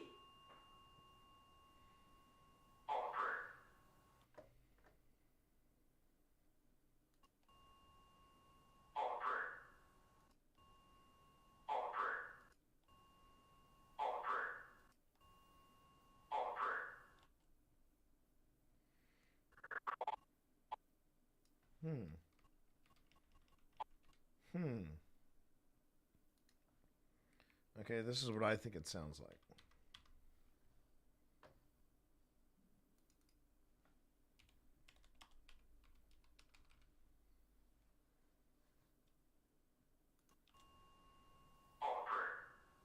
Our prayer.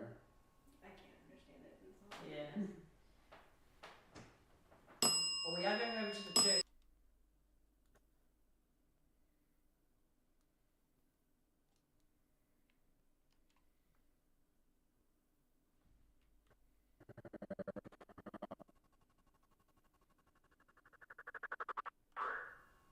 Our prayer.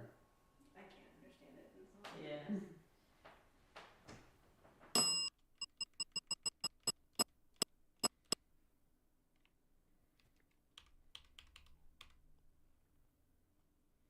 Well, we are going over to the church later on, but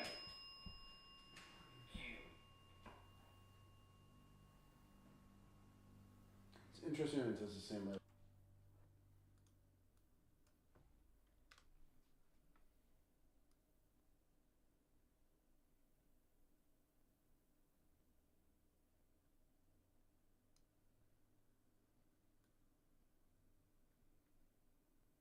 Okay.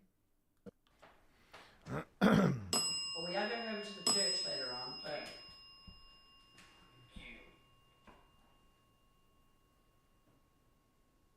It's interesting when it does the same letter twice. I think it's just kids playing with it. Yeah. That's fine. Okay. At least it's not saying F. You. F you. It's not saying F you, yeah. All right, let's try this then. Let's try this. Billy? Okay, we're going to try this then. Let's try this. Billy?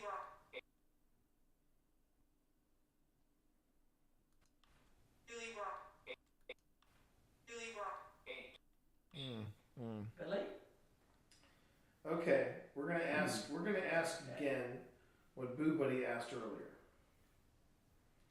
which was I felt tingle.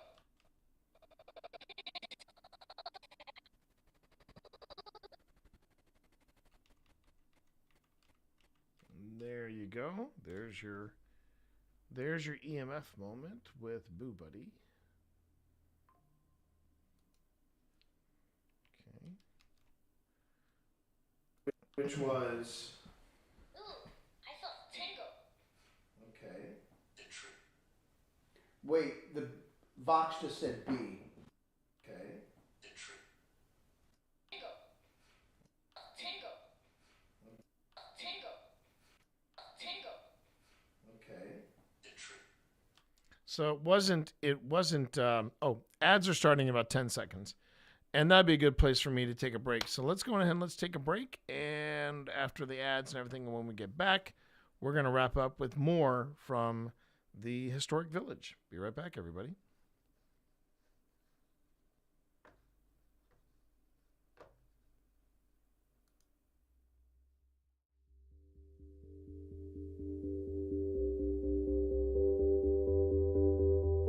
So, Jack, you are upset that Wesley fought for Virginia, fought against his own people from Gettysburg. That must have been aggravating. Did you just whisper? Were you scared? Was this long grass here? When you faced against the Confederate Army? Or when you faced against the Union Army?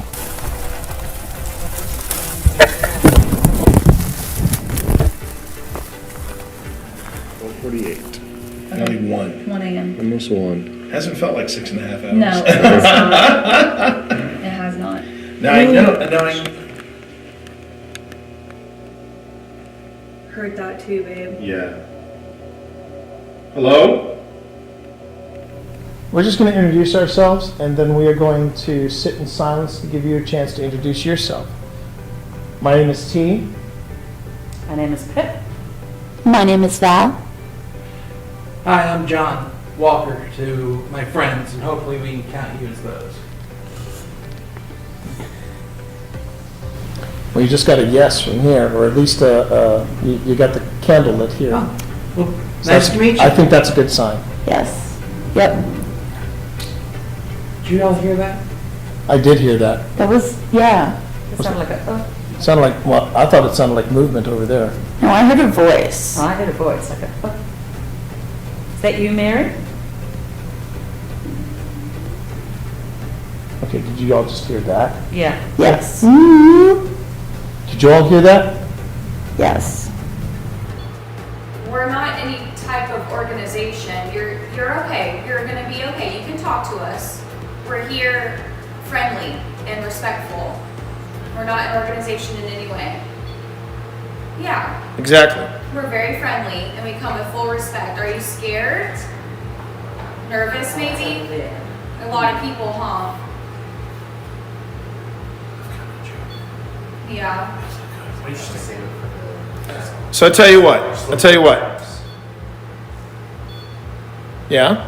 If you're good with us going back to the mess hall and having somebody else try to talk to you. Okay. All right. Cool. Okay, well then, all right, calm down. In the words of Ted, calm down. But let us grab our gear, and then we're gonna go and we're gonna go. No, we're not going. We're just moving to a different spot to talk to you. Is that okay? If you want me to back off, you gotta go up to the blue light. The REM pod is Phil's. The REM pod's Phil thing. The blue light is my thing. No? No. It sounded like no. What if I asked please? Because you're right, I'm in the South. I should know my manners. If you want me to back off, you gotta go up to the blue light. The REM pod is Phil's. The REM pod's Phil thing. The blue light is my thing. No. No? No. It sounded like no. What if I asked please? Because you're right, I'm in the South. I should know my manners. If you want me to back off, you gotta go up to the blue light. The REM pod is Phil's. The REM pod's Phil thing. The blue light is my thing.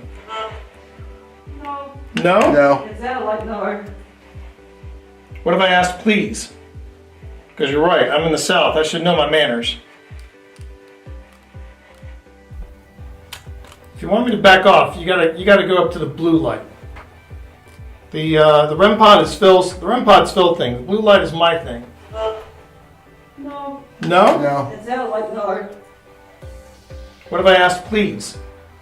Because you're right, I'm in the South. I should know my manners. If you want me to back off, you gotta go up to the blue light.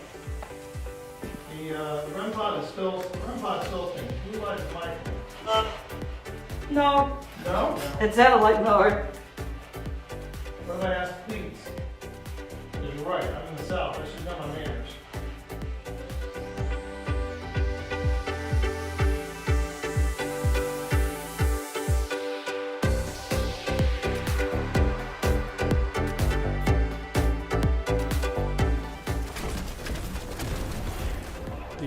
shoot my friend. That was a bad choice. These people are shooting at me. I'm going to voice my displeasure. Here. There you go. There you go. That was very unpleasant. Hang on a minute, Steve. I'm coming for you. I wouldn't recommend it. They're all shooting at me. They're all Who loves you? Who loves you, buddy? Okay, all right. Who loves you? Who loves you? Who loves you? I love you. My family does. I love you. I love you too.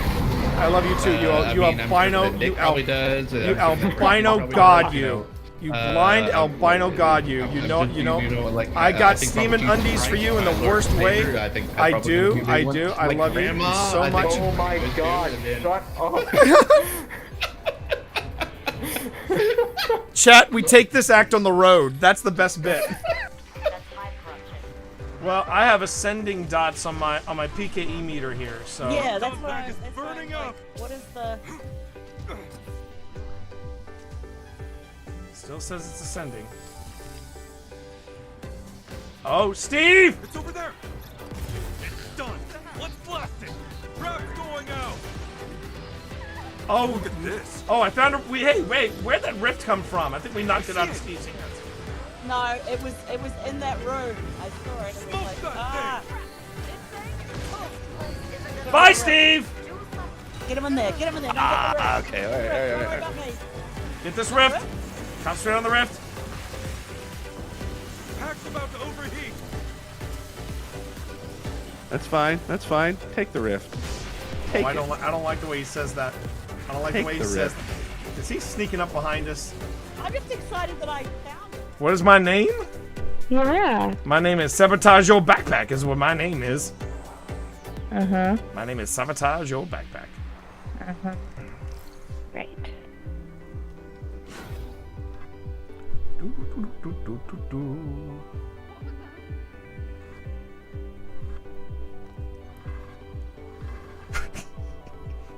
You sneaky. All right. All right, my friend. Okay. Going back in. Going back in. All right. All right. I'm gonna play a little harmonica. Oh wait, before you go back in, Steve, there was somebody who had a question for you. How Uh-huh. are you handling the dark? Oh, fine. I mean, Because I'm not having to move around and I don't need to see where I'm going. I'm fine. there we go. All right, say goodbye, Steve. Okay. Say goodbye, Steve. Goodbye, that's a Steve. call. Oh, can I get your light? Thank you.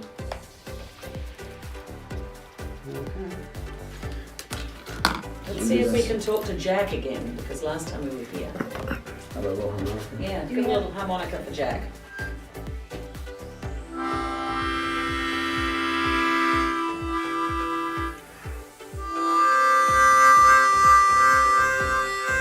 You can. You can. Chords. I am playing chords. Chords, yeah.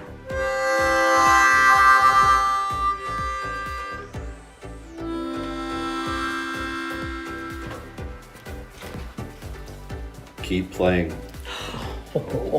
Keep playing then for. That's good.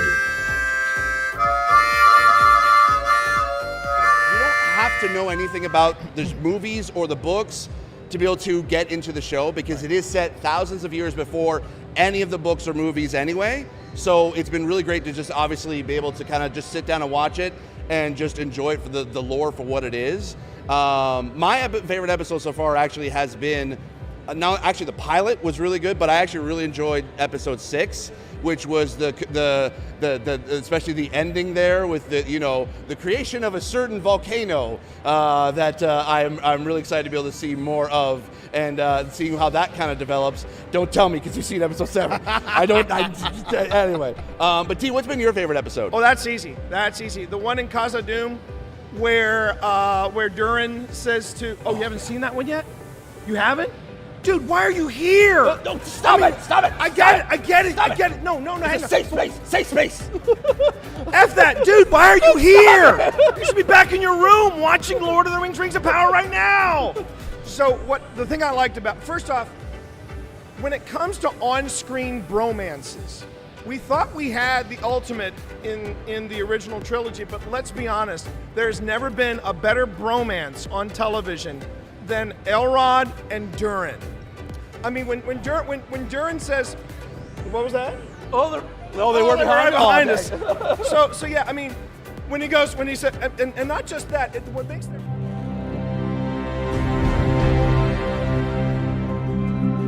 Hi, I'm Steve Saylor, aka Blind Gamer Steve. I'm a content creator and accessibility advocate and consultant in the video game industry. My name is T Morris. People call me T, they call me T Monster. I also go by Twitch Dad. When I started looking into wanting to stream, I had known this dude here for about 10 years at that point. 10 years. And so I reached out to him. I was like, hey, you know what? I know you play Destiny. Would you be cool kind of helping me and guiding me through the game? I've never played it before. This is when I gave you a little bit of honesty. I said, are you sure you want me?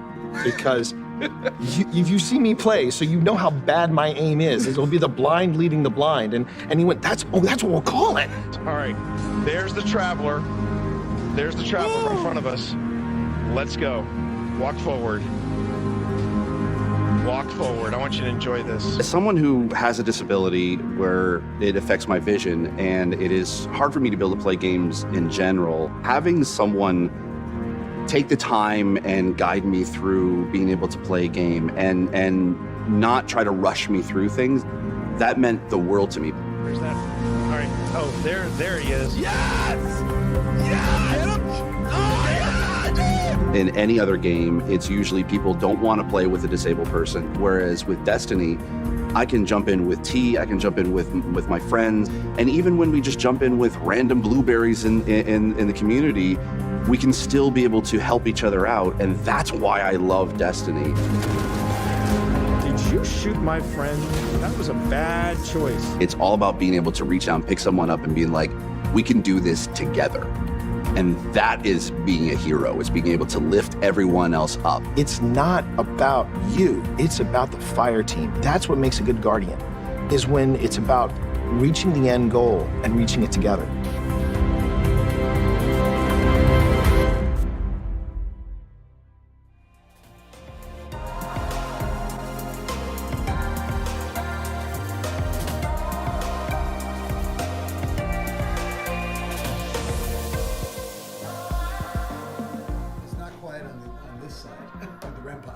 Oh no, I can. We can all hear it. We can all hear it.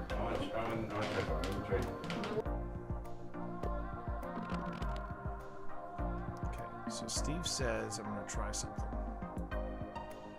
I'll hear it. We can all hear it.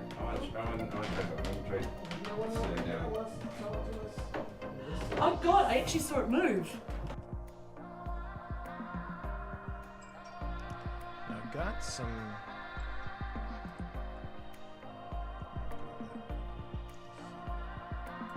And then I'm going to drop that in and go shadow. Please make my shadows black so it pops a little harder. Some intensity.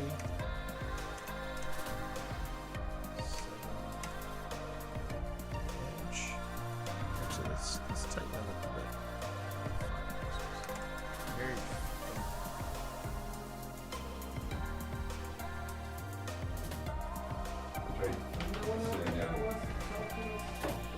Oh God, I actually saw it move. Really? I saw it move.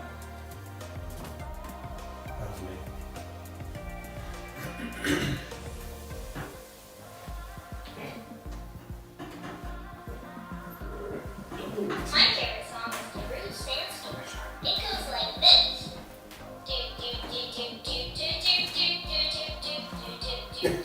Did it just say sandstorm? Yes. Oh my god, I got That was a big electric hug.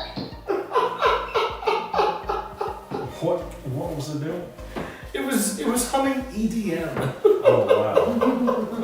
I gotta tell Sean that. I'm like, okay, whose idea was that? It does feel good. Strange. I thought I heard a tap from the front of the house. If that was you, could you make that sound again? Please? That was my stomach. Tap! That was my. Oh, wow. Well, you know what? After the shenanigans with the EMF and then for it to go tap. Like, do you have any idea what time it is? I mean, look, I know I've shuffled off this moral call and everything, but even I gotta get some sleep. Tap, get out of here. That's so fun. Did it just say get out of? No, I think it was like tap. Here you go. Tap. Tap. You done now? You happy? Okay, great. There's the door. Don't let it hit you in the ass on the way out. That was a quick response.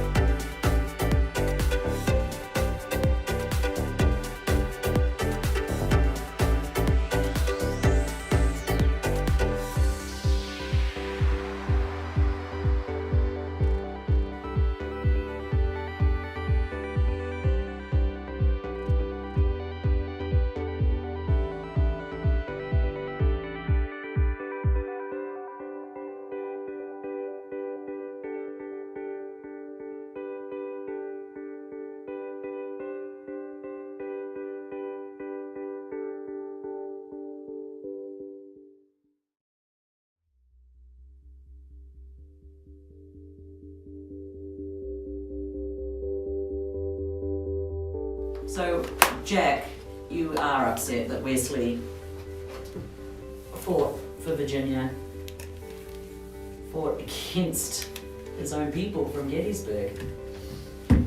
That must have been aggravating. Did you just whisper? Were you scared? Was this long grass here? When you faced against the Confederate Army? Or when you faced against the Union Army?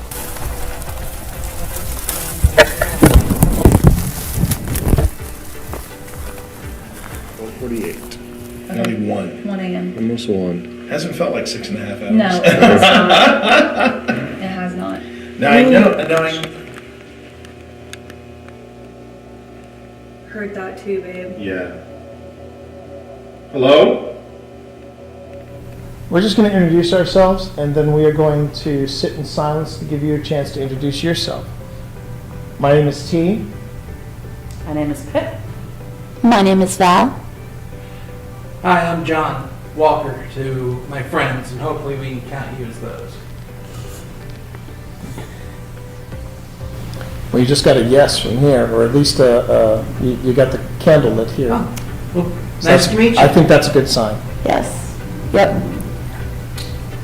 Did you all hear that? I did hear that. That was, yeah.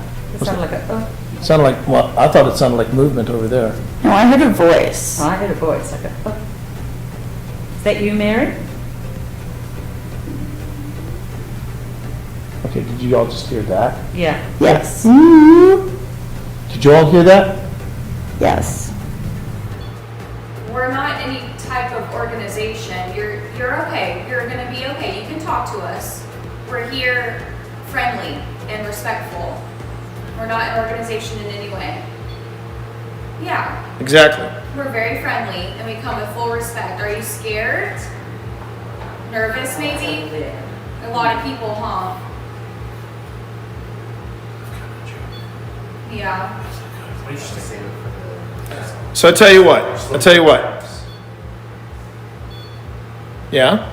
If you're good with us going back to the mess hall and having somebody else try to talk to you.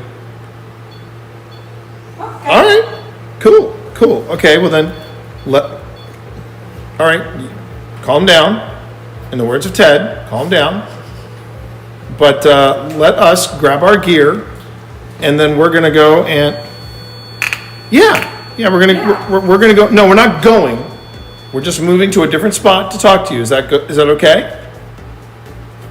If you want me to back off, you gotta go up to the blue light. The REM pod is Phil's. The REM pod's Phil thing. The blue light is my thing. No? No. What if I asked please? Because you're right, I'm in the South. I should know my manners. you want me to back off, you gotta go up to the blue light. The REM pod is Phil's. The REM pod's Phil thing. The blue light is my thing. No. No? No. It sounds like no. What if I asked please? Because you're right. I'm in the South. I should know my manners. If you want me to back off, you gotta go up to the blue light.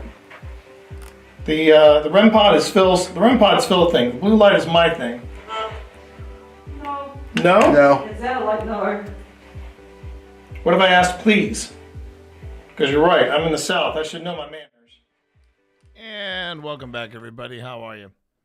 Thank you for taking that extended break with me. Obi, I will talk to you later. Thanks for hanging out.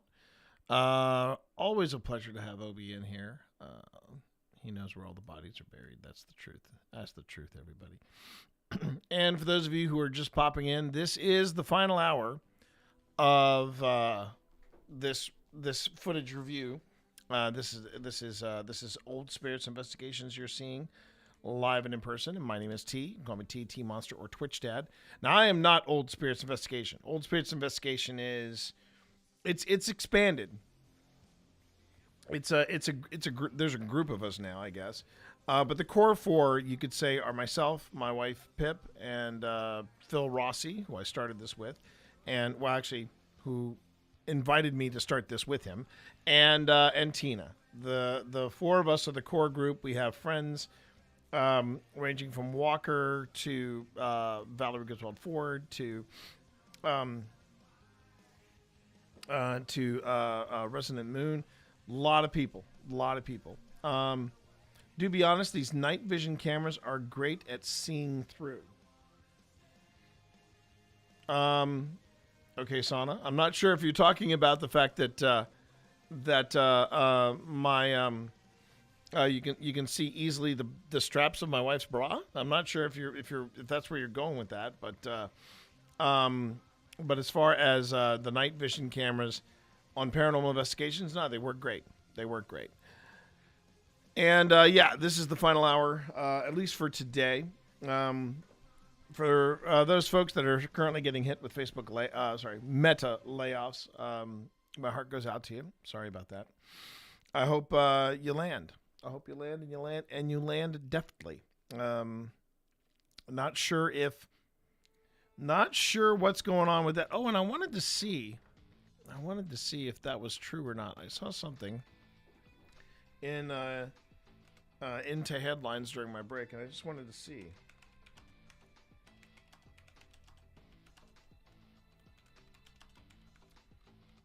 Let's see. Oh my God. Really? Wow.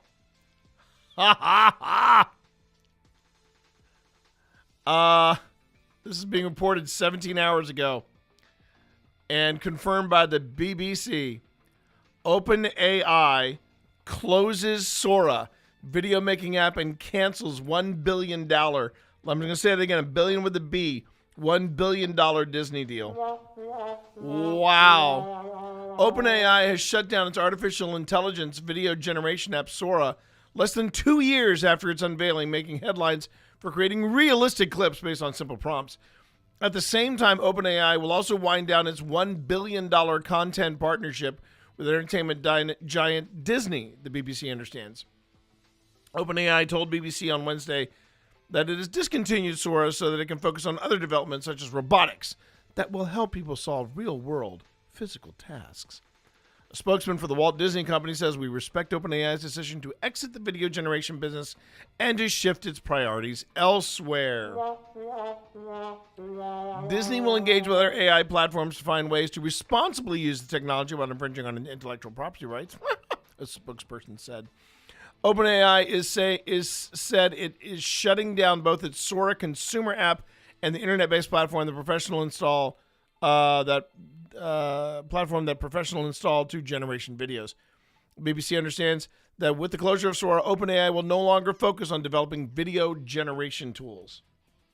Okay, that may sound like I am far too happy to read that, but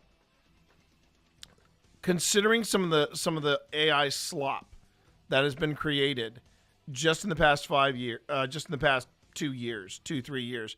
And people saying things, all the AI tech bros saying, this is changing filmmaking as we know it. You're going to be, we don't even need people anymore. We can just do it all in Torah. Yep. You know what? You can take a big effing leap. That makes my heart happy. That makes my heart happy. And this is coming from a guy who has certification in AI. Look, I'm the first one to say it. Do I use AI in my do I use AI in paranormal investigation? Yes. Do I use AI in content creation? To some extent, yes. Do I let AI, similar to gadgets, do I let AI do the work for me in the same way that do I let the gadgets do the same? Yeah. Yeah, did I say that right? I think I said that right. I'm sorry, I'm giddy with happiness right now. Do I think that that the devices should do the work for me? No. Do I think AI should do the work for me when I'm doing content creation or ghost hunting? No. So yeah. Suck it, Sora. Really, you know what? We had you in our lives for far too long. You are the toxic girlfriend that we all endured, and I just want to say, sayonara. Okay. On that note, let's get back to ghost hunting, shall we? Wow. And winding down a $1 billion agreement. Yeah, you don't do that lightly. And this is what Facebook wanted to. This is what Facebook wants to do instead of doing proper gaming and supernatural and things like that. They'd rather focus on AI. Yeah, great job. Great job. Great effing job. Okay. Now I know where my wife is. I was trying to figure out where my wife went, and now I just remembered. She's doing a favor for the Rossies, for them Rossies, yo. That's what was going on. Okay. So let's go back to this and let's see. So we detected some action. Which was. Ooh, I felt tingle. Okay. Wait, the Vox just said B. No, it didn't. Are you sure? It said that somebody said there was tripped it. Before that, I could have sworn before it said B. Well, we're moving on to a different game. We'll try a different game. I want to play this game. Okay. First off, is there a student in here with us? Ring the bell once for yes, twice for no. If you're a teacher, feel free to make that ring twice.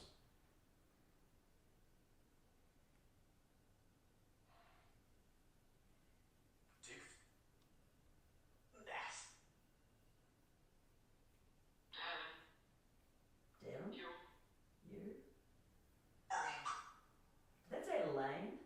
I thought it said Elaine. Might have. What's your name? I don't think it did.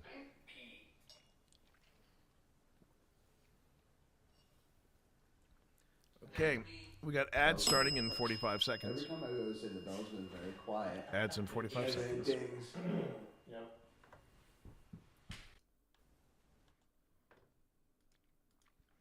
It is true. When we changed course, it seemed like everything just kind of shut down, and then Phil goes to say something about the dead bell, and it goes ding. Still here. Might have. What's your name?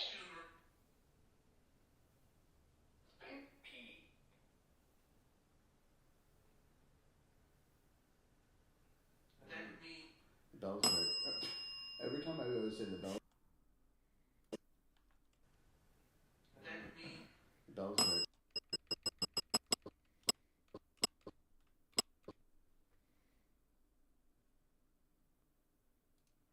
That dead bell does want to get the last word in with Phil Rossi. It appears. The bell's very. Every time I go to say the bell's been very quiet. And then it dings. Yep.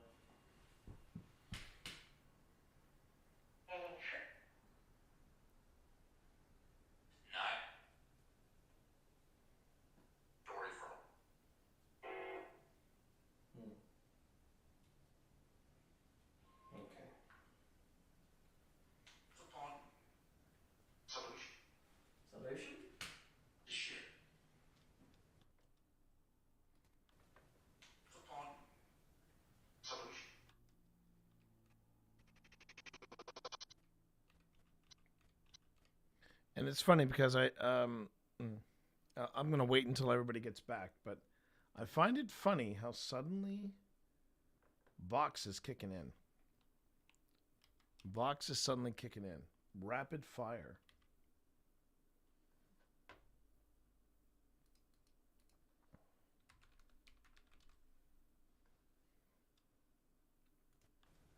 Solution? Solution?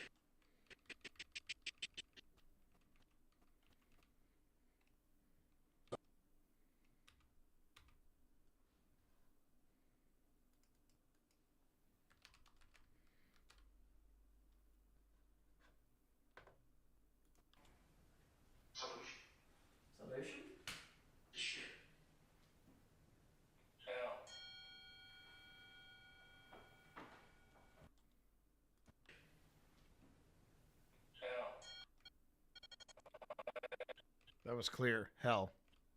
That was clear. Yeah, interesting.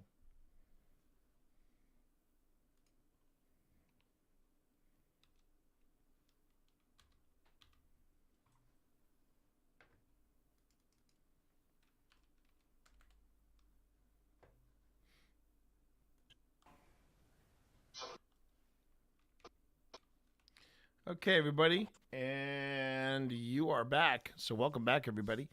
Just was pointing out you haven't missed much. I just was gonna I set some stuff up and I wound it back so you can watch. I find it funny how Phil makes a comment about the dead bell not wanting to go off or how the bell suddenly calmed down, and it seems like everything's kind of after I said we're gonna play a different game. It just feels like everything just cut off. Now, granted, he also went back and he said, "Yeah, I noticed," and then of course the dead bell goes off. But then Vox is suddenly kicking in, and it's kicking in hard. Watch this. The bells are every time I go to say the bell's been very quiet. And then it dings. Yep.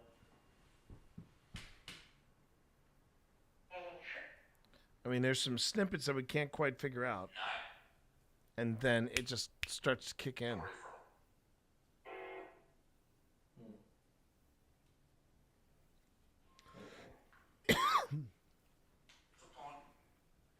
Solution?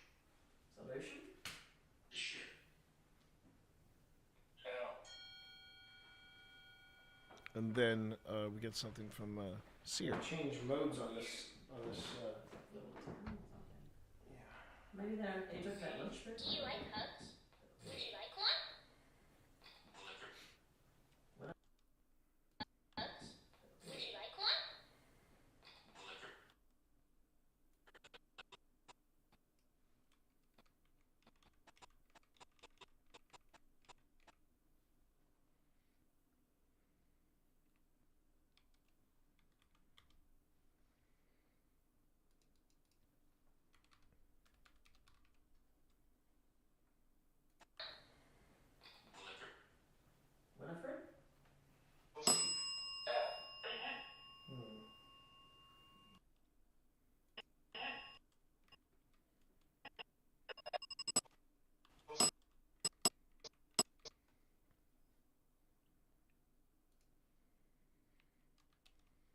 So right now it's just been Dead Bell and Ghost Tube Vox going off.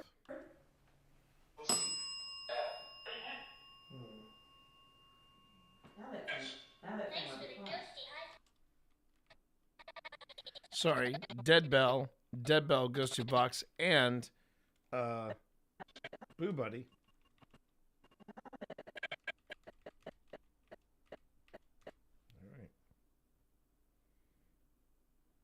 The ghosty high five means that's and the red means EMF has been detected. Now that Thanks for the ghosty high five. Oh, someone gave you a ghosty high five? Ghosty high five. Okay, then with that, hang on.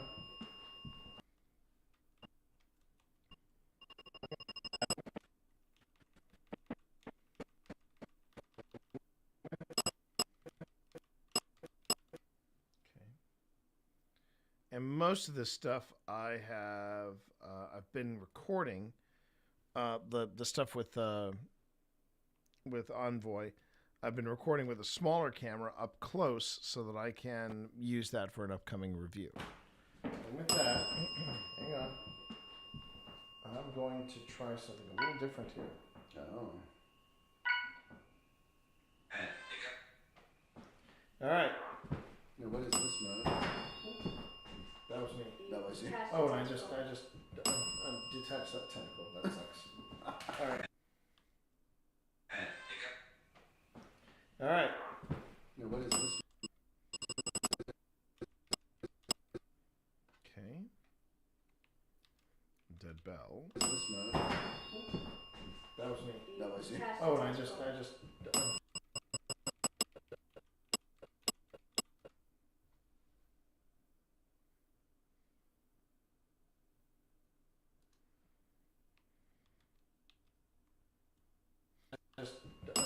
detached that tentacle. That sucks. All right. That had to be me. Why is it? Because I'm walking around. So what is this? So that's something that a lot of people don't know about REM pods. Depending on their sensitivity and their stability, the round REM pods are very stable. I mean, they lie flat on a flat surface. They're solid. Takes a lot to disrupt them. The one I'm using is the Mel meter, and the Mel meter is a bit of a Swiss Army knife. It's an EMF reader. It is a temperature gauge, and then it is also a REM pod. When you put in the REM pod, you have a little kickstand for it that you can prop it up. But the thing is, when you walk around it, you could, depending on the structural integrity of the floor, you might rock it back and forth, and you do that, the REM pod will go off. So you kind of got to be careful about it. I'm kind of surprised Phil forgot that. But he's got several REM pods that are just, you put them down and they're solid. The Mel meter you have to be very, very careful about with anybody vibrating it. So what is this mode that you just put it on?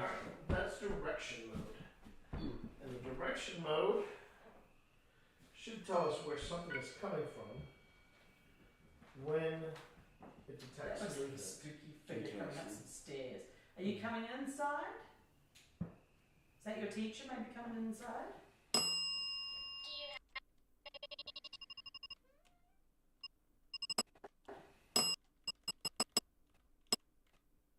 Okay.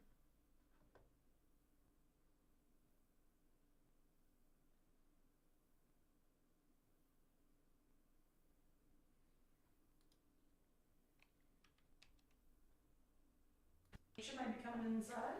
Do you have a favorite belonging? I'm going to put this on its lowest setting. Favorite belonging? I'm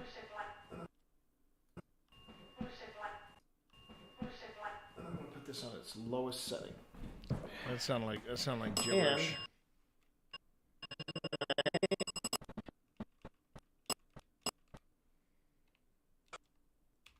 And See, that's not you bipping that. The other document. the other Gothic. And oh no, it is the other document. And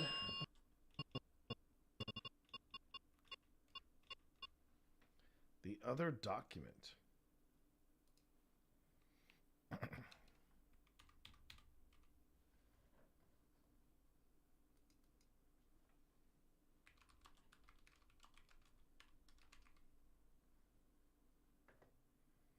Not sure what that's in reference to. See, that's not you bipping that. The other document. What other document? It is. Oh, it goes off on vibration. All right. So this will tell me right now the way the device is set up. It's going to tell me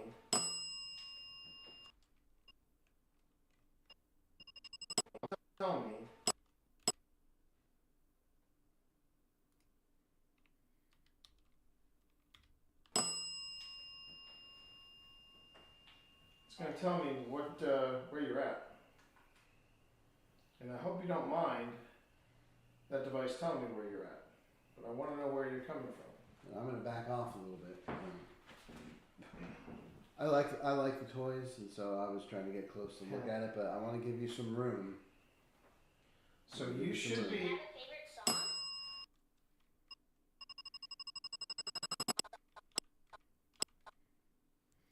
This could be a personal best for the dead bell. I don't remember it going off this much at other So if you go up to locations. Boo Buddy and just have a little fun.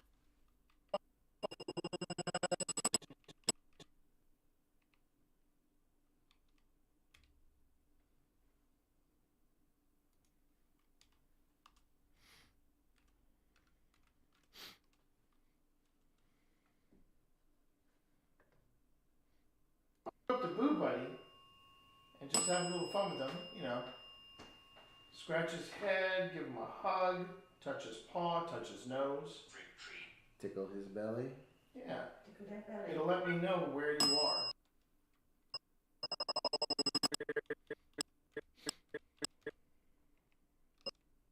Where you are.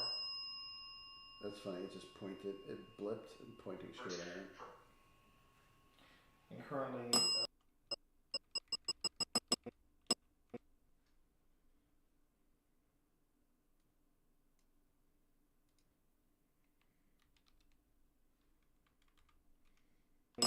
Envoy is reading. Okay, so this is what I gotta fix. And we come up here.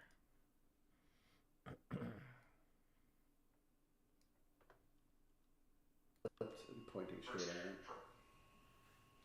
And currently, Envoy is reading. It's reading vibration, EMF, and temperature.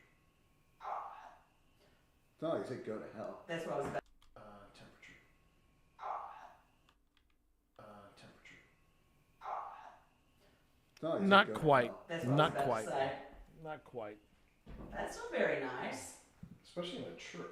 A school setting. Yeah, this is not a place for that kind You're of going to be, language. watch out for the teacher on the switch if you start saying Mhm. things like that.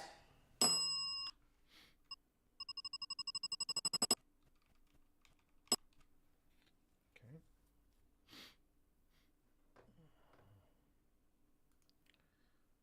Yeah, it feels like there's a sudden drop in activity here. Dead bell's calming down. Box is just spewing out random Indeed. stuff. We'll be wearing the cap. Mm-hmm. So Yes. this is really interesting. Okay.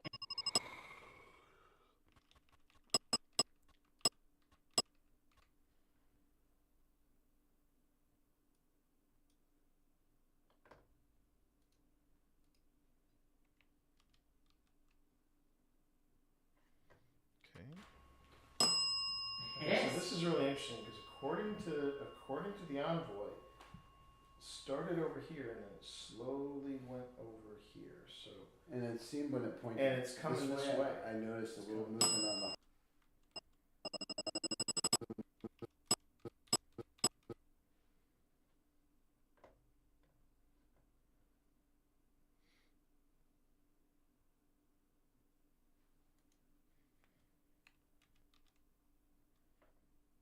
This way. I noticed a little movement on the hydro when it was shifting this way. Are you just sneaking around the bear? Okay.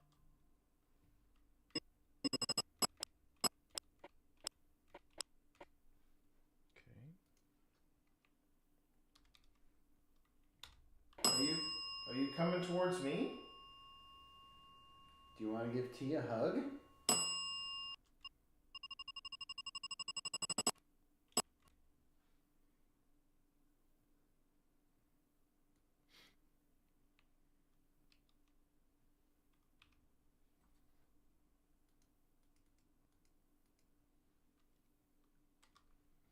Okay, it's starting to pick up again. Give T a hug? You want to touch my hand? It's right here. He's a hugger. I am a hugger. It looks like whatever it is, it's tracking something coming around here. So I'm just backing up a little bit on the timeline so you can see the comparison of activity from device to device. Because I don't know if this is probably around the time Phil started the Dead Bell, and the Dead Bell has been pretty consistent. Now down here is both GhostTube and GhostTube Vox, also very consistent. But right now it just seems like that they're just focusing everything on the Dead Bell. But the Dead Bell is not necessarily, it's going off, but it's not responding to anything.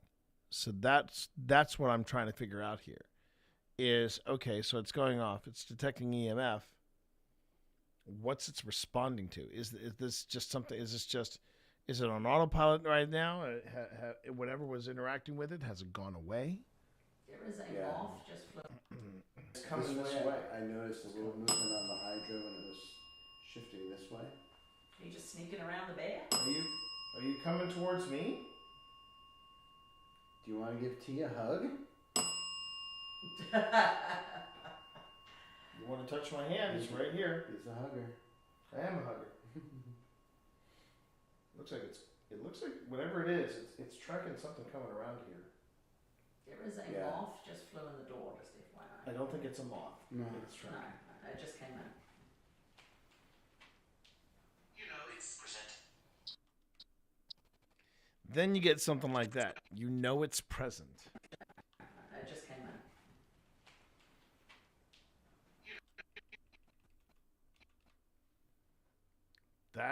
That's a little uncanny right there.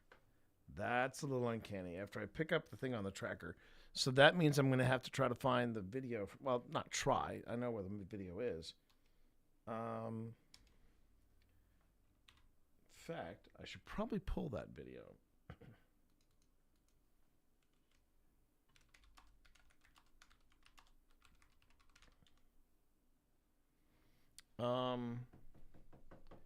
And I know which camera it is too. Thankfully enough, I do know. One moment, everybody.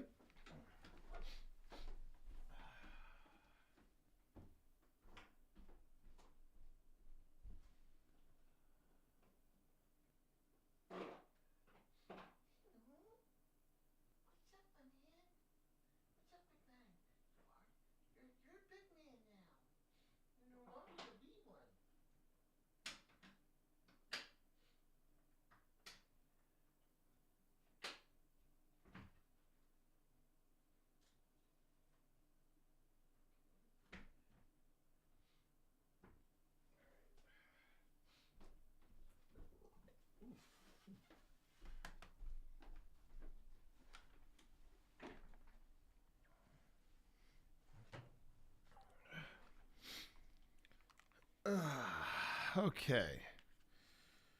Get this right here.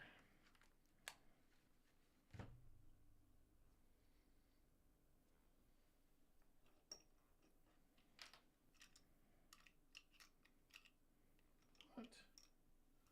All right. We're not going to use this one, but I prefer the other one. Where's the other one? When I can't find stuff on my desk, that's when I know that I need to find some time over the weekend to do like some heavy. Oh, I see what the problem is. The other one is in use. What? Wait a minute. Okay, what? What?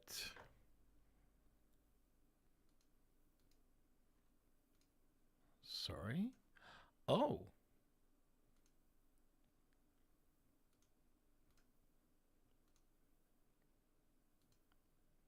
Oh, what is this?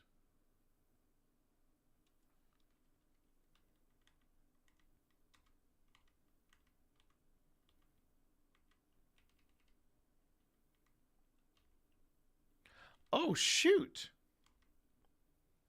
This is Phil's footage. I just discovered, chat, a whole mess of new footage. Oh my God. Okay. Like footage I didn't know I had. You know what it was? Because I borrowed Phil's. Phil borrowed one of my memory cards, and then he just gave it back. And so this, I believe, is Bruce, which is Phil's camera. And I'll go on ahead and copy that. I was like, what footage is this? What fakakta footage is this? And then I realized, oh crap, it's Phil's footage. Because I was wondering, I kept in the back of my mind, I was thinking, where's this footage? Where's the footage that I need of Phil's camera? And that just reminds me of something too. I also need to find. You all don't need to see that. Let's see here.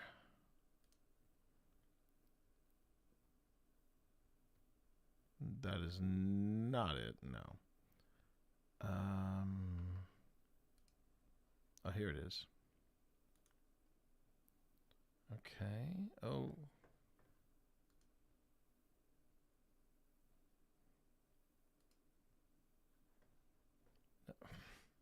Come on. Come on.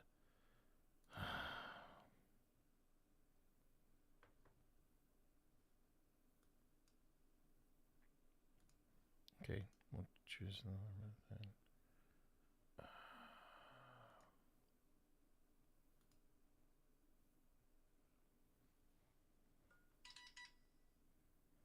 Okay.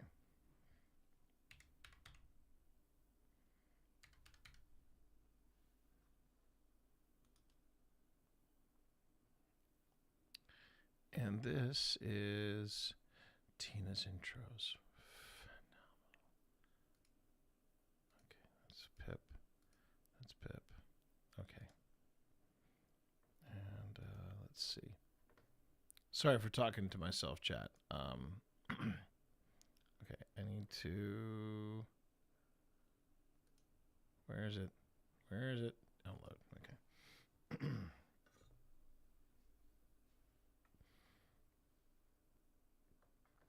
The next thing that we're going to need to work on after this, work on being me and Phil, is we're going to have to also work on our. We're also going to have to work on our intros for, not intros, the couch commentary for both Trent's Allegheny and for this for the Clover Hill location. And I realized, we're coming up. We're kind of cutting it close to April. I don't mind saying we're cutting it very, very close to April. So it might be later at the rate that we're going. It might be later April that we will sit down and we will record stuff. Because the one thing I want to make sure that we do is that we're not trying to slapdash our way through this. I want to make sure that Phil sees the footage, sees what I got, and says, "Okay, let's make this happen."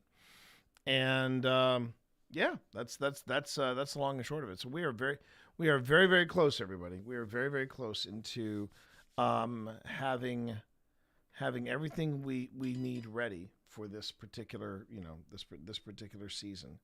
And if I can have it in place before we launch, I will be so happy. Now, I don't know if you're going to be in on the editing that I'm going to do for the intro and the outro, because quite honestly, that stuff is fine to watch, but I'd rather go on ahead and just save that for the actual episode so that you can see how Phil and I react to this stuff and things like that. It's one thing when we watch it together. Well, that's what I mean. It's like it's one thing when we film our reactions to certain stuff. It's another. This will be when Phil sits down. I mean, I'm intimate with this stuff, but when Phil and I finally sit down and go get into this, get into, okay, what did we learn from this? What are the takeaways? Yeah, it's gonna be fun. That's going to be a lot of fun because then we get to sit down and we go, okay, what did you think of it? You know, and Phil hasn't seen the stuff that I isolate. You know, most of the time it's just, you know, we catch some stuff on the raw and we go, oh, that was amazing. But it's a lot different when I've, you know, spent time with the footage and I go, okay, here's what I found. Tell me what you think. And then, you know, Phil's like, oh shoot, that happened. You know, little things like that. It's kind of cool when we have those moments. Okay, I'm gonna do goes to Vox, and I'm just gonna throw that in here real quick. Seriously? That was 3 gigs? Holy Hannah, chat. I had no idea. Okay. Move to trash. Okay. Okay, now what do I need to do? Oh, I need to get the stuff off of here in here. Okay. Welcome to the other side of just trying to keep your crap together. Okay. All right, I've got that.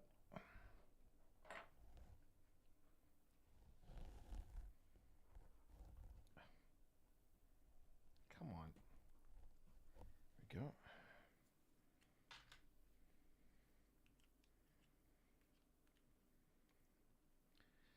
And we pop this back in. I popped that back in at just at the moment that I popped it back in, the lights cut off in front of me. I was like, "What?" Oy vey, I had a minor heart attack there. I was like, "Did I just blow something? Oh my god!" All right.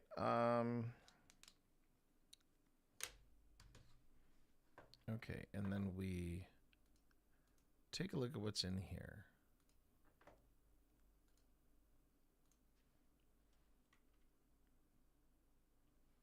When did that happen? Oh, okay, March 17th. Okay. Yeah, please. Oh, I already organized it. Well done, Past T. To be the teacher. You organized it. Okay, great. Then does that mean that Nightwing is already in here? Let's find out. Because it was Nightwing. Yeah, it's Nightwing. Okay, yeah, Nightwing's it's Minolta. Okay. Where are we? 05.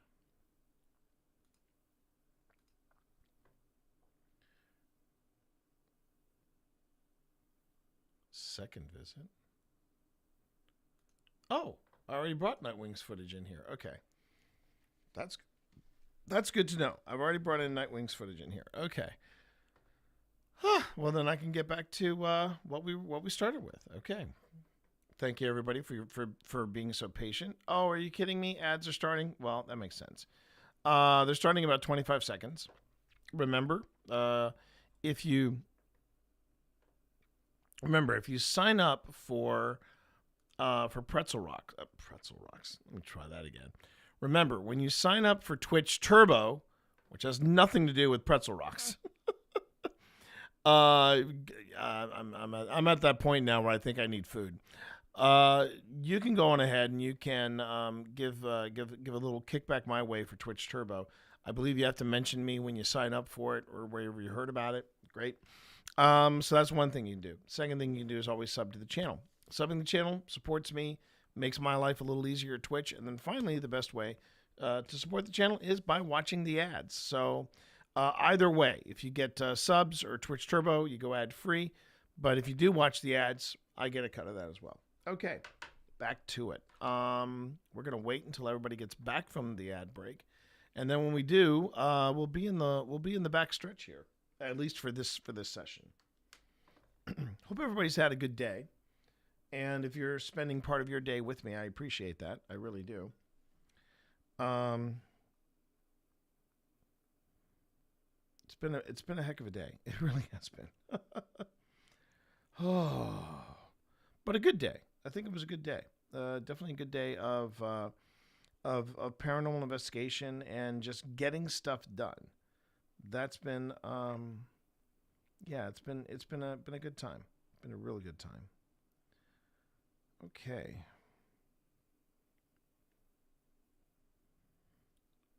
Just trying to think of what else. Oh, what else I wanted to check before the ads break it comes to a close. Let's see here. So I dropped this. Okay. So I dropped here's what I'm noticing about my reel experiment. I average roughly 300 views. On an average, I think between 300 to 400 views for each reel. Now, granted, sometimes I hit the mother load, like I'll hit I hit 15, I hit over 1,500 views for someone's watching me. Options are a beautiful thing. That actually performed a little better than I expected. So, and it's interesting how the ghost hunts ones go. Some of them are in 300s. Some of them creep up into the 500s. And yeah, it's just interesting. So tomorrow I have to do another ghost hunt video that I need to drop in there, little reel. Yeah, I've been enjoying the reel experiment. It's been fun. It's been fun. And welcome back, everybody, from break. I really do appreciate you all being patient and hanging in there with me. Appreciate it. We're in the final poll of this part of the investigation. You know it's present. Oh, it lit up and the arrow blinked. You know it's present. Are you You know it's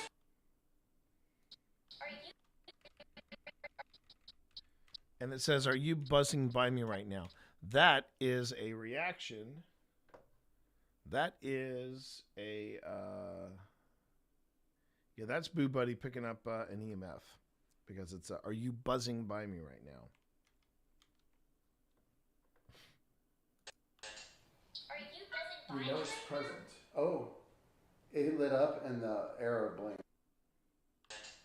Are you buzzing?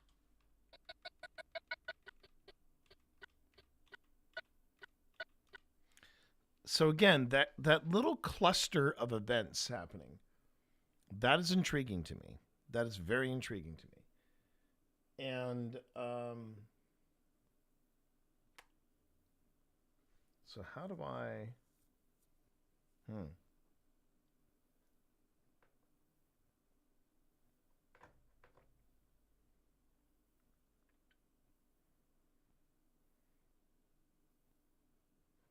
And none of us are moving. Again, none of us are moving.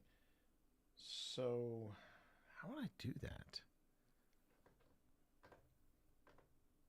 I guess I'll just go over here and I'll just go Envoy.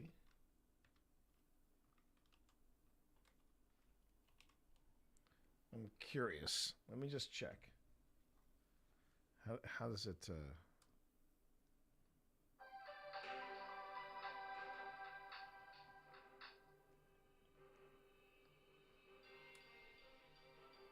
And everything's going off now. Nope. Okay. Let me just see how they... I just want to see real quick how they post this Envoy logo on the okay, so there's Boo Buddy. Let's go back to Ghost Stop. Envoy 2. Okay. So they just call it the Envoy 2. Nothing fancy, just Envoy 2. Okay. That's fine. I can do that. Whoops. There you go. And that's where they're at right now. Okay. Oh my. Yeah, I can tell now. I'm making slight mistakes in how I'm managing the stream. That's my body telling me, Yeti, you need to get some dinner. You need to get some food in your system. Otherwise, you're gonna get even loopier. But the good news is we are getting close to the end. So I'm just gonna go with Envoy 2. F it, I'll just call it Envoy. Envoy and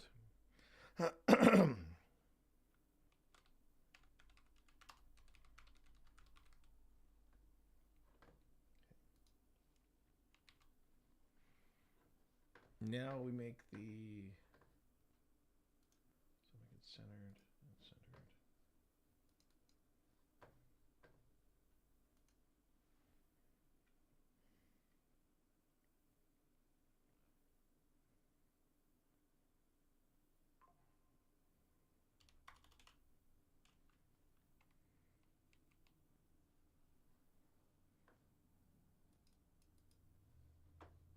And then we make this text, we make tiny. Yeah, that's good. That's good. That will do exactly what I need to do.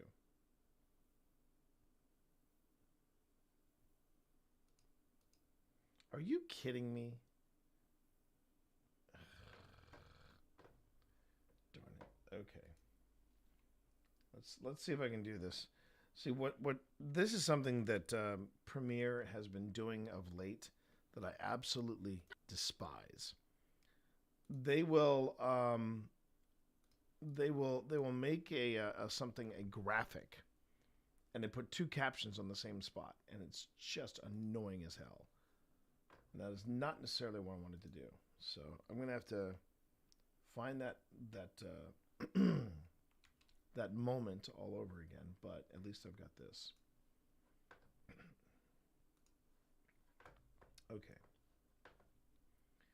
It's a small detail. Yes, it is a small detail, but it's a detail that matters to me, and I just have to fix this. Are you buzzing?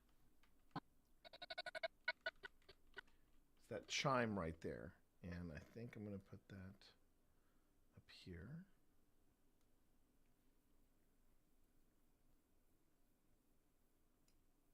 Okay.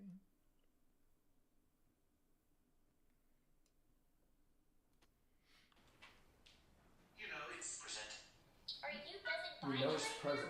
Oh.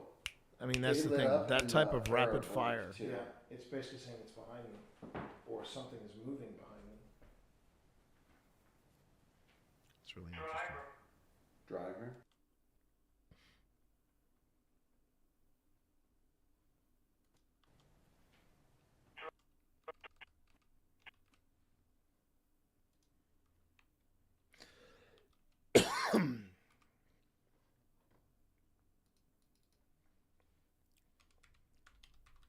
That's a standout moment right there. This one is a standout moment. This is a particularly standout moment because GhostTube Vox says, you know it's present. Envoy detects an object close by us. And then Boo Buddy says, has a reaction to EMF. Those three things going off all at the same time or around the same time. These are the moments where you take stock and you go, okay, why did that happen, and what does it mean? And what that tells me is that Envoy is picking up something, Boo Buddy picked up something, and then Vox just kind of drives it home with, it's present. That's a good one. That's a good one. Yeah. And you know what? Everybody? I think that is an excellent. Oh. I didn't even know that I had. Oh, really? I have the echo? Okay. I did not time that as well as I thought, but oh well. I'll get over it. Okay, everybody. I think, like I said, I think this is a good time and a good place for me to wrap up stream. Okay, so thank you everybody for being here. I really, really do appreciate it. For all you on YouTube, you were quiet today, but you know what? I appreciate you just as much. Thank you all very much for being here. So we're just going to go ahead and end stream, and I'll be back tomorrow morning at 9 a.m. Now, I don't know how long I'm going to be going. I don't know if I'm going to be going long for 9 a.m. because I have to find out from Sean when all these upgrades and updates start in and out. No, I appreciate that too, Cobalt. You know that. I love me a good lurk. And I'm just saying that tomorrow's going to be kind of playing it by ear because we have some last minute upgrades and updates coming in for the audio of our Mythic Hall presentation. I'm gonna have to drop everything, head over there, get it sorted, and then who knows? I might pop in for a quick just chatting and say, so here's what happened, and we'll see how it goes. Everybody, just keep your fingers crossed and hope for the best. We are now reliant on UPS getting our stuff to us, and hopefully it'll happen okay. All right, on that note, everyone, thank you all very, very much for being here. I will see you all tomorrow morning, bright and early, 9 a.m. We come back here and we see how things go. All right, everyone, have a great night. Take care. Peace.